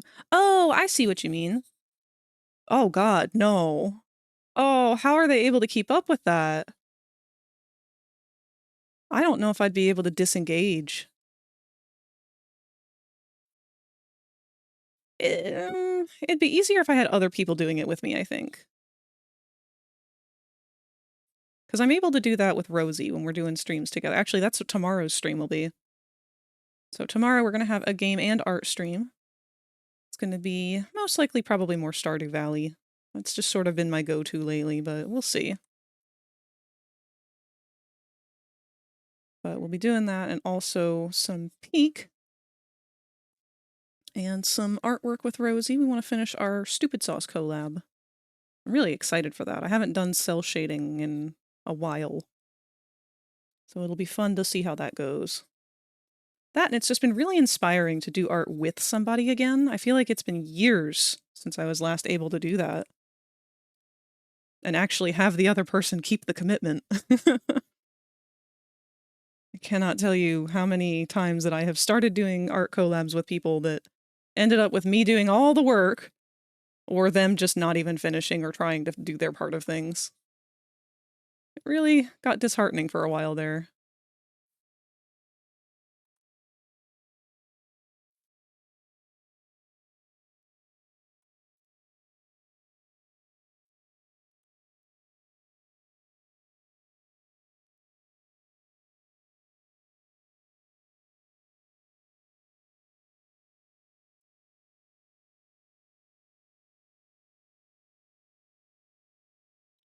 Need that Kevin art collab. That's something to consider. What I really need is to finish up all these other projects that are hanging over my head.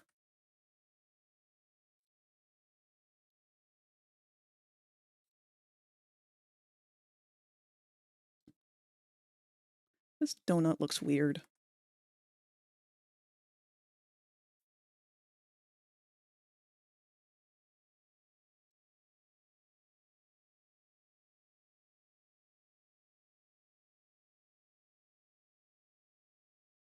I think I need to probably stop trying to make it look more like a puff here and just let it be what it is.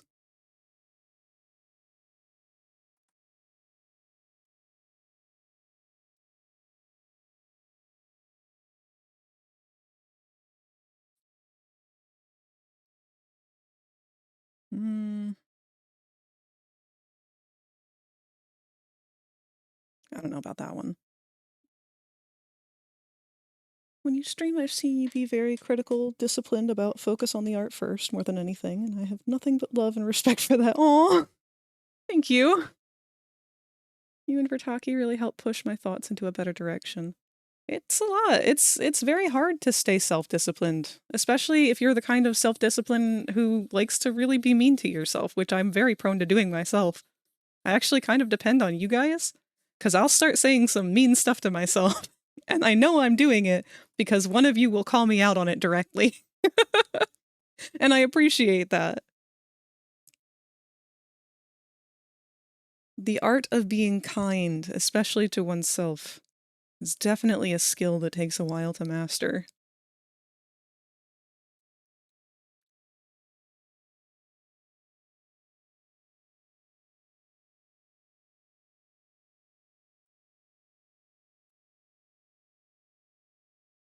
I will say, though, ever since I joined the whole Twitch community with art, I've definitely been feeling more like myself than I have in a long time. I went a really, really long time without being able to do art, especially at any kind of steady pace. I'd get lucky if I could make a piece once every 6 months at that. In fact, the last piece that I had ever made before, the last finished piece that I had ever made before I ended up just kind of drifting from art entirely, was a Halloween picture that was a Sonic fan art of Moss and Shadow. Shadow was dressed up like a vampire and Moss was dressed up like a mummy. And that picture was such a problem. I remember my computer blue screened like 4 or 5 times while I was creating it. And then Psy locked up and crashed another 4 or 5 times. And I remember like just kind of sitting there in tears at one point, fully debating like just not ever trying again. But I did push through and finish it. And I'm very happy with how it came out still, but it's just one of those things that like, I look back at it and it's kind of hard to be like, wow, it's really been that long.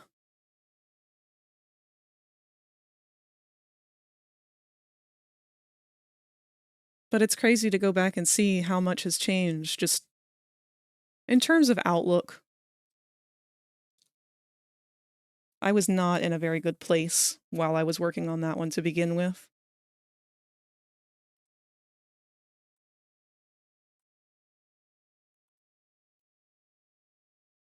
Maybe I'll go back and redo it sometime. Or instead of redoing it, maybe make a sequel piece. I think that would be fun.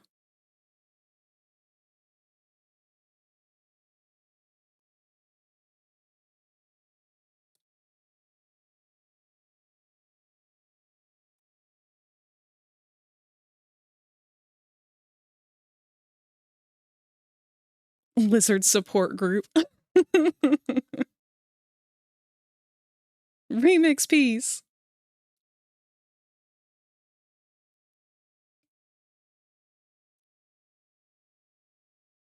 Let's see about this. I've actually spaced his rings out a lot more than I usually would do on this one, so we're going to kind of freehand this a little.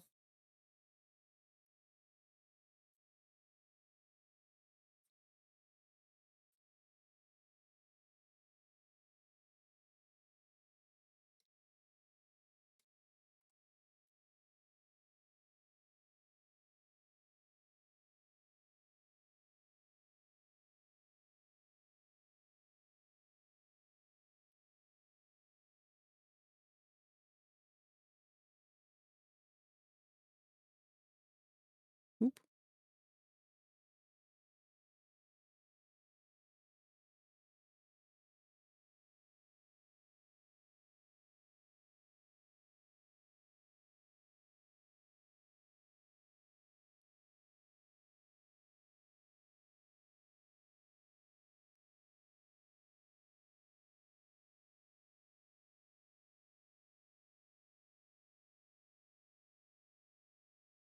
I'm going to have to find out how to set up this brush as a vector brush. Because for things like this, it would definitely come in handy. I don't normally like to use vector line work. It does streamline things, though. And especially on days like today where my hands are just not really cooperating the way that I'm used to. There be They're fighting me a little.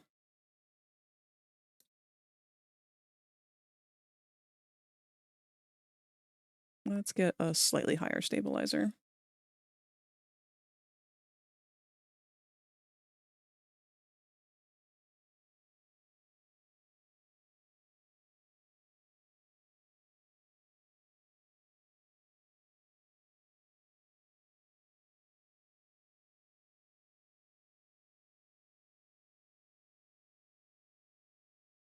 I'm glad introducing you, Kevin, Vertaki, White Toe, and Osaka Bean to each other. Very wholesome. I cannot thank you enough for that, Zatani. Because they have really, all of these people have been really, really awesome people, and it's been so nice to actually get to know them and everything. In fact, I was just telling Rosie about how you had introduced us the other day. And she was very eager to get to catch one of their streams one of these times. I think they are live right now. At least, Vertaki and Osaka, not Osaka, Whitetail. I don't know if Osaka is. I don't know if I followed them or not. I thought I had.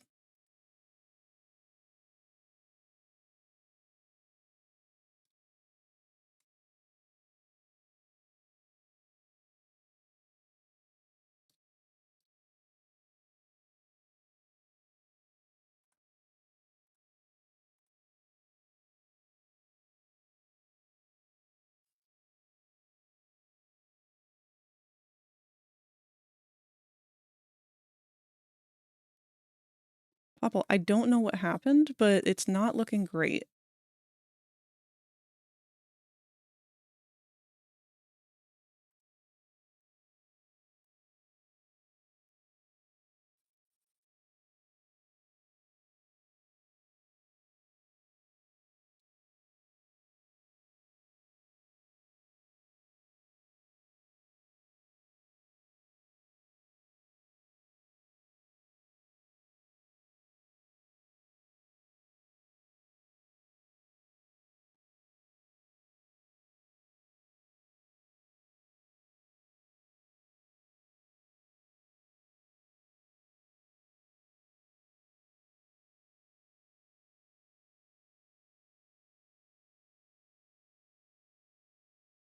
Alright, let's see how that will look once we get rings on it.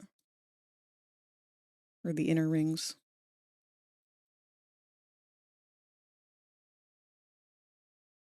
It's not really what I was envisioning, but it's something. And we're just going to keep taking it wherever it is it's wanting to go.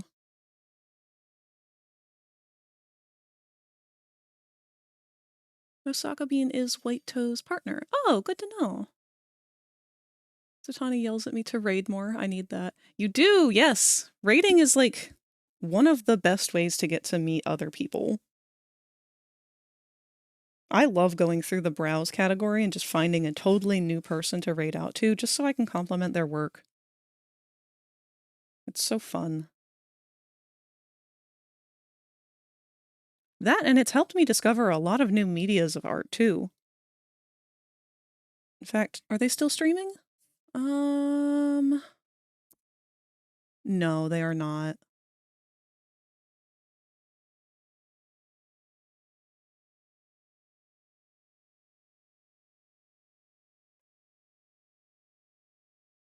Let me try and find their username.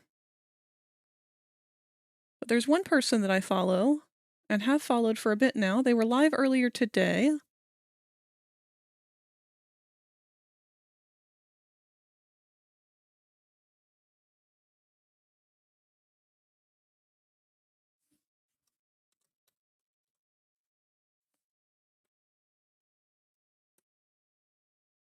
Unless they are still live and I'm just not seeing it. Where are you? Wait.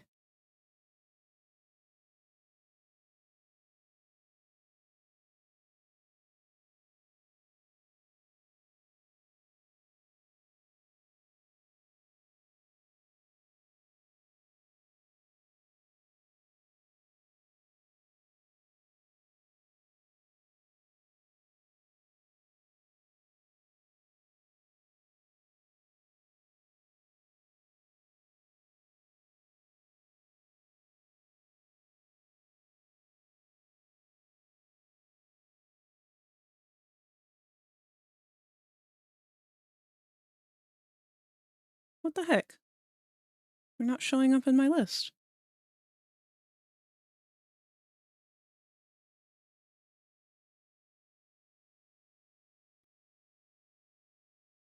Joke's on them because I had their stream open earlier today. Okay, I'm gonna give them a quick shout out, just so you guys can go find their stuff. I don't know anything about them personally. They're not a personal friend of mine or anything. They're just someone that I have met through streams. But they go by Impossible Snail, and they do a lot of game dev work. So the engine that they work in is Godot engine, which is one that I've been meaning to look into myself. And they just live stream while they're working on these games that they're building, and it's a really fascinating process to watch. So very similar to all of the Blender stuff that I do.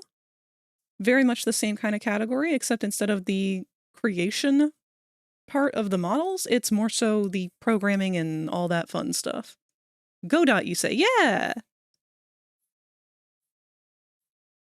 The somewhat less temperamental version of Unity, so I've been told.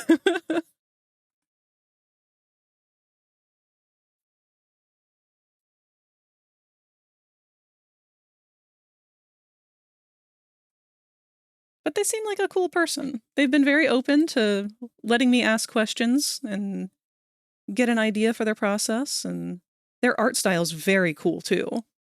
Reminds me a lot of like, oh, I don't know a good word for it, but like aesthetic-wise, I would compare it to, my brain just wants to say Blacklight 90s. No, but like, you guys remember the old shit Mad Balls and like cartoons of that era? I know that one's more of 80s. But late 80s, early 90s, kind of like Garbage Pail Kids, that whole kind of grunge, and it's like a delightful grunge. The last game I had seen them working on was like this gruff city Rocco's Modern Life kind of stylized something or other. And they were working on a shop system. And all of the art and assets and stuff they make themselves. Less temperamental Unity is a good way to describe Godot. I don't know just how well Godot works, because PNG Tuber Plus, which is what my current avatar is, that is a Godot program. And my only complaint really is that it crashes quite a lot.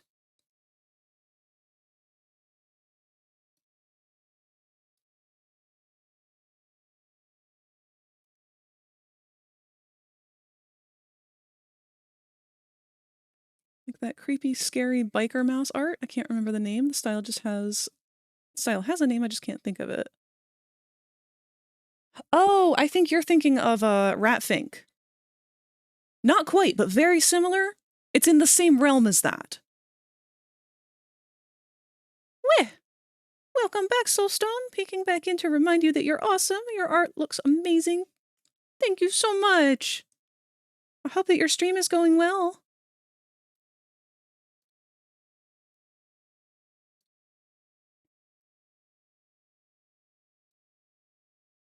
Soulstone's out here really pulling the dad move tonight.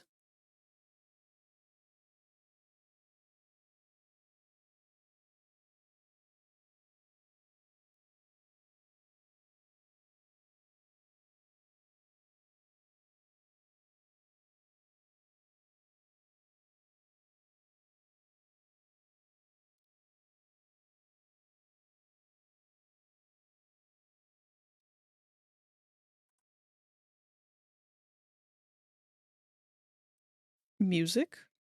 Ah, there you are. There's a very slim chance that the crashes are due to the engine and not just the program itself being badly made. Anything's possible.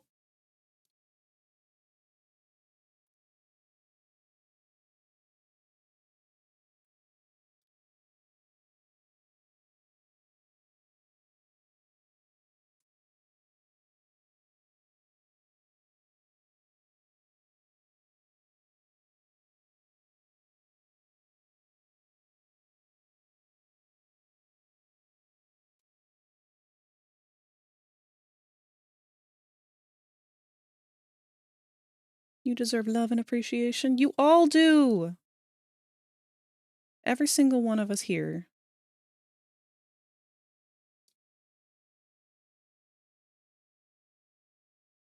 And even those of us who aren't here. Love is free. It's easy. It's free. You can give it to anybody. They don't have to accept it or not. But it costs nothing to give it away. And it's so fucking easy to make people feel happy. To just compliment. Make someone smile. I don't know why more people don't want to do that.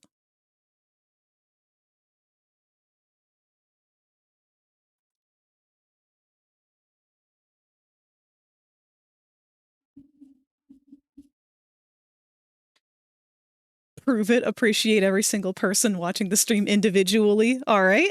Let's see. Broadcaster is FragRaptor. Let's go ahead and give a compliment to me. I have done an amazing job at holding my shit together today, despite everything I've been up against. Moderators, we have Kofi Streambot, who has been a very, very helpful resource in terms of getting everything set up for streaming.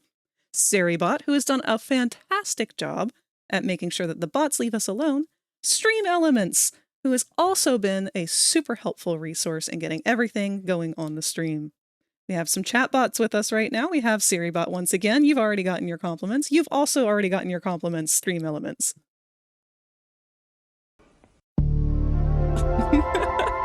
Hey, what's up? Oh crap, hold on. I just lost the chat. Wait. Hold on, I gotta pull that back up again.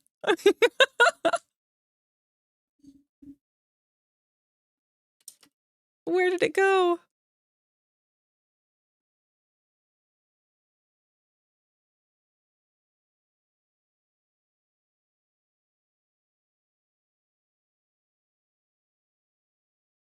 Oh my god. I'm gonna have to make a new browser doc. How could this happen to me?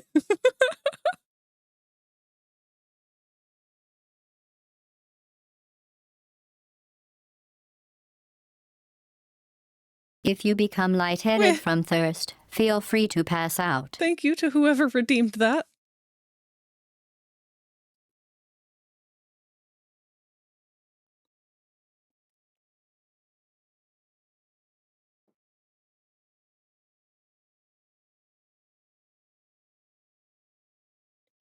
Sorry, I just need a minute here to finish setting this back up again.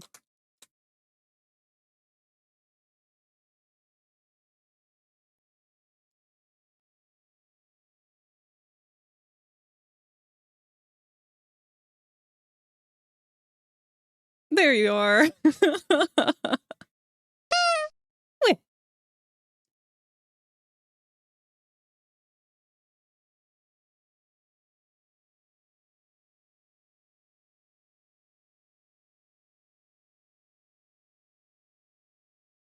All right, let me get caught up on what you guys have been saying. FragRaptor, the making their own stuff part in Show and Tell. I posted White Doe's D&D themed website where him and Osaka Bean made mugs. Oh, make mugs and tumblers, and shirts. Thank you, Zatani. I'll take a look at that after our stream. Love Street Sharks due to that art style. Yes! Street Sharks is the fucking best. There were so many muscly anthro shows that they broadcast to us as children. I don't know why. Just really, really wanted their kids to love big, beefy furries. I'm a victim of sleepy bitch disease. Oh, hi, Kat! How goes it? It goes well. I was, trying to individually compliment every single person in chat with us right now. But in doing so, I accidentally deleted my chat window off of my OBS.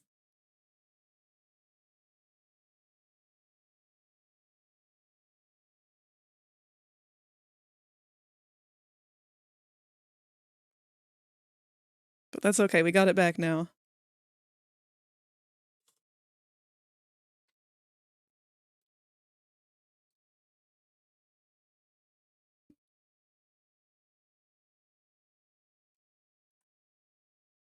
Oh shit, when did my pen get changed again?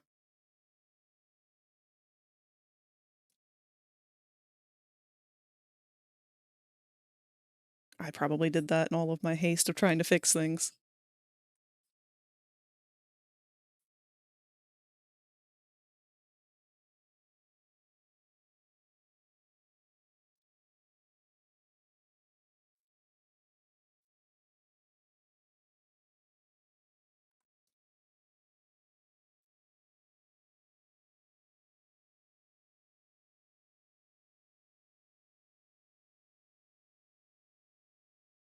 Just goes to show, never compliment ever again.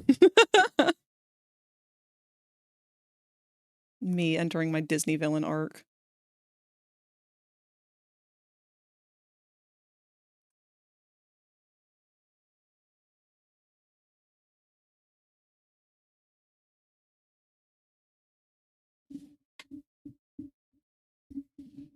Were there compliments? I missed them. There was an attempt. Where'd we leave off at? Users. Friendly introvert. Friendly has been an amazing artist who's showed up here and been so amazingly inspiring with all of their art that I honestly don't think I would be drawing nearly as much as I have been if they hadn't been around. Goldella is fairly new. I haven't gotten a chance to meet you as personally as some of the other people here, but your presence has been greatly appreciated. Ink Bleeder, I've known you for longer than I think I've known a lot of people, even though we haven't really known each other on a very personal level. But I still remember when we met. You introduced me to the concept of circles. I've loved them ever since. Jerv's very quiet, hasn't been very vocal, but has blessed us with their presence today with some conversation about Silksong that was greatly appreciated. We've got Kat, who has been so fun to talk to about all of the different types of arts and crafts that I don't do on stream here. In fact, I've wanted to bring up the other day something about doll customizing that I can't remember now, and I'm going to be kicking myself for that later. What was it that I had seen? Crap. It was something that I saw and immediately was like, I need to tell Kat about this, and now I can't remember. Weh. I'll think of it at, again, like 4 o'clock in the morning.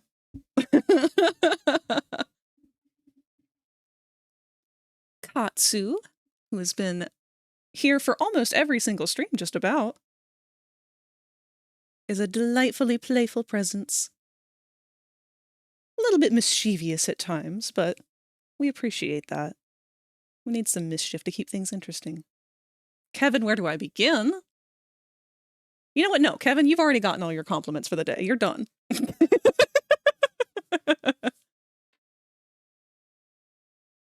We've got Mimi D&G. I don't recall you ever speaking in chat, but that is perfectly fine. I appreciate your lurking.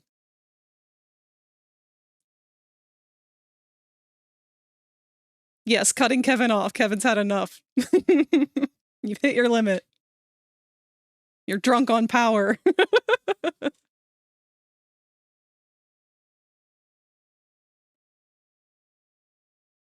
We still have the lurking, sleeping Q.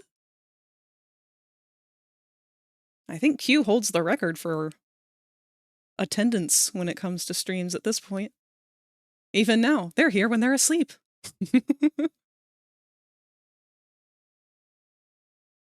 Ah, but that is followed up immediately by Q's rival, Snake of Lava Fire. Snake has been here so often that we get the iconic Snake love bombs every time that they make themselves present, or their presence known. That's how you really know that someone has been supportive when they have got their own iconic entrance. We have our beloved, everybody's famous, or favorite robot dad, Soulstone. He's hanging out with us for a little while here. Also streaming right now, if you guys aren't familiar with him.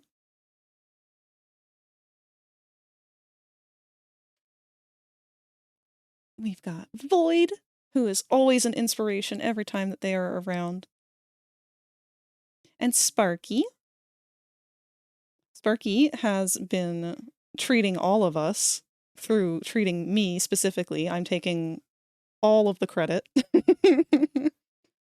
But Sparky has been kind enough to be playing the Garden of Banban series with me and some of our friends, which will be a huge gift to you guys whenever I get around to uploading those videos. We've got the first 2 of them already uploaded, and I was tempted to play them today instead of doing a live stream, but I had the energy and I felt like we might as well give it a shot. And we've got a lurking Vertaki, who I'm going to return the favor of, as long as my internet will allow me. Vertaki and their whole crew have been absolutely amazing to be around. I really can't wait to get to know them a little better. In fact, we might even raid out to them tonight if they're still going. But we will see. There's a lot of really good people who are streaming right now. Everyone tends to wrap up at the same time, though.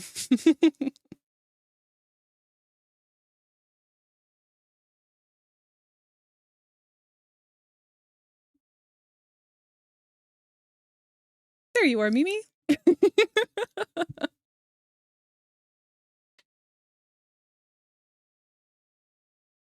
No, don't pin that message. Why did you pin that?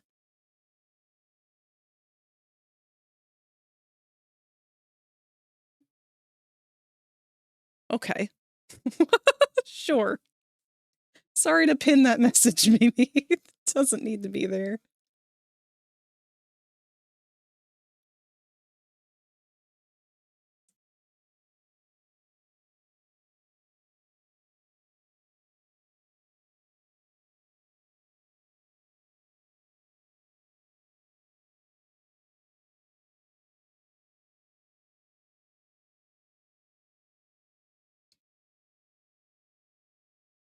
Sleepwatching I've taken to that lately here on Twitch in place of my own, my once nightly doll video. Does make for some odd things to wake up to with raids though. Oh man, yeah, no, I've had that happen a couple times myself actually. I don't know what kind of rabbit hole chain you can really fall into when it comes to just raid traveling, but man, I've ended up in some funky places because of it, and it's always a shock.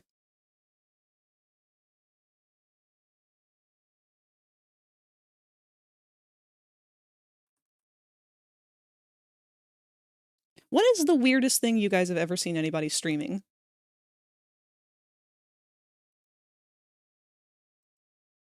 I'm really curious about this, actually, because, well, predominantly because of the weirdest thing I've seen somebody streaming.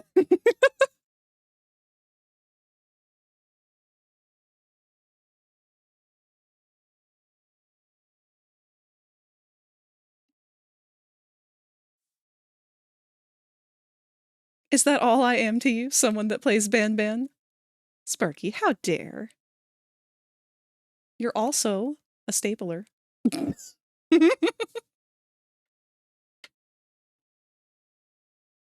Strangest Tribal Hunter, a furry inflation game. Oh, I'm not talking about just games either. I just mean in general.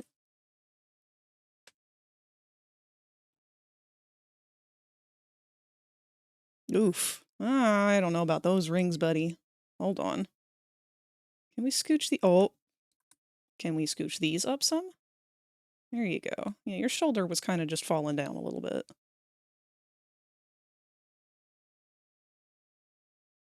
That's good. Let's fix up that bottom ring.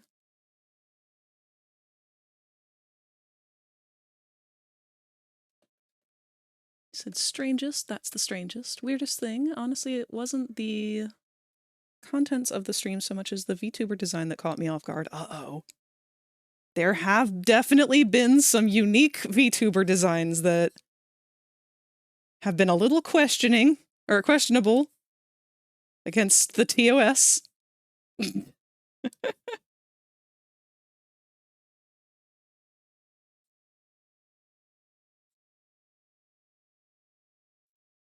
My favorite are the ones that are very blatantly fan service.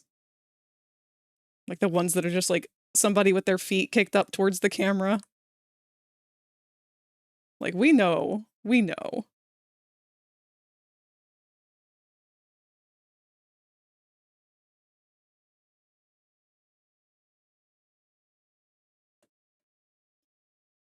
sentient boobs!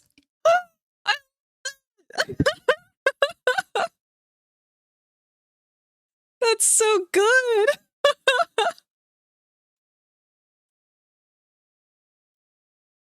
God, how would they be able to get away with that with the TOS? That's so funny.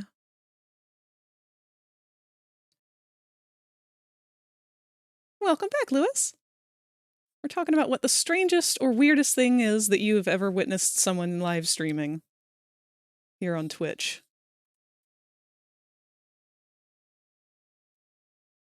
So for me, the strangest one that I have stumbled upon out in the wild, I genuinely don't actually know what the context was, and I am so sorry that I don't have the account anymore to be able to link to them. I want to say I did follow, but I happen to follow a lot of people who are inactive or don't stream, and if they happen to ever stream again, I have not noticed. But the weirdest thing that I had ever seen someone stream was a Russian lady who was live streaming turning herself into a cosplay of Jabba the Hutt. But not like for a convention or anything, just like in her house.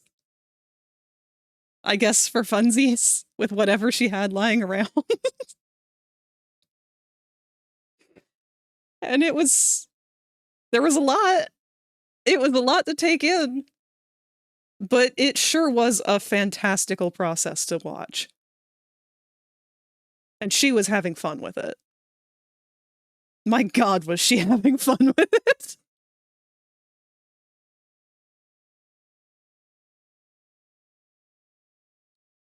I was so sad that I couldn't speak Russian to understand what the things that she was saying, because she was saying them with a lot of enthusiasm.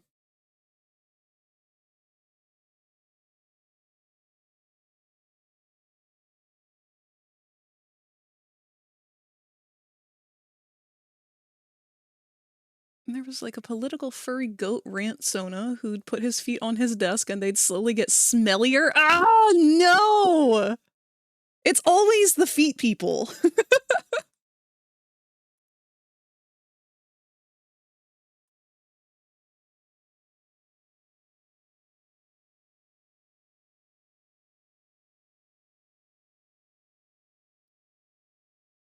Porn artist who sounded exactly like me, and my sister saw them first and had to call me to find out if it was me. What did I miss? Not much, friendly. We're just talking about the strangest things that we've seen here on Twitch. I also want to make sure that I clarify that I'm not saying any of this stuff to, like, make fun of anyone, because I admire people who take the bold takes like this. Like, obviously I am not a feet person, from my reaction to how often you guys have brought up feet. But I have so much respect for people who are feet people, who are boldly in-your-face feet people, because they are living their true life. They're just being their true selves. They are not ashamed. They are free. They are cringe and they are free. And I love that for them. And I love that I get to relish in the weirdness as not being one of those people. And I love that the people who are into that stuff get to also relish in it. It's just like a win-win-win all around.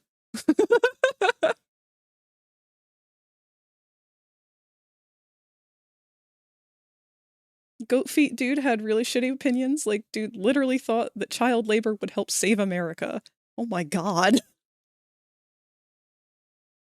Yeah, no, I don't think that's gonna help.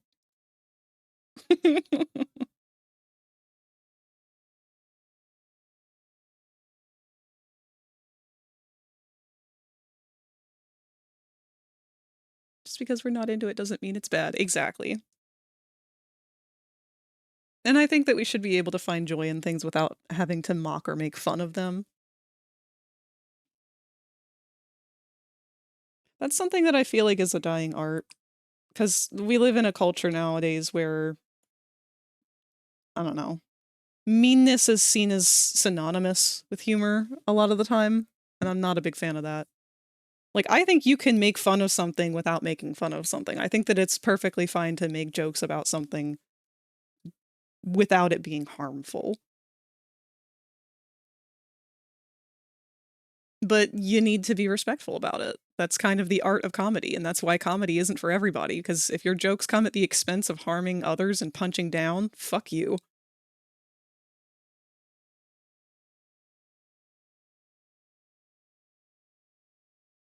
Forgot to mention said birthday present I plan to resume working on tomorrow is strictly top secret. Don't expect progress reports since I will be offline whilst listening to music CDs. Ooh, taking it old school now. I've been wanting to do that. I've been wanting to take like a full-blown internet technology, not technology, but like internet, social internet vacation for a week long. And I know that's going to be miserable at first, just because the internet addiction is so high. But like break out the old Walkman, sit there with some CDs and shit and just draw. Just lay on the floor like when we were kids with some crayons and a sketchbook.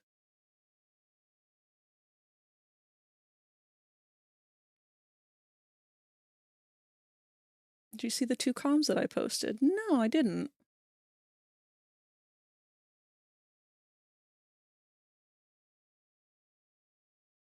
Let's see.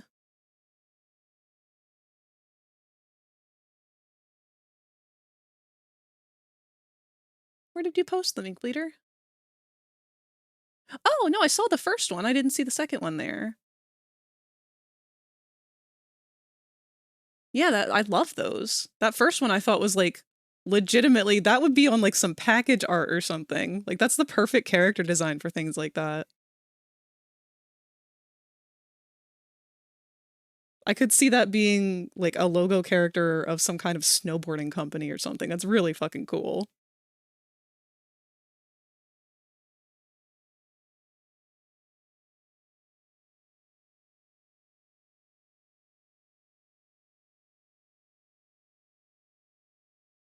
You can make fun of something without making fun of something, FragRaptor. Who are we to yuck someone's yum? Differences are what make life more interesting to an extent. Yeah! Going undercover.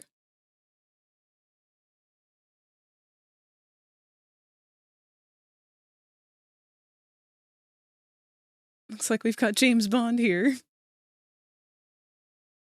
I think I have the perfect activity to work on while I wait for Knights of Guinevere. I'm going to write for more of my AU. Yes! Good! Feed us. We feast upon your Mothboy AU. No, my persona's commercialization worthy fuck. That's what you get for making him look like he belongs on a Capri Sun.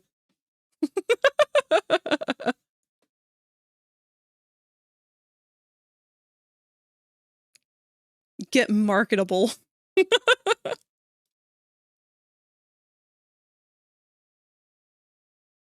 Also, that bird lady with the laser tonpas is also an OC of mine. I figured as much. I don't think I've seen that one from you before. But very, very cool design. What kind of bird are they? I don't want to assume.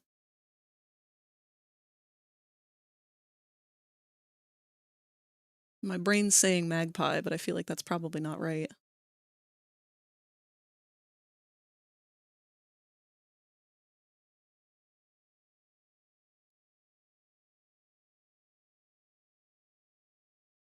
All right, let's get these last rings done. I shall. Hopefully once I've got a fair portion of it written, I can start posting it somewhere. I'm debating on posting it on AO3, but I'm very weary of AO3's author's curse, so I'm still unsure. Speaking of old school, I did hear Amazon is the perfect place to get yourself a portable CD player. If you've got a pair of headphones with active noise cancellation, I recommend grabbing one. I'll have to see if my old Walkman still works. I'm a creature of habit. I tend to never throw away any old electronics, ever. I literally have a box in my room that I call where cables go to die. And that's where almost all of my cables that I own live. Anytime that I need any kind of charger or a wire for something, I always just go right over there because odds are I have whatever it is that I need or I'm looking for in that box. And if I find something when I'm going through other shit, like a random cable in a box somewhere, that goes in the box where all cables go to die. Because either it's going to get used and it's going to get found for whatever piece we're looking for, or it's going to die there. Either way, that's where it belongs. Do they live there or do they die there? Both.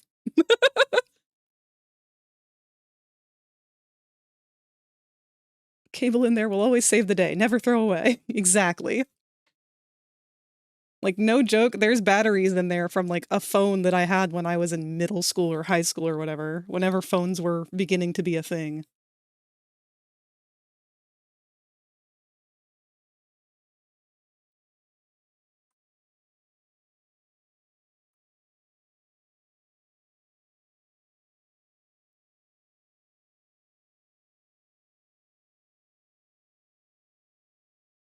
I'm pretty sure I don't even have the phone it went to anymore, but it's there.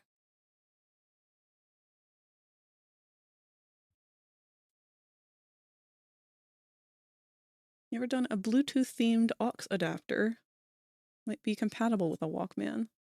I actually had a Bluetooth plug-in thing for that exact purpose for my car, because my car was an older one and it had a tape deck, which is really annoying. It didn't have an aux cord.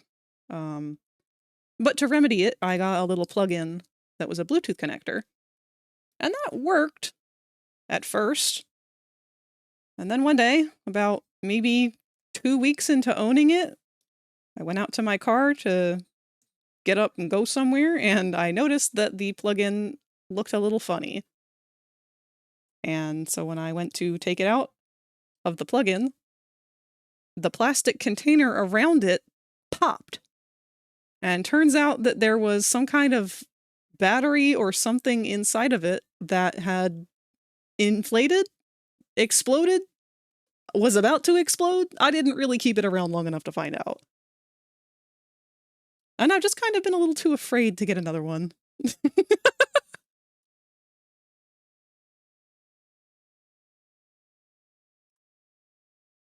that's okay. We still have a boombox. Like one of those chunky big things that you would like... They would always show people carrying them on their shoulders in the 80s. I believe that was one of Grandma's things. I'll pop a CD in there every once in a while when I go out to the garage to clean things or go through things.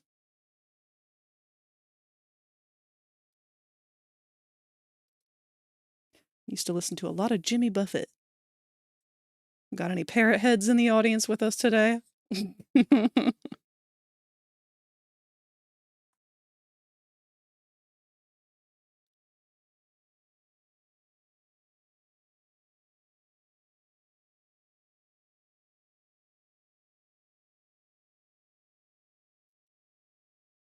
To sum it up, it's an inside joke that once you post to AO3, you're almost guaranteed to have some extreme event happen. Some fanfic authors will even have author's notes describing some absolute life-threatening crisis that happened after they started posting their fics to AO3. Good God!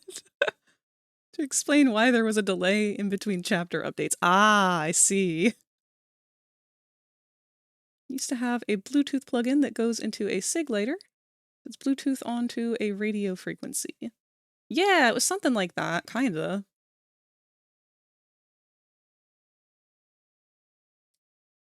I think that's more of a bit than anything else. Probably, yeah. I'm planning to share my AU in AO3 once it's written, but if something does happen, I'm going to simultaneously cry and laugh so hard. Has anyone ever done an AO3, like, ARG? Like, where they start writing, like, a fucking, I don't know, some stupid Harry Potter fic or some shit, and then they just, like, start dropping some casual ARG, like, hey, sorry this chapter's late, guys. Like, I had to go to the hospital because I tripped on my way home over a magic rock that was glowing or some shit, and now, I don't know, aliens are chasing me? Chapters keep getting delayed more and more, month by month. We keep hearing more and more in the updates about getting abducted and I don't know. That'd be fun. Portable CD player is my go-to source of listening to music whenever I'm working on an animated video or comedy skit made in Procreate Dreams. It's always good to have. I should try that. Back in high school, that was like my favorite thing on earth. I know I had an iPod, and I did listen to it a lot. But I also just kind of really liked having a CD player.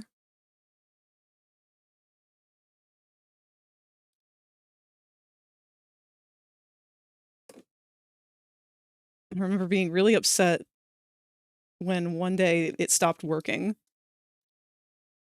It was just skipping repeatedly. I had to ride the bus home listening to Rihanna's Rude Boy. And I was not a fan of that song at the time at all, because it seemed very non-consensual. I didn't like the song. It's not a good bop.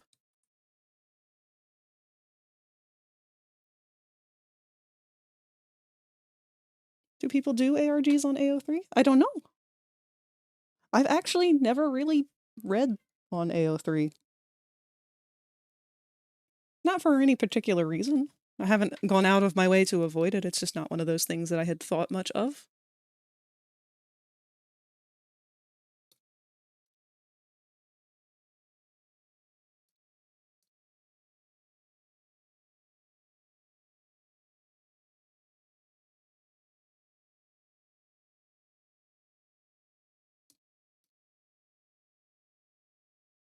Didn't use a battery, just the SIG lighter, power plug for power. Never had issues, but my current vehicle has Bluetooth built in, so I don't need it anymore.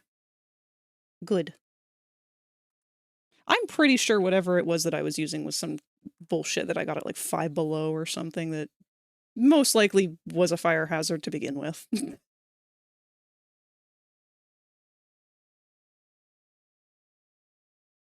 Got my phone for either listening to YouTube or listening on YouTube or Spotify. Yeah, Spotify's mostly been my go-to lately just because of the convenience of it.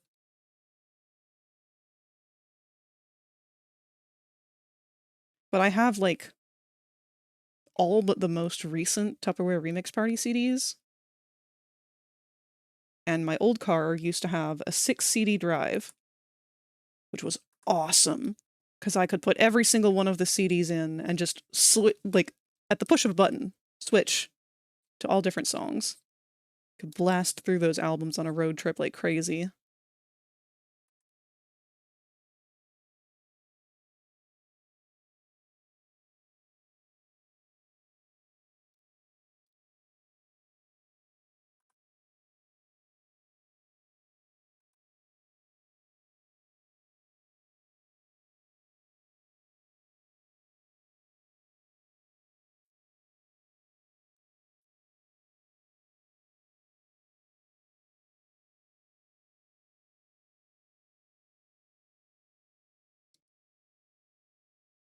Tend not to go there too often either. I love storytelling, but it takes a very specific mood for me to seek out fanfic.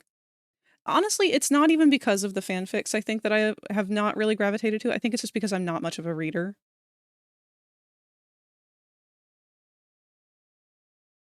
And I say that in terms of like sitting down to actually read with the intent of reading. Because I love novels. I love books. I love stories.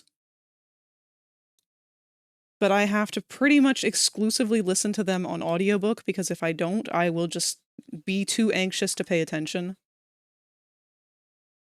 I have to be doing something. I can't just sit still. Even right now, I'm yapping with y'all.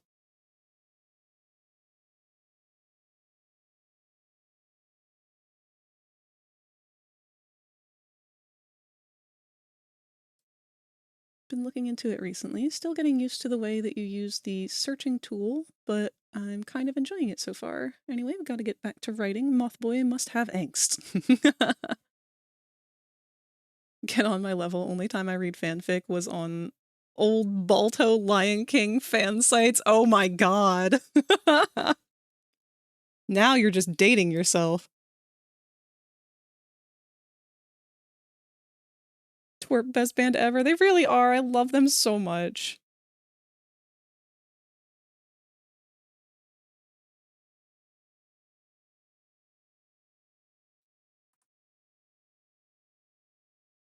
Didn't they just have a new album come out? I'm almost positive they did. Like very, very recently, like this month. If so, I have not listened to it yet at all.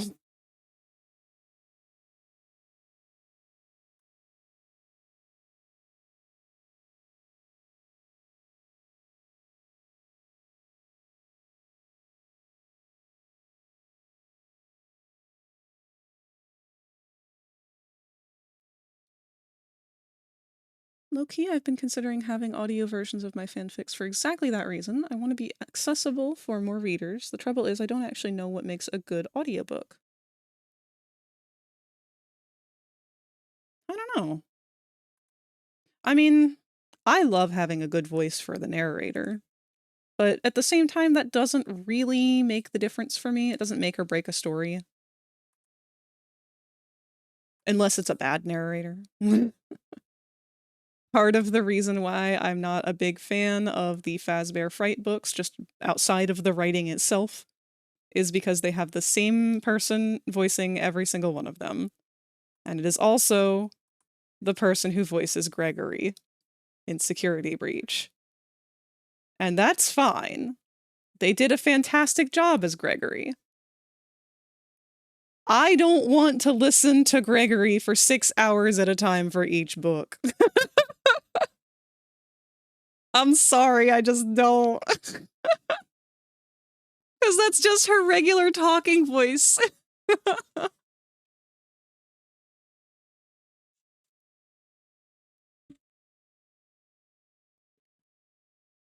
In a modded Minecraft server I'm in, I just gave myself a pet baby Zoglin named Benny.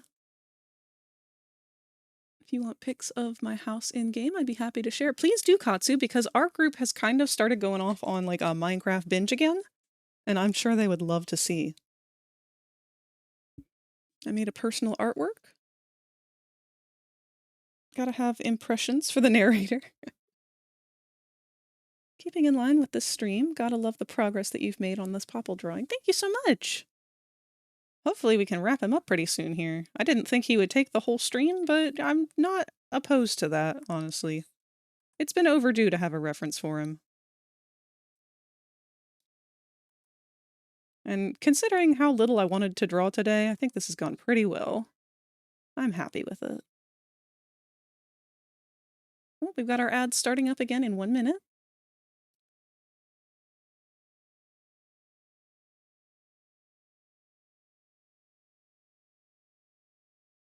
Brought my sis to see Twerp live for her birthday 2 times. Most fun she's ever had. Twerp changes lives. They really do. If you ever get an opportunity to see them live, it is fucking amazing. It's like going to see Power Rangers live. Just a bunch of dudes in costumes going crazy, having a blast on stage, singing songs about how great it is to be friends. With a cool, retro, sci-fi future Canadian vibe to it.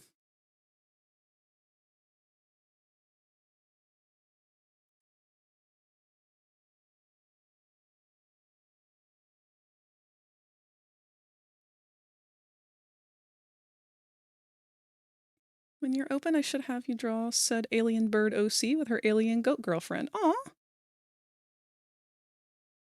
I've been considering opening for commissions, but probably not anything final. I think I would do better just doing sketches in the beginning here because, I don't know, I've had kind of a difficult time with some past clients that left their mark very well, very strong. Just kind of made me a little bit scared to do commissions again with people.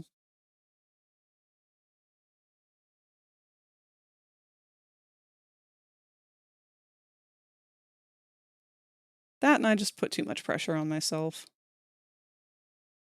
It's a bad combo when you already put too much pressure on yourself and then the person in question also puts too much pressure on you.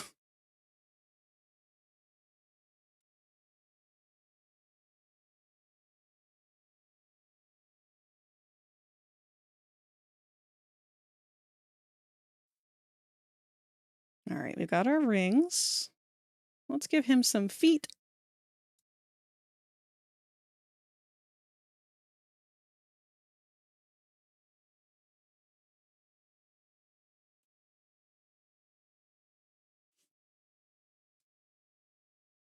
I'm looking forward to drawing shit posts. It's a fucking show and they go all out. They do. Really wish that we got that Starlight Brigade show. God, yeah, that would have really been amazing. I would have paid a Kickstarter for that.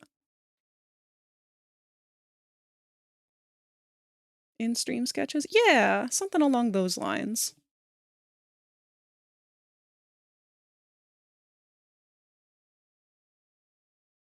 Felt commissions can be scary.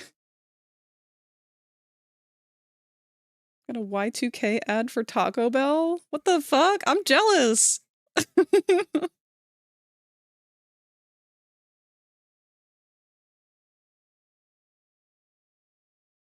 Oh, look at you with the fancy shaders and stuff too. Hold on, let me tag Mannequin this so he can see.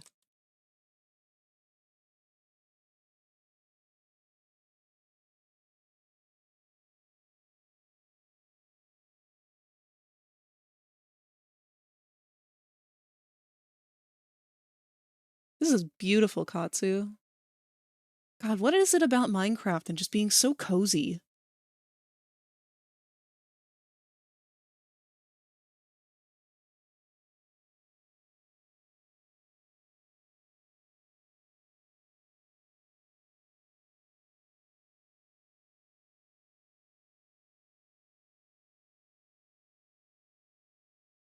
Underwater one is a glass dome I built to have an underwater enchantment room. I made that mistake my first time playing Minecraft. I thought, ooh, I'm gonna make a glass house underwater. I never finished it.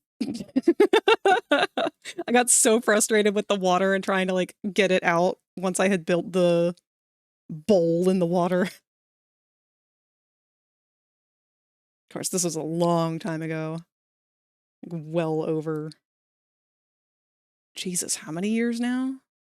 It's like back when I first joined, what, Tumblr?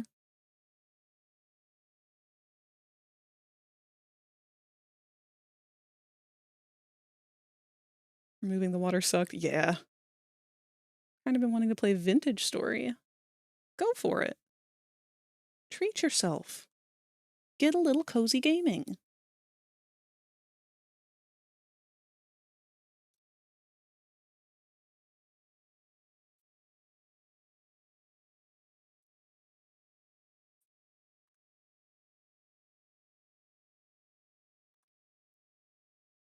One thing that I will never, ever, ever change about Popple are his stupid little shoes. I don't know why, but I just love his little high heel shoes.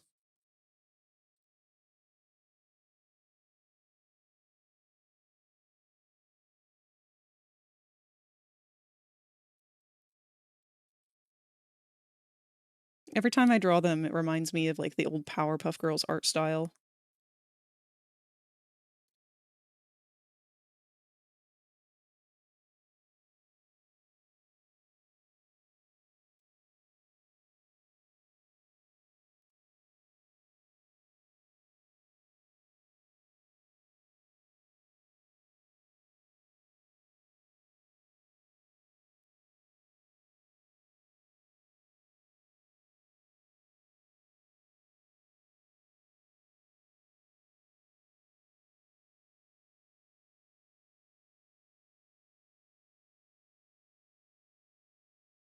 Vintage Story isn't really cozy gaming? No? What am I thinking of? He can have the little clicky-clacky heels as a treat. Frag, you are an amazing artist. Your style's amazing. Your finished work always looks amazing. Anything a client says negative about you is instantly wrong, and they can fight me on it. Thank you, Kevin. It's not so much that I've had past clients that said that what I was doing was wrong, so much as like, I don't think that they knew what they wanted. You know? And it's hard to create something for someone when they don't really fully know what they want to begin with. So, like, I'd come forward with ideas and be like, okay, here's this, this, and this. And it's like they would explicitly ask me because of my art style. They said that they would like my art style. So it's like, okay, here's my art style and here's things in my art style. But then I would keep getting the feedback of, no, well, this is, I don't know, maybe I think this is too, like, angular and I don't know, the proportions are really kind of cartoony and I don't know, could you just make it more, like, realistic, I guess? And it's like, well, look me in the eyes. Does it look like I do realism? Like, I feel like I'm being set up for disappointment here. Too angular. What do you mean? That's like what I do.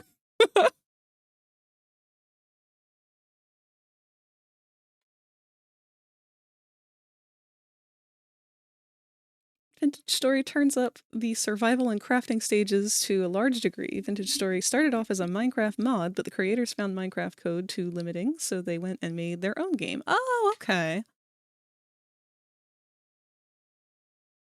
It's like they had no clue why they hired you. Yeah. So one thing that I talk about quite often in my art is I really have a deep appreciation for, quote unquote, the art of ugly. And by that, I mean, I don't like conventionally attractive designs. I don't gravitate to them. If I see a character who is conventionally attractive, that's a good character and everything. It's just not me. I don't know how to draw, like, weh! I don't know how to draw.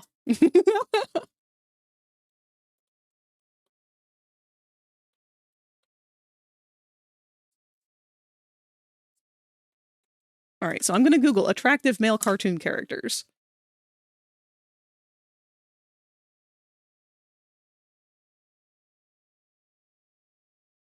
I'm a little shocked by some of these results.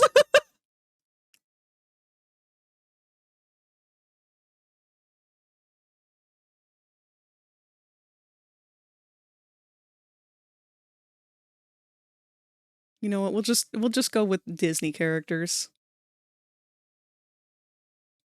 So I get a lot of people who will want a character that looks like this. And I understand. But again, look at my art style here and tell me again why you're commissioning me for your conventionally attractive human white man character of normal proportions and normal shapes. Like, I get it. I can draw humans, but that's so vanilla. That's so not... Like, I'm gonna draw a character. I want it to be weird. I want it to be fun shapes. I want it to not be conventionally, quote-unquote, attractive, because I like the fun shapes. Like, here, we've got Huxley. Huxley's a very old character of mine.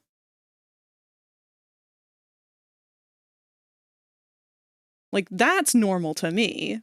These big spindly legs and everything, these are the kind of shapes that I aim for. If you want your character to have a reference for, like, you know, your persona or whatever, I'm not a conventional furry artist.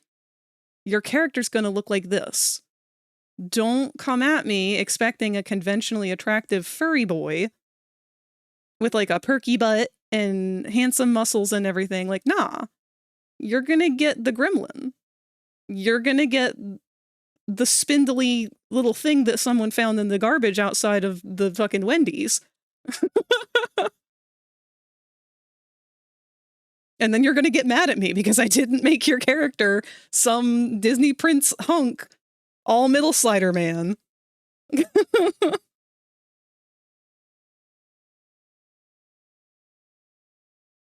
Just look up Tumblr sexy men. Yeah. Like, I guess they, yeah, I know you're right. Alistair probably up there. No, see, I can draw Alistair. Because at the same time, like, at least he is a stylized human. These are just people. These are just dudes. These are just humans. But if I want to draw a human, I want to draw it as, like, a cartoon. A Western cartoon, not an anime. Anime is still conventionally attractive. There's a reason why AI was trained on it. There's a reason why AI was not trained on this.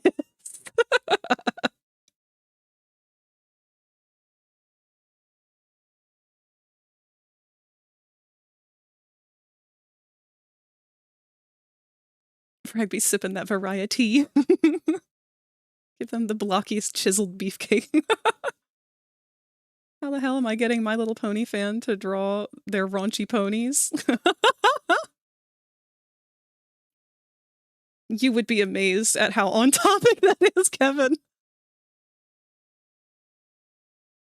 Curious how Taki would look in your style? You'll have to wait till I'm doing those sketch commissions that we were talking about earlier. What I'm hearing is that I might have to have you draw my new possum OC. It's not that I want to only draw quote-unquote ugly characters. It's just that I don't like middle slider characters. I'm not good at drawing them because I want to flex the proportions. I want to play with what we can do. Can we give this character a huge nose for no other design reasons than the fact that I like the big nose shape?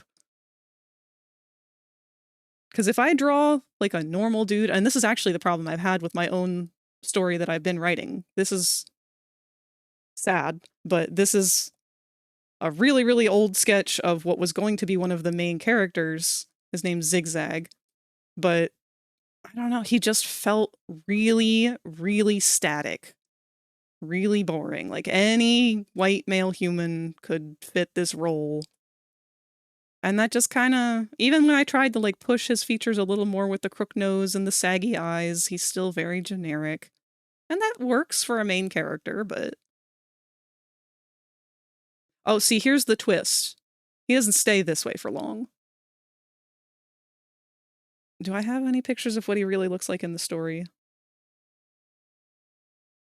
A lot of this art that I have for these characters is on my other computer.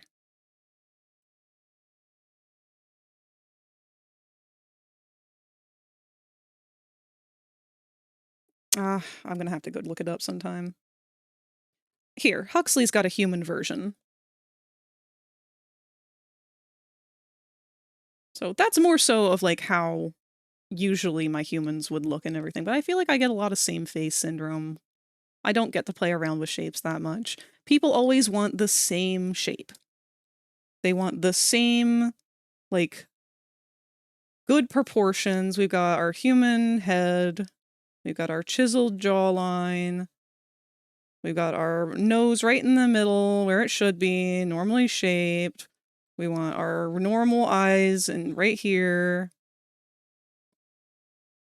And we want our normal person lips, our normal person eyebrows, and our normal person, I don't know, we'll do the curtain haircut because that's what all fucking e-boys and shit have now. Fucking icky. Bleh. That's boring. I don't like that. That's not fun. It looks okay, but I'm not having a good time drawing it.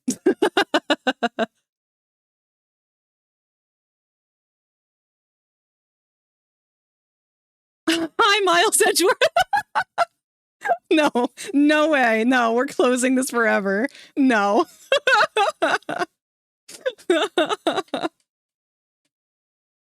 No, it's gone. It's gone.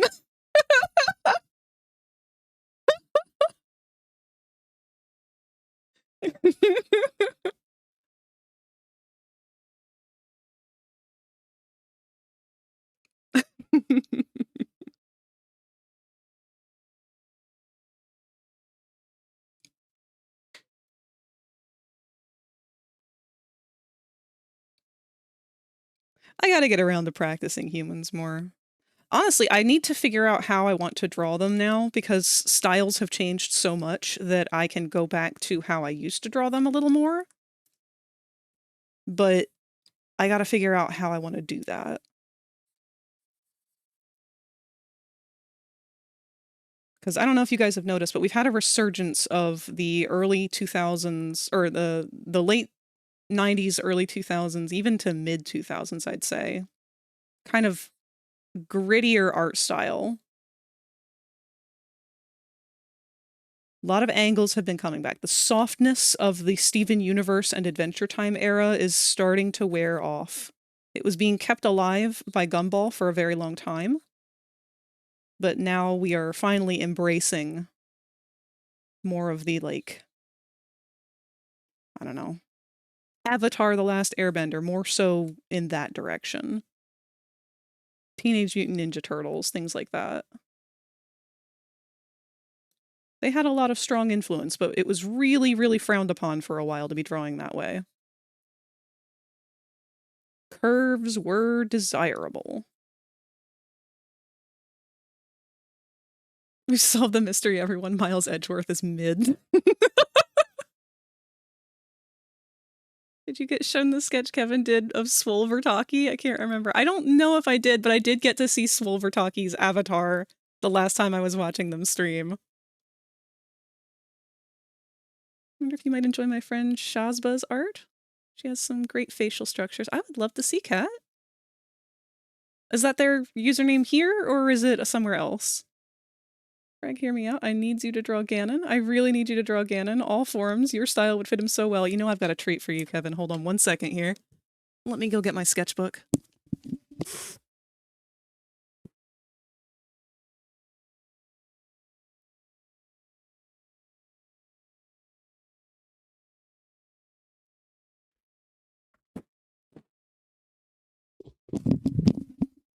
All right, now I'm about to embarrass myself because I forgot about the first page of my sketchbook. Okay.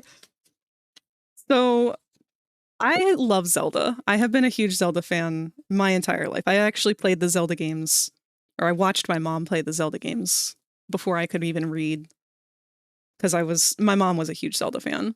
So I learned how to play Zelda on Wind Waker on the GameCube. And a few years ago at this point, I went through a Zelda phase again and did quite a few pictures of Ganon in his various forms, various games. So I will real quick take a couple of pictures of some of these. Now, granted, one of them, I don't know, I'm going to have to put a censor over this one. Because I had a friend request that I draw Ganon in like a pinup pose. So that's one that will maybe be shared and deleted.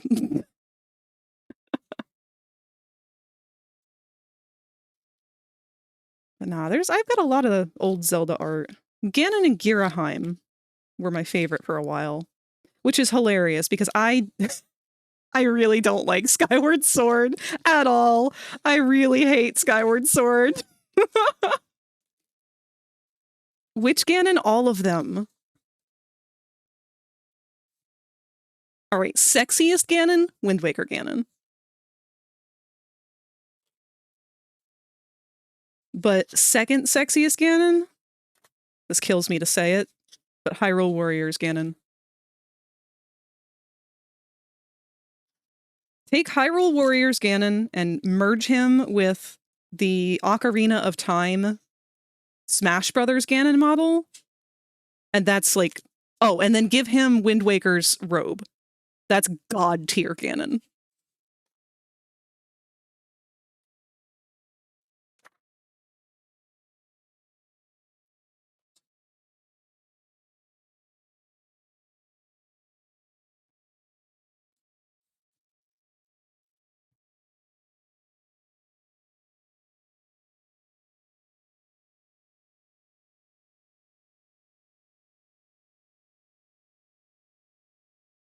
Can we show I'm gonna have to check TOS.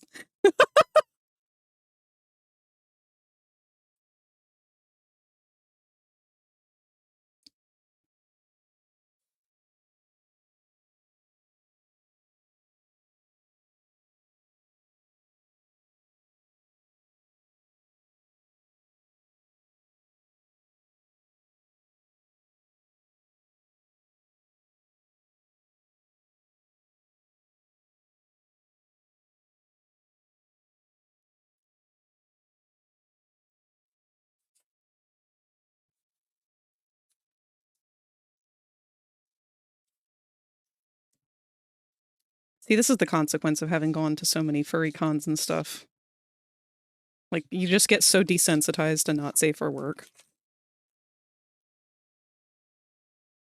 I have sticky notes over so many pictures in my sketchbook that just say, don't look, there's a peener. Sorry for boobs.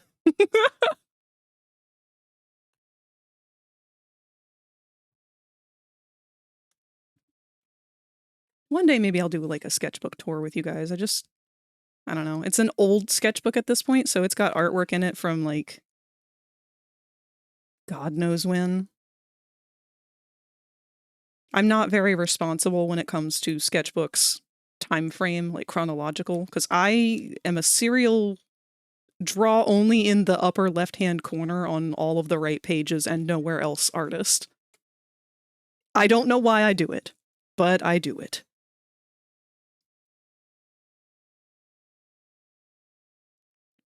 You can always tell, like, if I started a drawing one spot and then came back and added more to the page later, because, like, the top left-hand side will all be, like, Five Nights at Freddy's, and then below it will be, like, random Zelda shit. That's two different pages in my eyes. Because for some reason, I just won't draw on the left-hand side. And I've considered taking my sketchbook and, like, flipping it so that I'm tricking myself into drawing on the upper left-hand corner of the left side. I don't know. But here. I did snag one picture I know is safe to share. We'll just pop that into Frag's art gallery over in the Discord.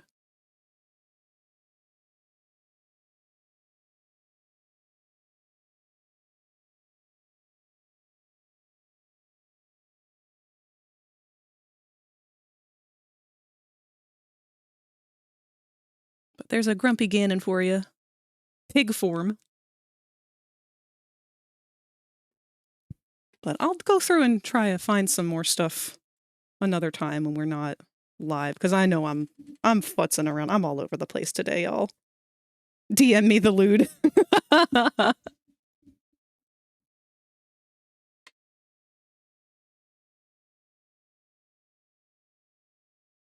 You know what? I can show enough.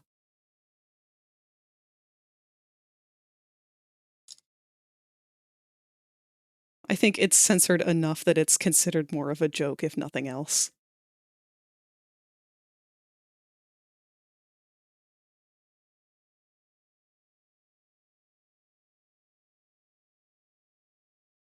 I will still put a lewd censor or like a spoiler censor over it so that you guys can choose.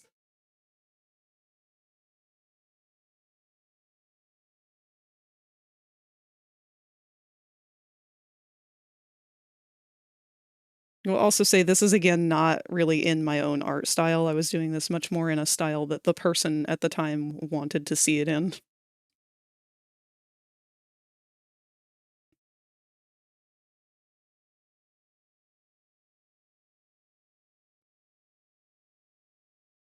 So I'm going to put this one in show and tell and then delete it.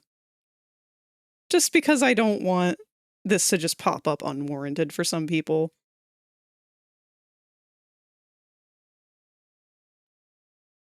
But there you have it. That is the second page of my sketchbook.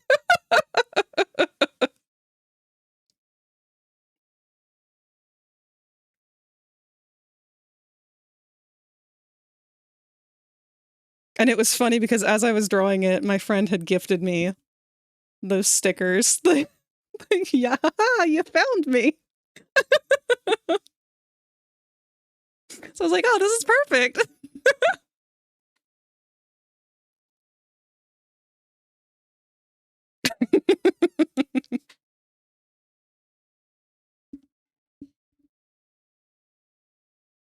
Oh my god, not all of you reacting to it.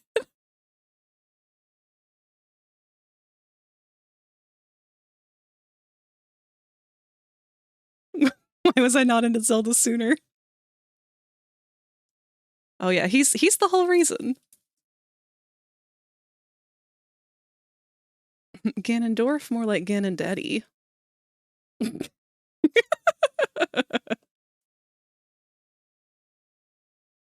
Pro said, step aside, Hyrule, I'm the final boss forever. You can't cancel me, I'm canon.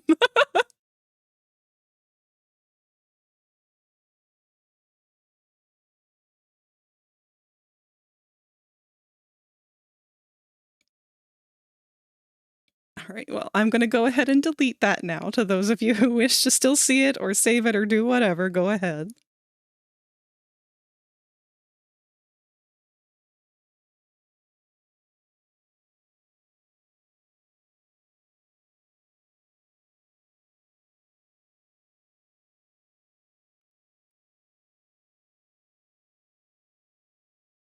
Due to weird abdominal pain? It's the wrong side for appendix, before anyone frets. I'm not sleeping great. I'm tired. I go to bed. Good night, Void. I'm so sorry to hear about your tummy pain. I hope whatever it is goes away. It was so nice to get to see you today.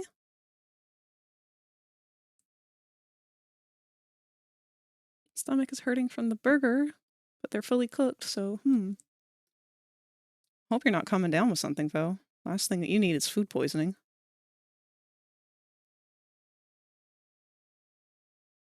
Saved.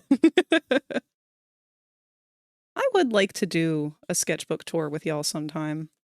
I think maybe that would be a fun stream, maybe, if I can make sure that it's appropriate stuff, but maybe we'll do it on a different streaming platform. Should I swoop that? That might look better swooped. Okay, no. Swoop is nice, but not needed.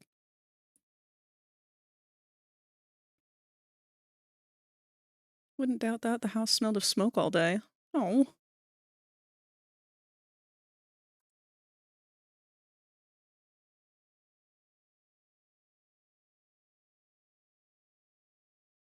Alright.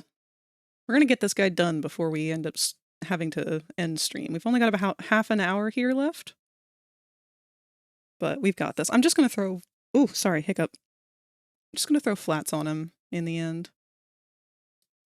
Let's get these eyeballs out of the way, because this is the part that's definitely gonna kill me.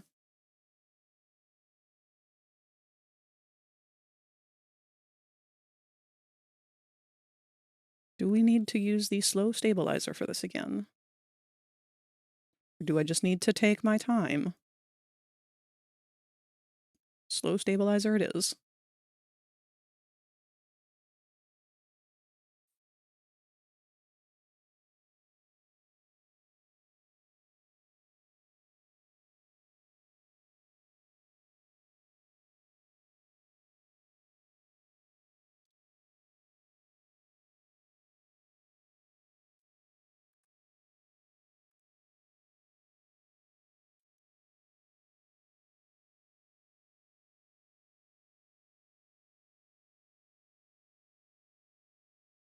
Popple, please.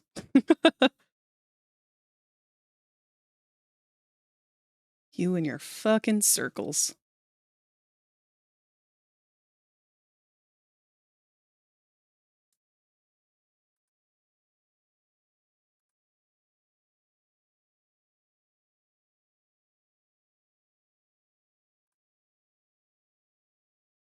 You know, it's really funny that you guys are so into Ganon, because I feel like I'm about to either ruin your perception of me or make it better, depending on... Where? I start talking about Ganon and I'm drowning in balls. I don't know what else I expected to happen.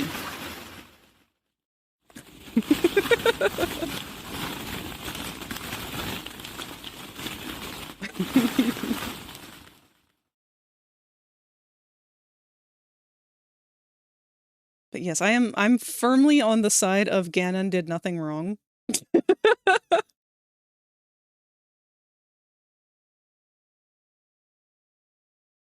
I think that the real evil of Hyrule is the king. I think that's what it's been ever since the beginning.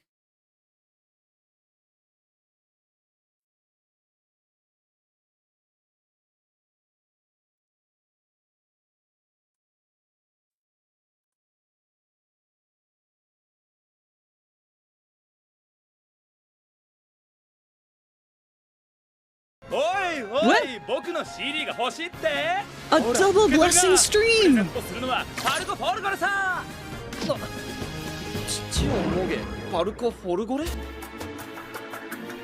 Let's fucking go!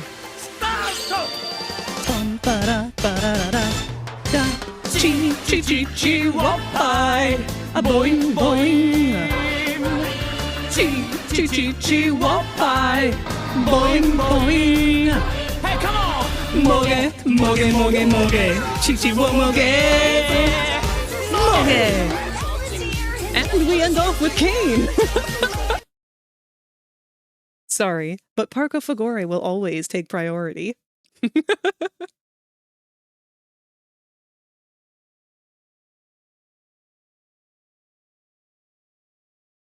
Love that the king just told Wind Waker Ganon, bitch, no, and stole his wish. That's such a petty thing to do, too. Like, no, you thought you could restore the world? You felt bad about ruining the entirety of the world for everyone, and you're trying to fix it? Nah. In fact, I'm gonna ruin everything. I'm gonna make sure that the world stays submerged underwater for the rest of all eternity. Just to spite you. I don't care who that affects. Like, dude, just fuck him already.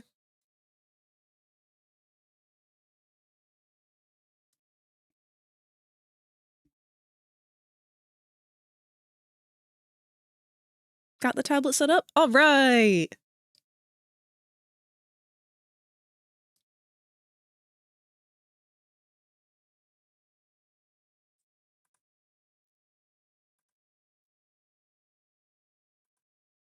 Popple, are you looking the right direction?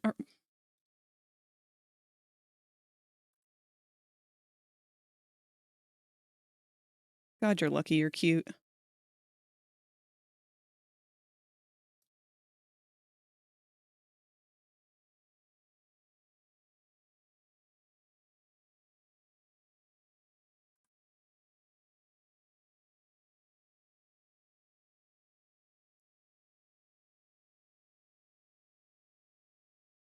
Doesn't quite feel right, but...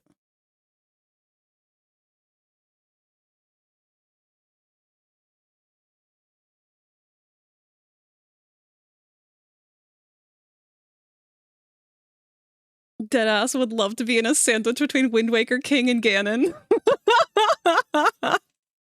That is the most wild take anyone has ever had on this channel, Katsu. I love you for that.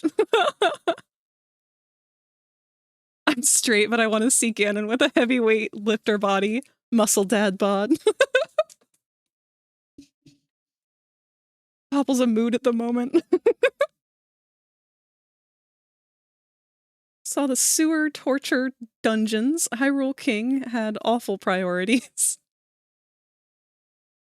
It never gets better either. Every king is just worse and worse.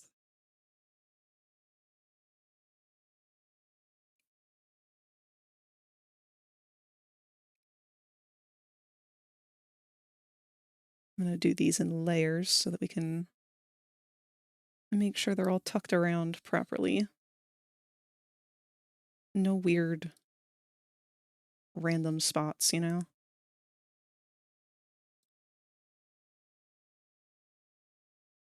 They're both built like fatherly fridges.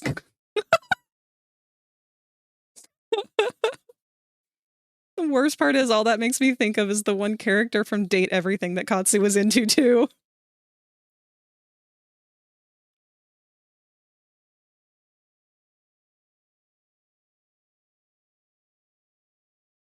I love that my entire chat is horny for Ganondorf. I couldn't ask for a better crowd. These are my people.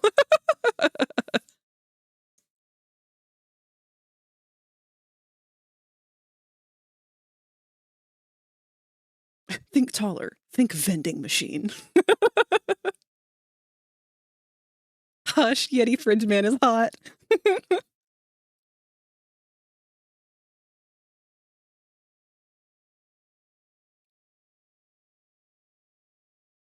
Man, I feel like that game kind of just up and disappeared. It came and went and didn't last around for very long. Which is a shame. A lot of love went into it.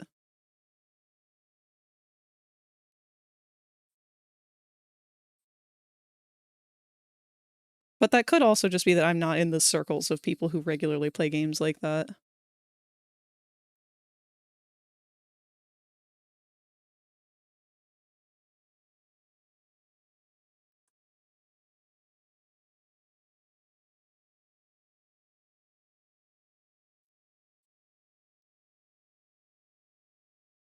Let's face it too, Ganon has the best minions. That's also a good point.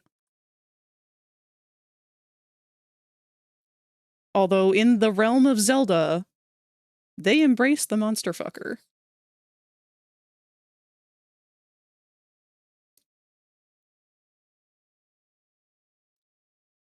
God knows, Link can't go a single game without getting hit on by a fish.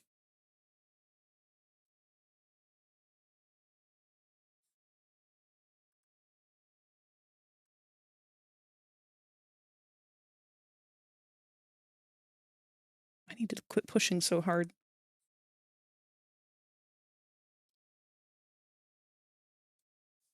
Looking show and tell. Uh-oh. How lifters greet one another. Wind Waker King and Ganon meet.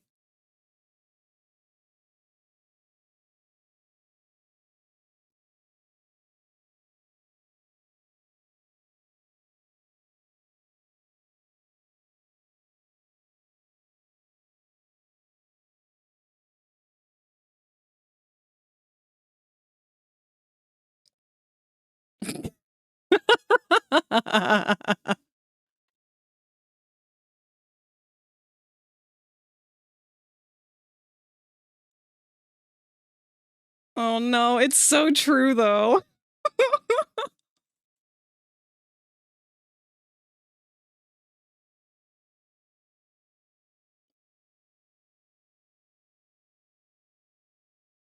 Fucking incredible.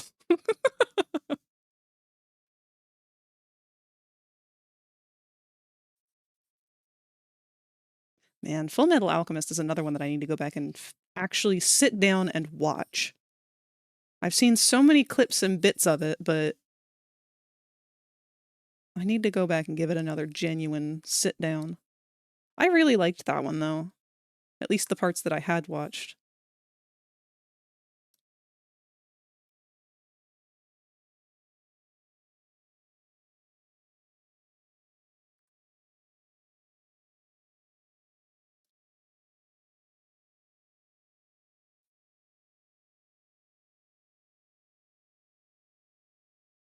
Actually, Soul Eater is another one that I would like to go back and watch.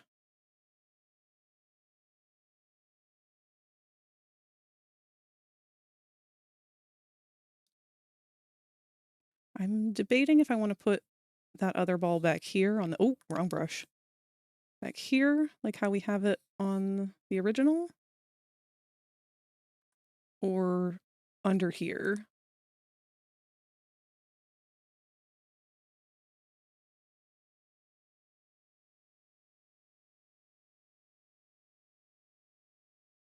I feel like that kind of clusters them together a bit much, but...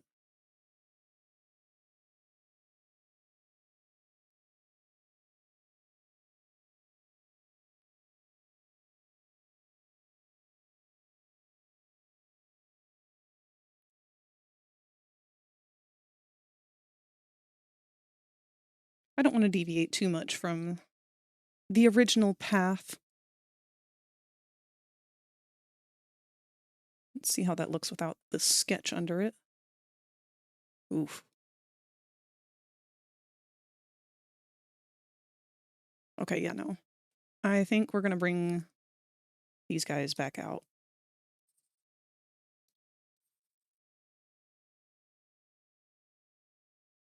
They just fill that space a lot better, for whatever reason.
Yeah, I did them all way too heavy-handed.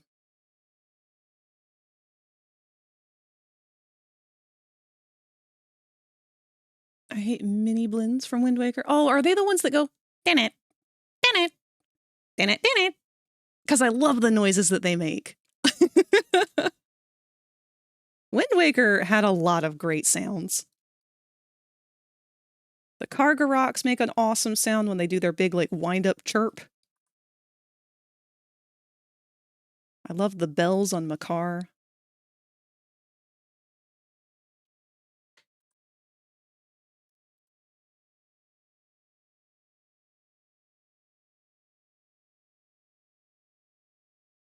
Yeah, these first front ones here, I'm going to erase and redo, because I do not like how thick they are.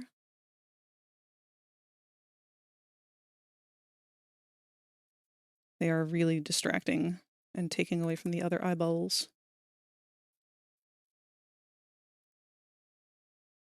I guess I could have just tried to round them out, but...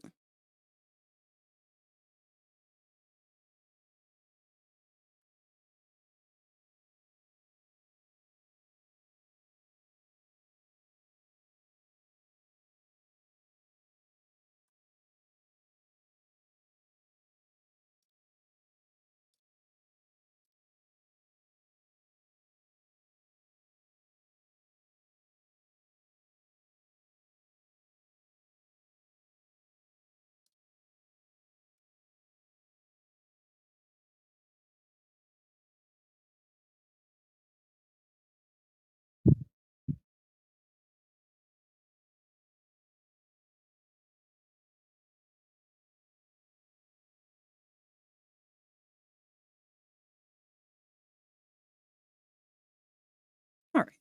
That hopefully will be good enough. That one eye is throwing me off just a little bit because it's so thick on this upper line, but I feel like that's going to balance out once we throw the flats down. All we have left now for the inks are the stripies on the legs. Soul Eater's my shit. Little bastards with the pitchforks. Yeah, I love those guys. Well, I love the noises they make. They are kind of annoying. Wonder what little chaos creature's coming out of the walls like it's Black Friday at Walmart. Is Papa related to Benson from Regular Show? I wish I could make jokes like that. I don't know anything about Benson, though. I never watched Regular Show. That's when I'm really gonna have to sit down with somebody who, like, was a big fan of Regular Show so that they can explain to me the humor.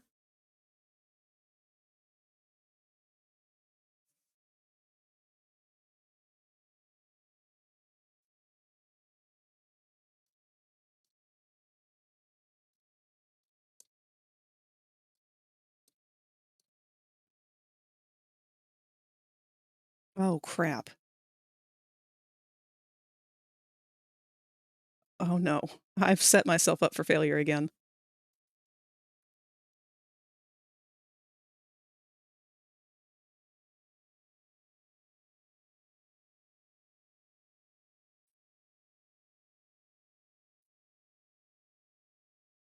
So his stripes are supposed to go along the edges of these little spikies.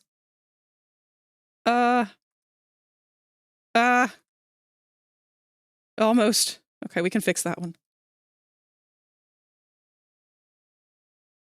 Why do I do this every time? Hey, you know what's really hard to do on a character? Straight lines. You know what's really hard to do on a character? Curved lines. You know what's really hard to do? Characters.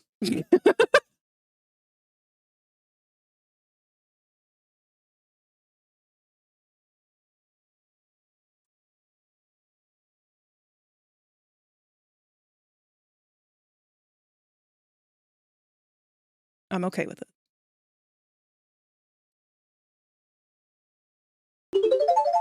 Wow. Posture check. Thank you so much, Cat. Actually doing really good with that today. Gee, it's a wonder. It's almost like that helps my back not hurt as bad.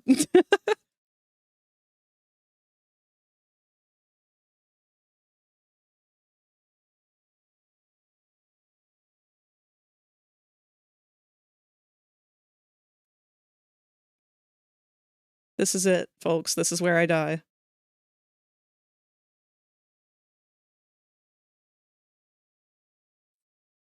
Just fuck.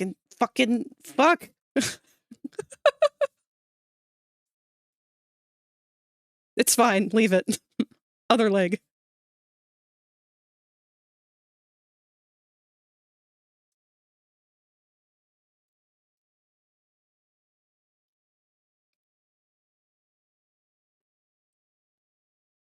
He's a very angry gumball machine. Can Popple have gotcha orbs? He actually already does.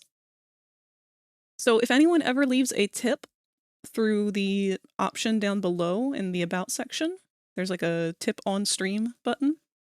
Anyone who leaves any kind of tip like that is given a gotcha reward for Popple, and it will show up in his little head. Got a handful of prizes, but I've been meaning to add more because it's something that's just an easy thing to do on streams like this. I think the last thing that we had added before was... I know he's got an IKEA shark in there. A couple of FNAF masks. Some random animals. I think he's got an axolotl. Everyone kept suggesting sea creatures for a while. So he's got some of those. Angry and annoyed all the time, like Squidward, but Benson has cool moments. Regular show is wonderful. Its comedy takes everyday normal problems that escalate to an extreme. I feel like I didn't really get it as a kid, but I would get it now as an adult.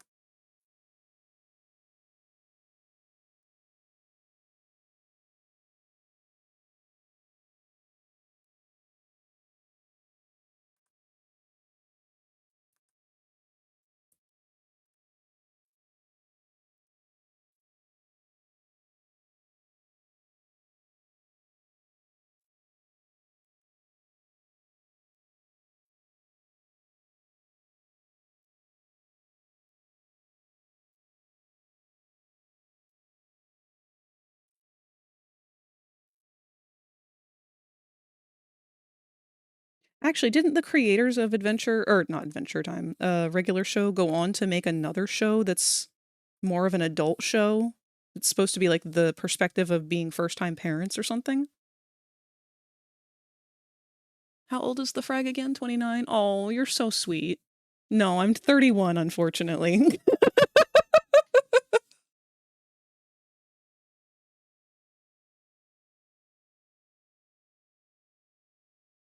Legally dead by internet standards.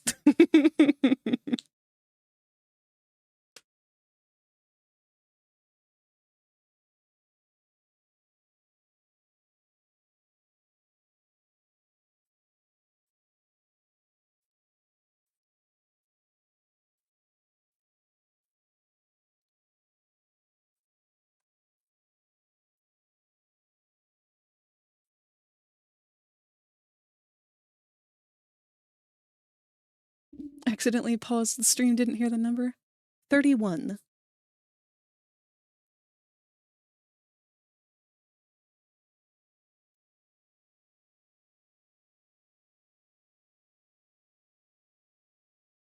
Boy, those looked better in my head. But too late now. Merge them. Save. Commit. All right. Let's throw some flats on this ball. Let me go ahead and open up his previous artwork so we can get color samples. So I don't have to come up with anything new. That's how we keep continuity.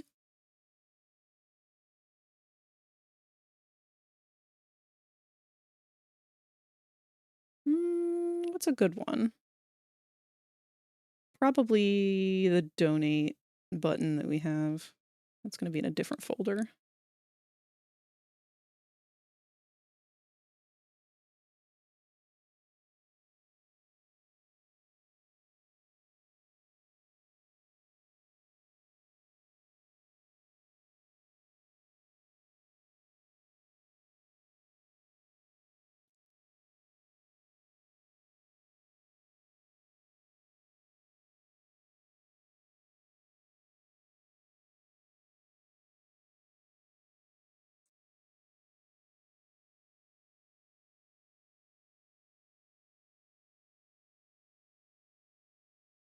'90s gang, let's go!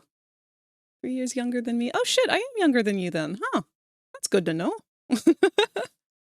Wouldn't say you were much of a kid when Regular Show came out. It came out in 2010, ended 2017. I know I was in high school at the time.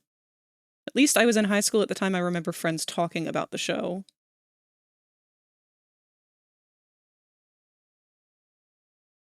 I was definitely more of an Adventure Time kid, though. I liked the whimsy and, like, the goofy magicalness of it, I guess. Whereas Regular Show was more about, like, real things, like having a job. The struggles of IRL friendships.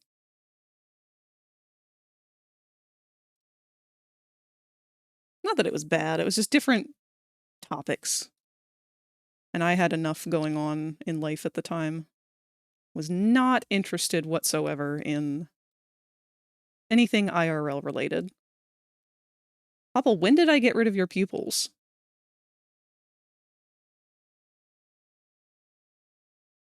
Don't just shrug. That happened at some point in time.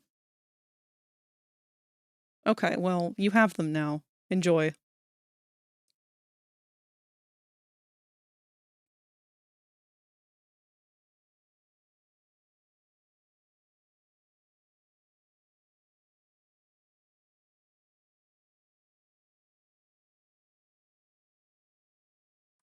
Hold on, why did that gap there? New.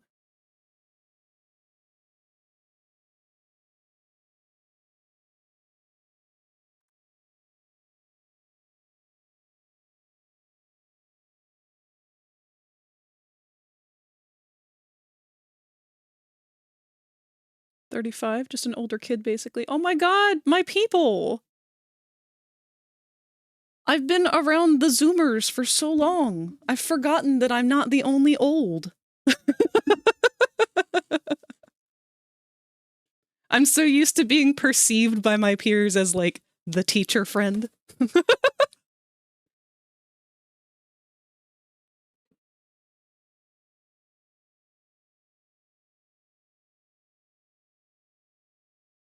You say really, yet suddenly the show turns into Voltron. That is true. He has pupils specifically after hanging out with Kinger. They're contagious. And a war between Anthromedia, giant VHS tapes, Betamax with human legs and arms. Oh my god. I like him more without them personally. Yeah, I feel like he's kind of it's a pretty intense gaze. I guess the red pupils with the red irises with the black pupils does change things a bit. Scary Popple.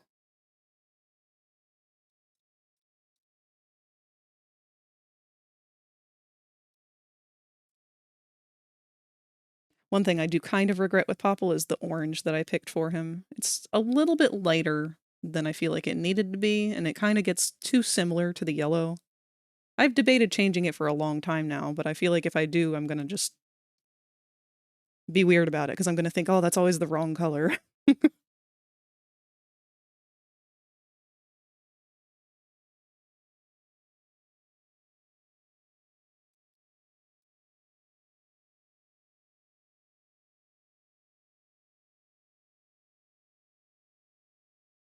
It's only weird if you make it weird. I'm me. I'm gonna make it weird.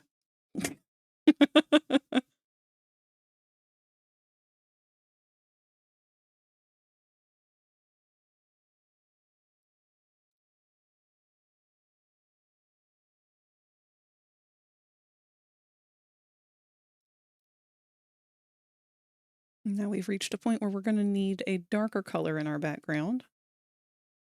Thankfully, we have one. Whoopsie!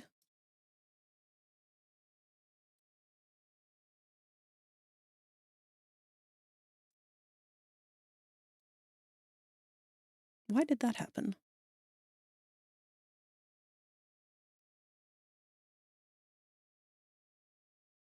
Gonna have to clean up the leg stripes a little bit, but that's all right.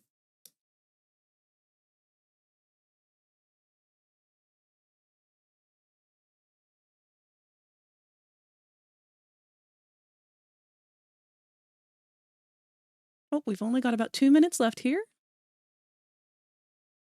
A giant anthro coffee bean that squirts coffee from questionable locations that somehow got into a kid's show. Another show that is basically the same show called Close Enough. Same creator. Okay, see, I saw an ad for that one, and it did seem like it would be funny. I don't know what it was about the regular show stuff that just didn't appeal to me as a kid. I think I just maybe was a little stunted.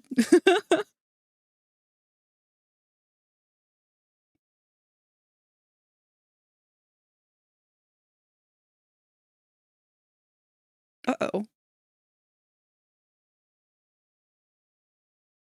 Popple, we're missing 2 of your balls. What happened?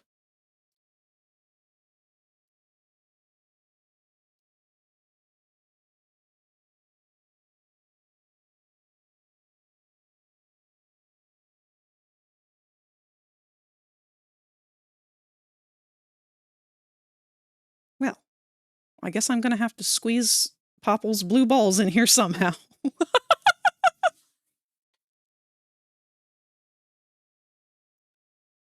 Oh, I'm a professional artist.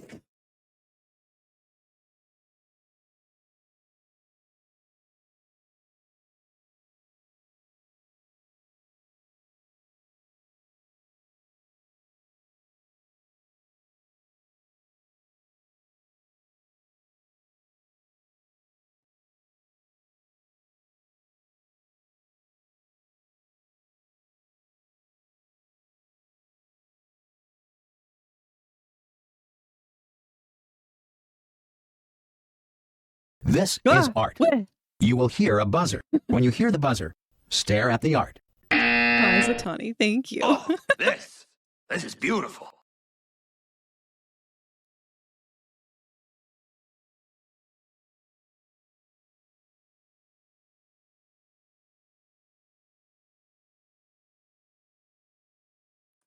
See, if I put it there, it's going to get lost. That's not a bad spot. And it cuts off that one weird, awkward spot that we didn't like. Maybe we can just tuck that last one back here.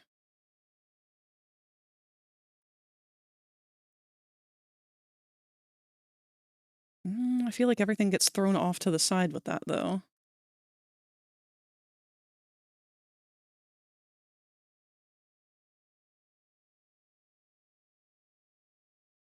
That's not a bad spot. Maybe. We'll see. Sometimes when you add the colors on, it creates like a weird silhouette. Let's see, though.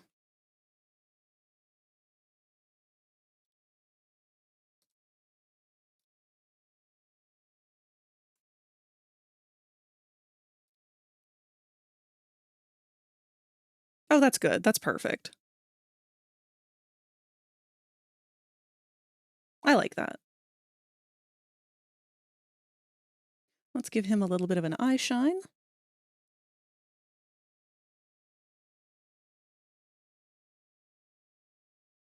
Normally, I would like to render this a little better instead of just having it be inks and flats, but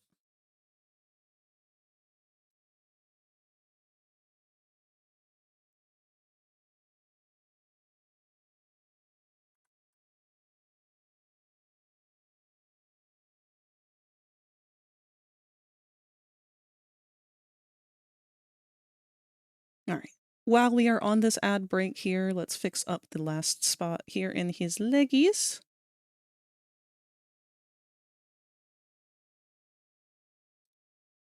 Because these stripies are always going to cause a problem on the upper edges.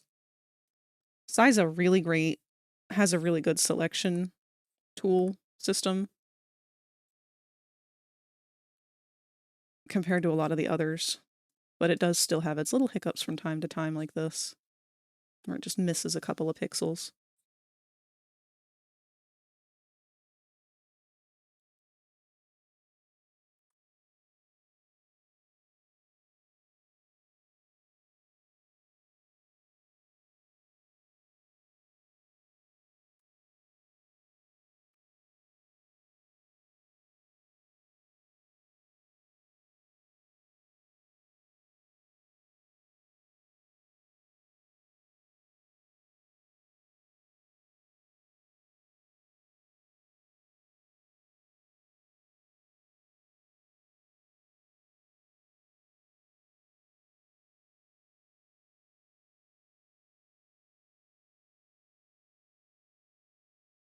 I should have put those highlights on a different layer, but that's fine. The only other thing now I want to include the gradient of his helmet bit. And I always usually color the dome another shade of blue, just to further symbolize that it is definitely made of glass.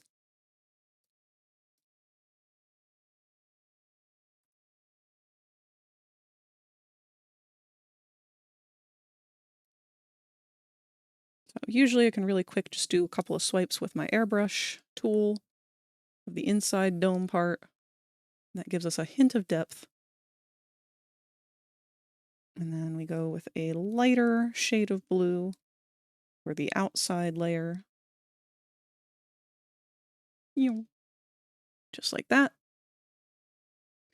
And then we'll just dropper this blue shade that I've used before.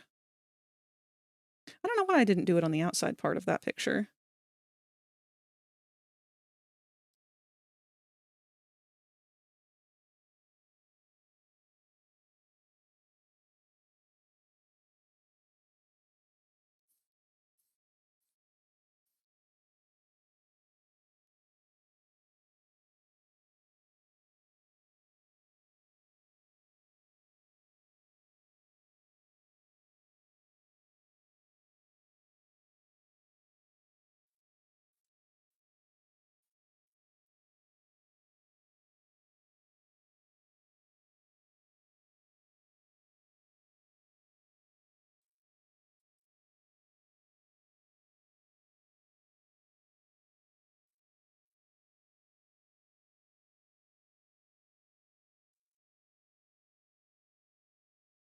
I think I'll give him like a little wiggle line up top here.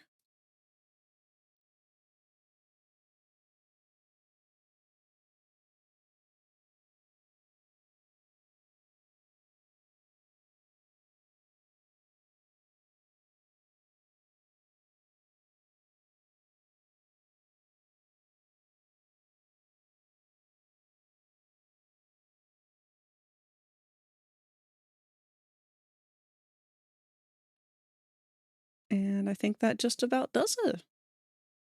There's our boy. His eyebrows only appear when he needs them. Hold on. I think I want to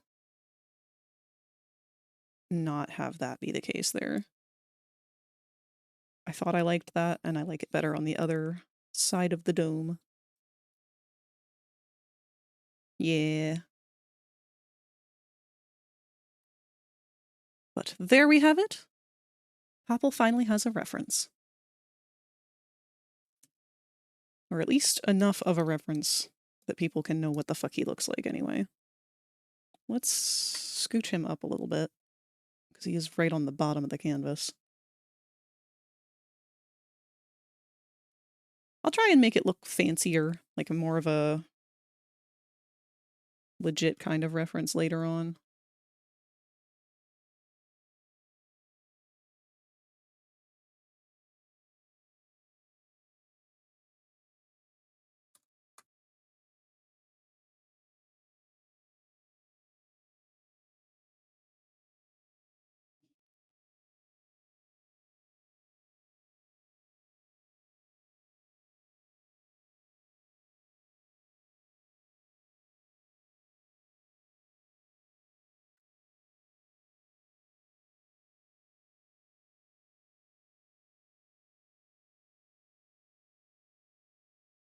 Ah!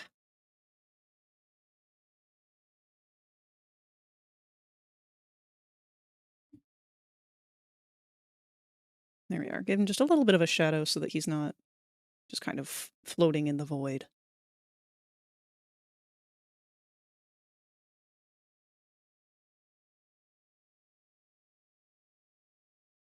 But looks good to me. Let's go ahead and throw the FragRaptor watermark on here. I don't know what word I was trying to say then. One of these days, I will get around to making a better logo watermark for things, but just has not been high on the list lately. I never know a good spot to put these things.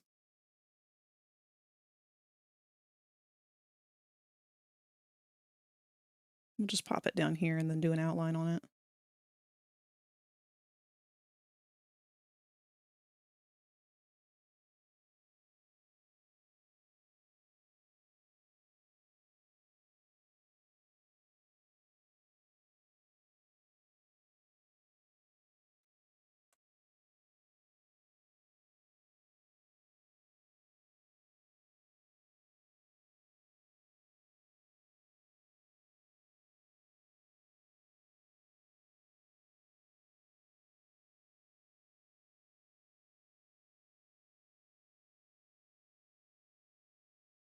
And, of course, we will throw down some kind of gradient in the background, because why not?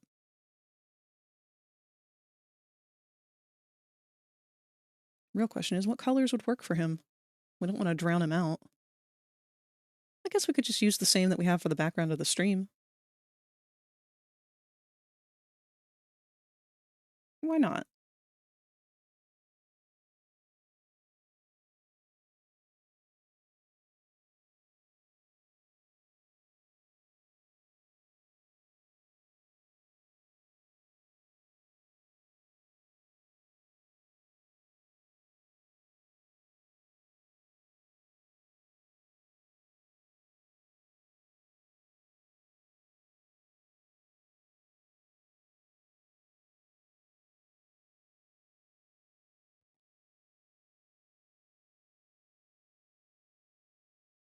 In fact, we might want to make the canvas just a little bit taller.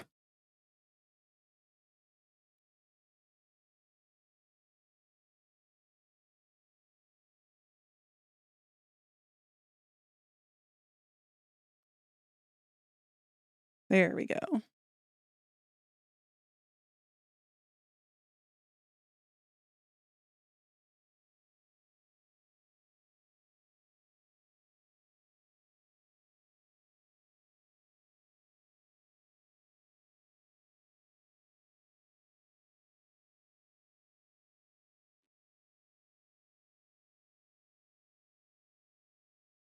I might do a little bit lighter.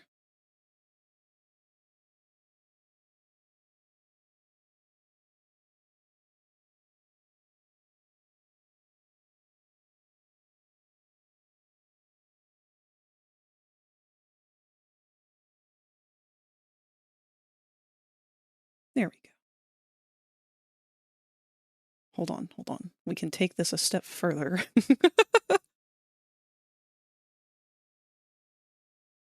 Although, okay, no. Purely because I did not make this background. This is by Sunrise Jelly. All of my UI assets and everything, they are all by Sunrise Jelly. What I was going to do was kind of add this to the background and then do a fade of it so it would have those pink lines, but I need to just make my own grid at some point and not be so dependent on this.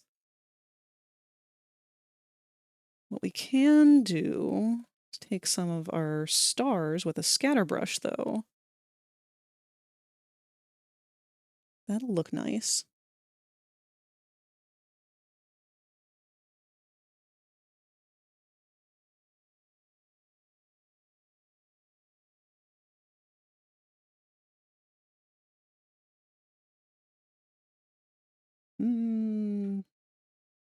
Hold on. Scaling. We want all over the scaling.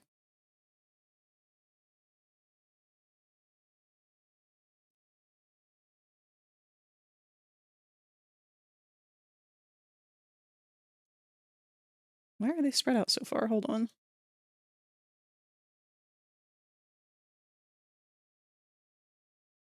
Maybe we'll just go over it a couple times.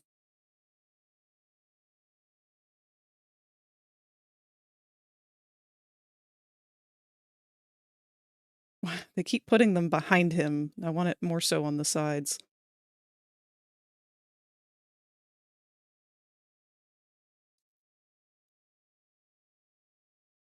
I'm gonna have to make this brush better one of these days.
Why are you being so stingy with your tiny stars?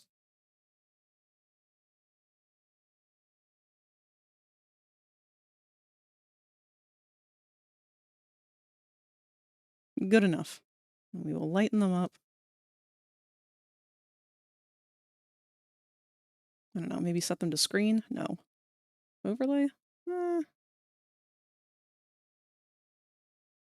Just need a hint of them, you know? Sure. Good enough. I just realized that our lighter screen here didn't work so well because I did not fill in all of the other holes.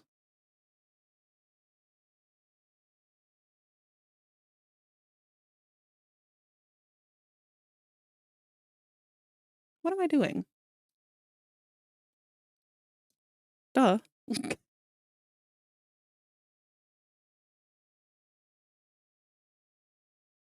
There. Sparkly boy! He's perfect. He's beautiful. Finally a colored ref of Popple. if I draw him later on. Yes, finally the boy is real.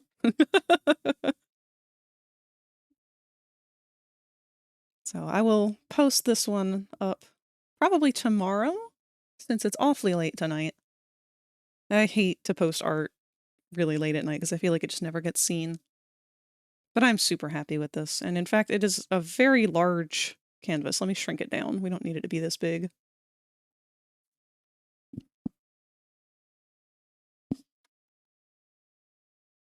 Even that's pretty big still.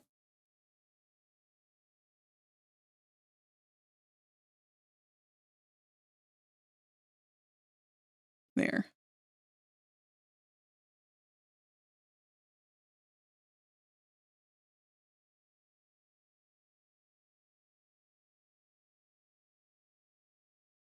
Yippee! Post in the Discord, please. Yes, let me do that right fucking now, because I will forget that one.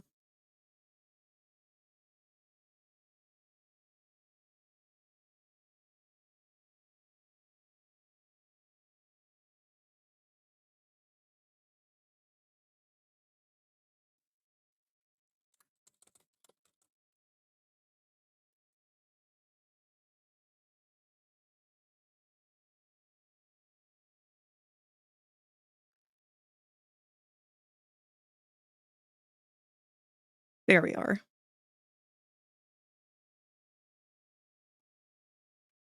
So he is in the Discord, available for any, whatever he's needed for. Bullying, emotional abuse, you know. But with that, we have reached our time.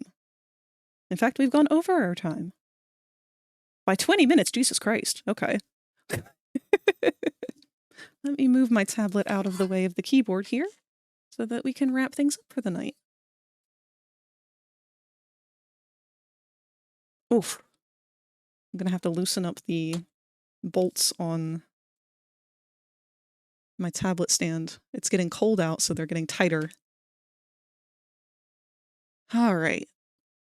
Well, tomorrow, I've already been over this once with you guys, so I don't have to linger on it for too long, but tomorrow we are doing, once again, the art collab with Rosie. We are doing the Stupid Sauce collab. We're going to be doing the cell shading part of it at that point.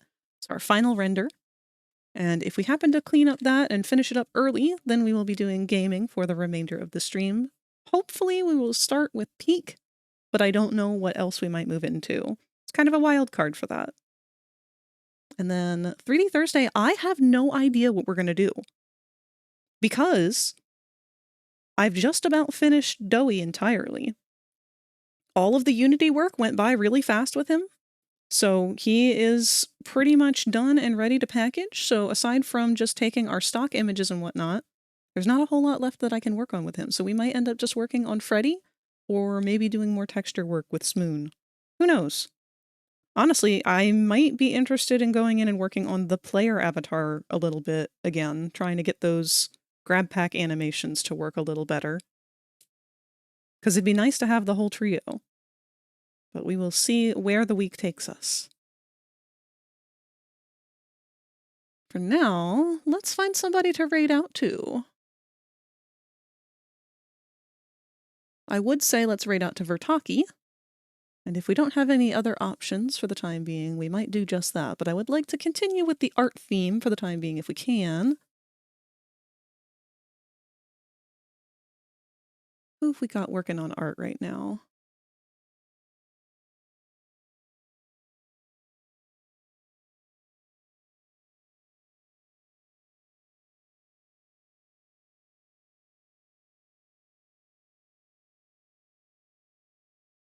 Thanks for having us, Frag. This is so much fun. Man, you guys are the reason this is so much fun. I never know what to say when you guys say thank you to me, because it's only half me. Like, the rest of it's you. Thank you.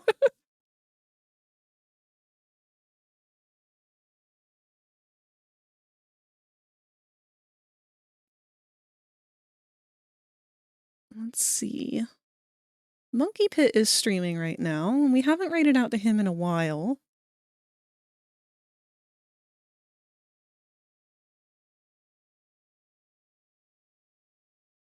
Ooh.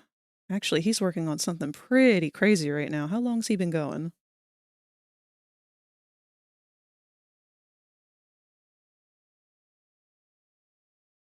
Oh shoot, is he away? He might be away.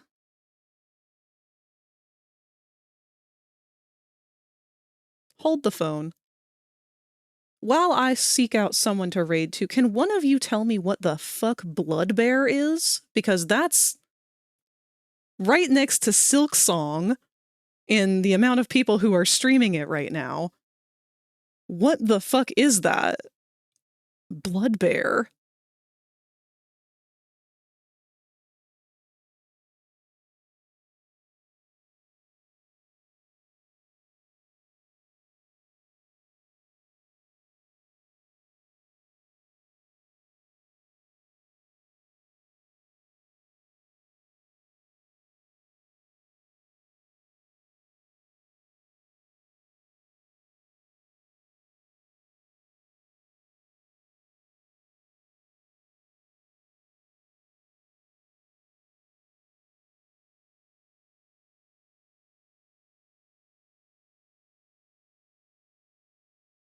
All right. I think we're going to go for somebody new. Someone we've never seen before. As much as I would love to raid out to Monkey Pit and say hi, I don't think that he is active right now. I don't think that he is on his screen. But there's a lot of really unique artists on the browsing tab. Some who very much have a cool vibe going for them. I really like the aesthetics that I'm seeing here.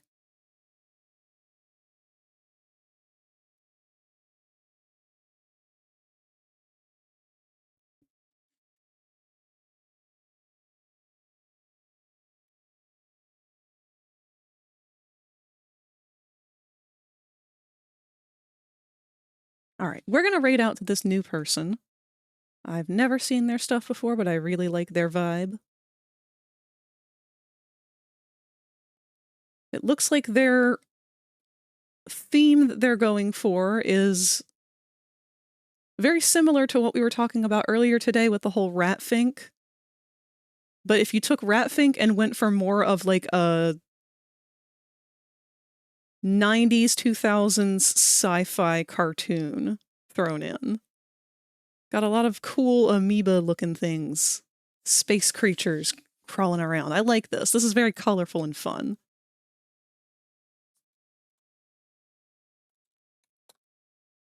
So they go by Xenosupial. I'm very excited to go say hello.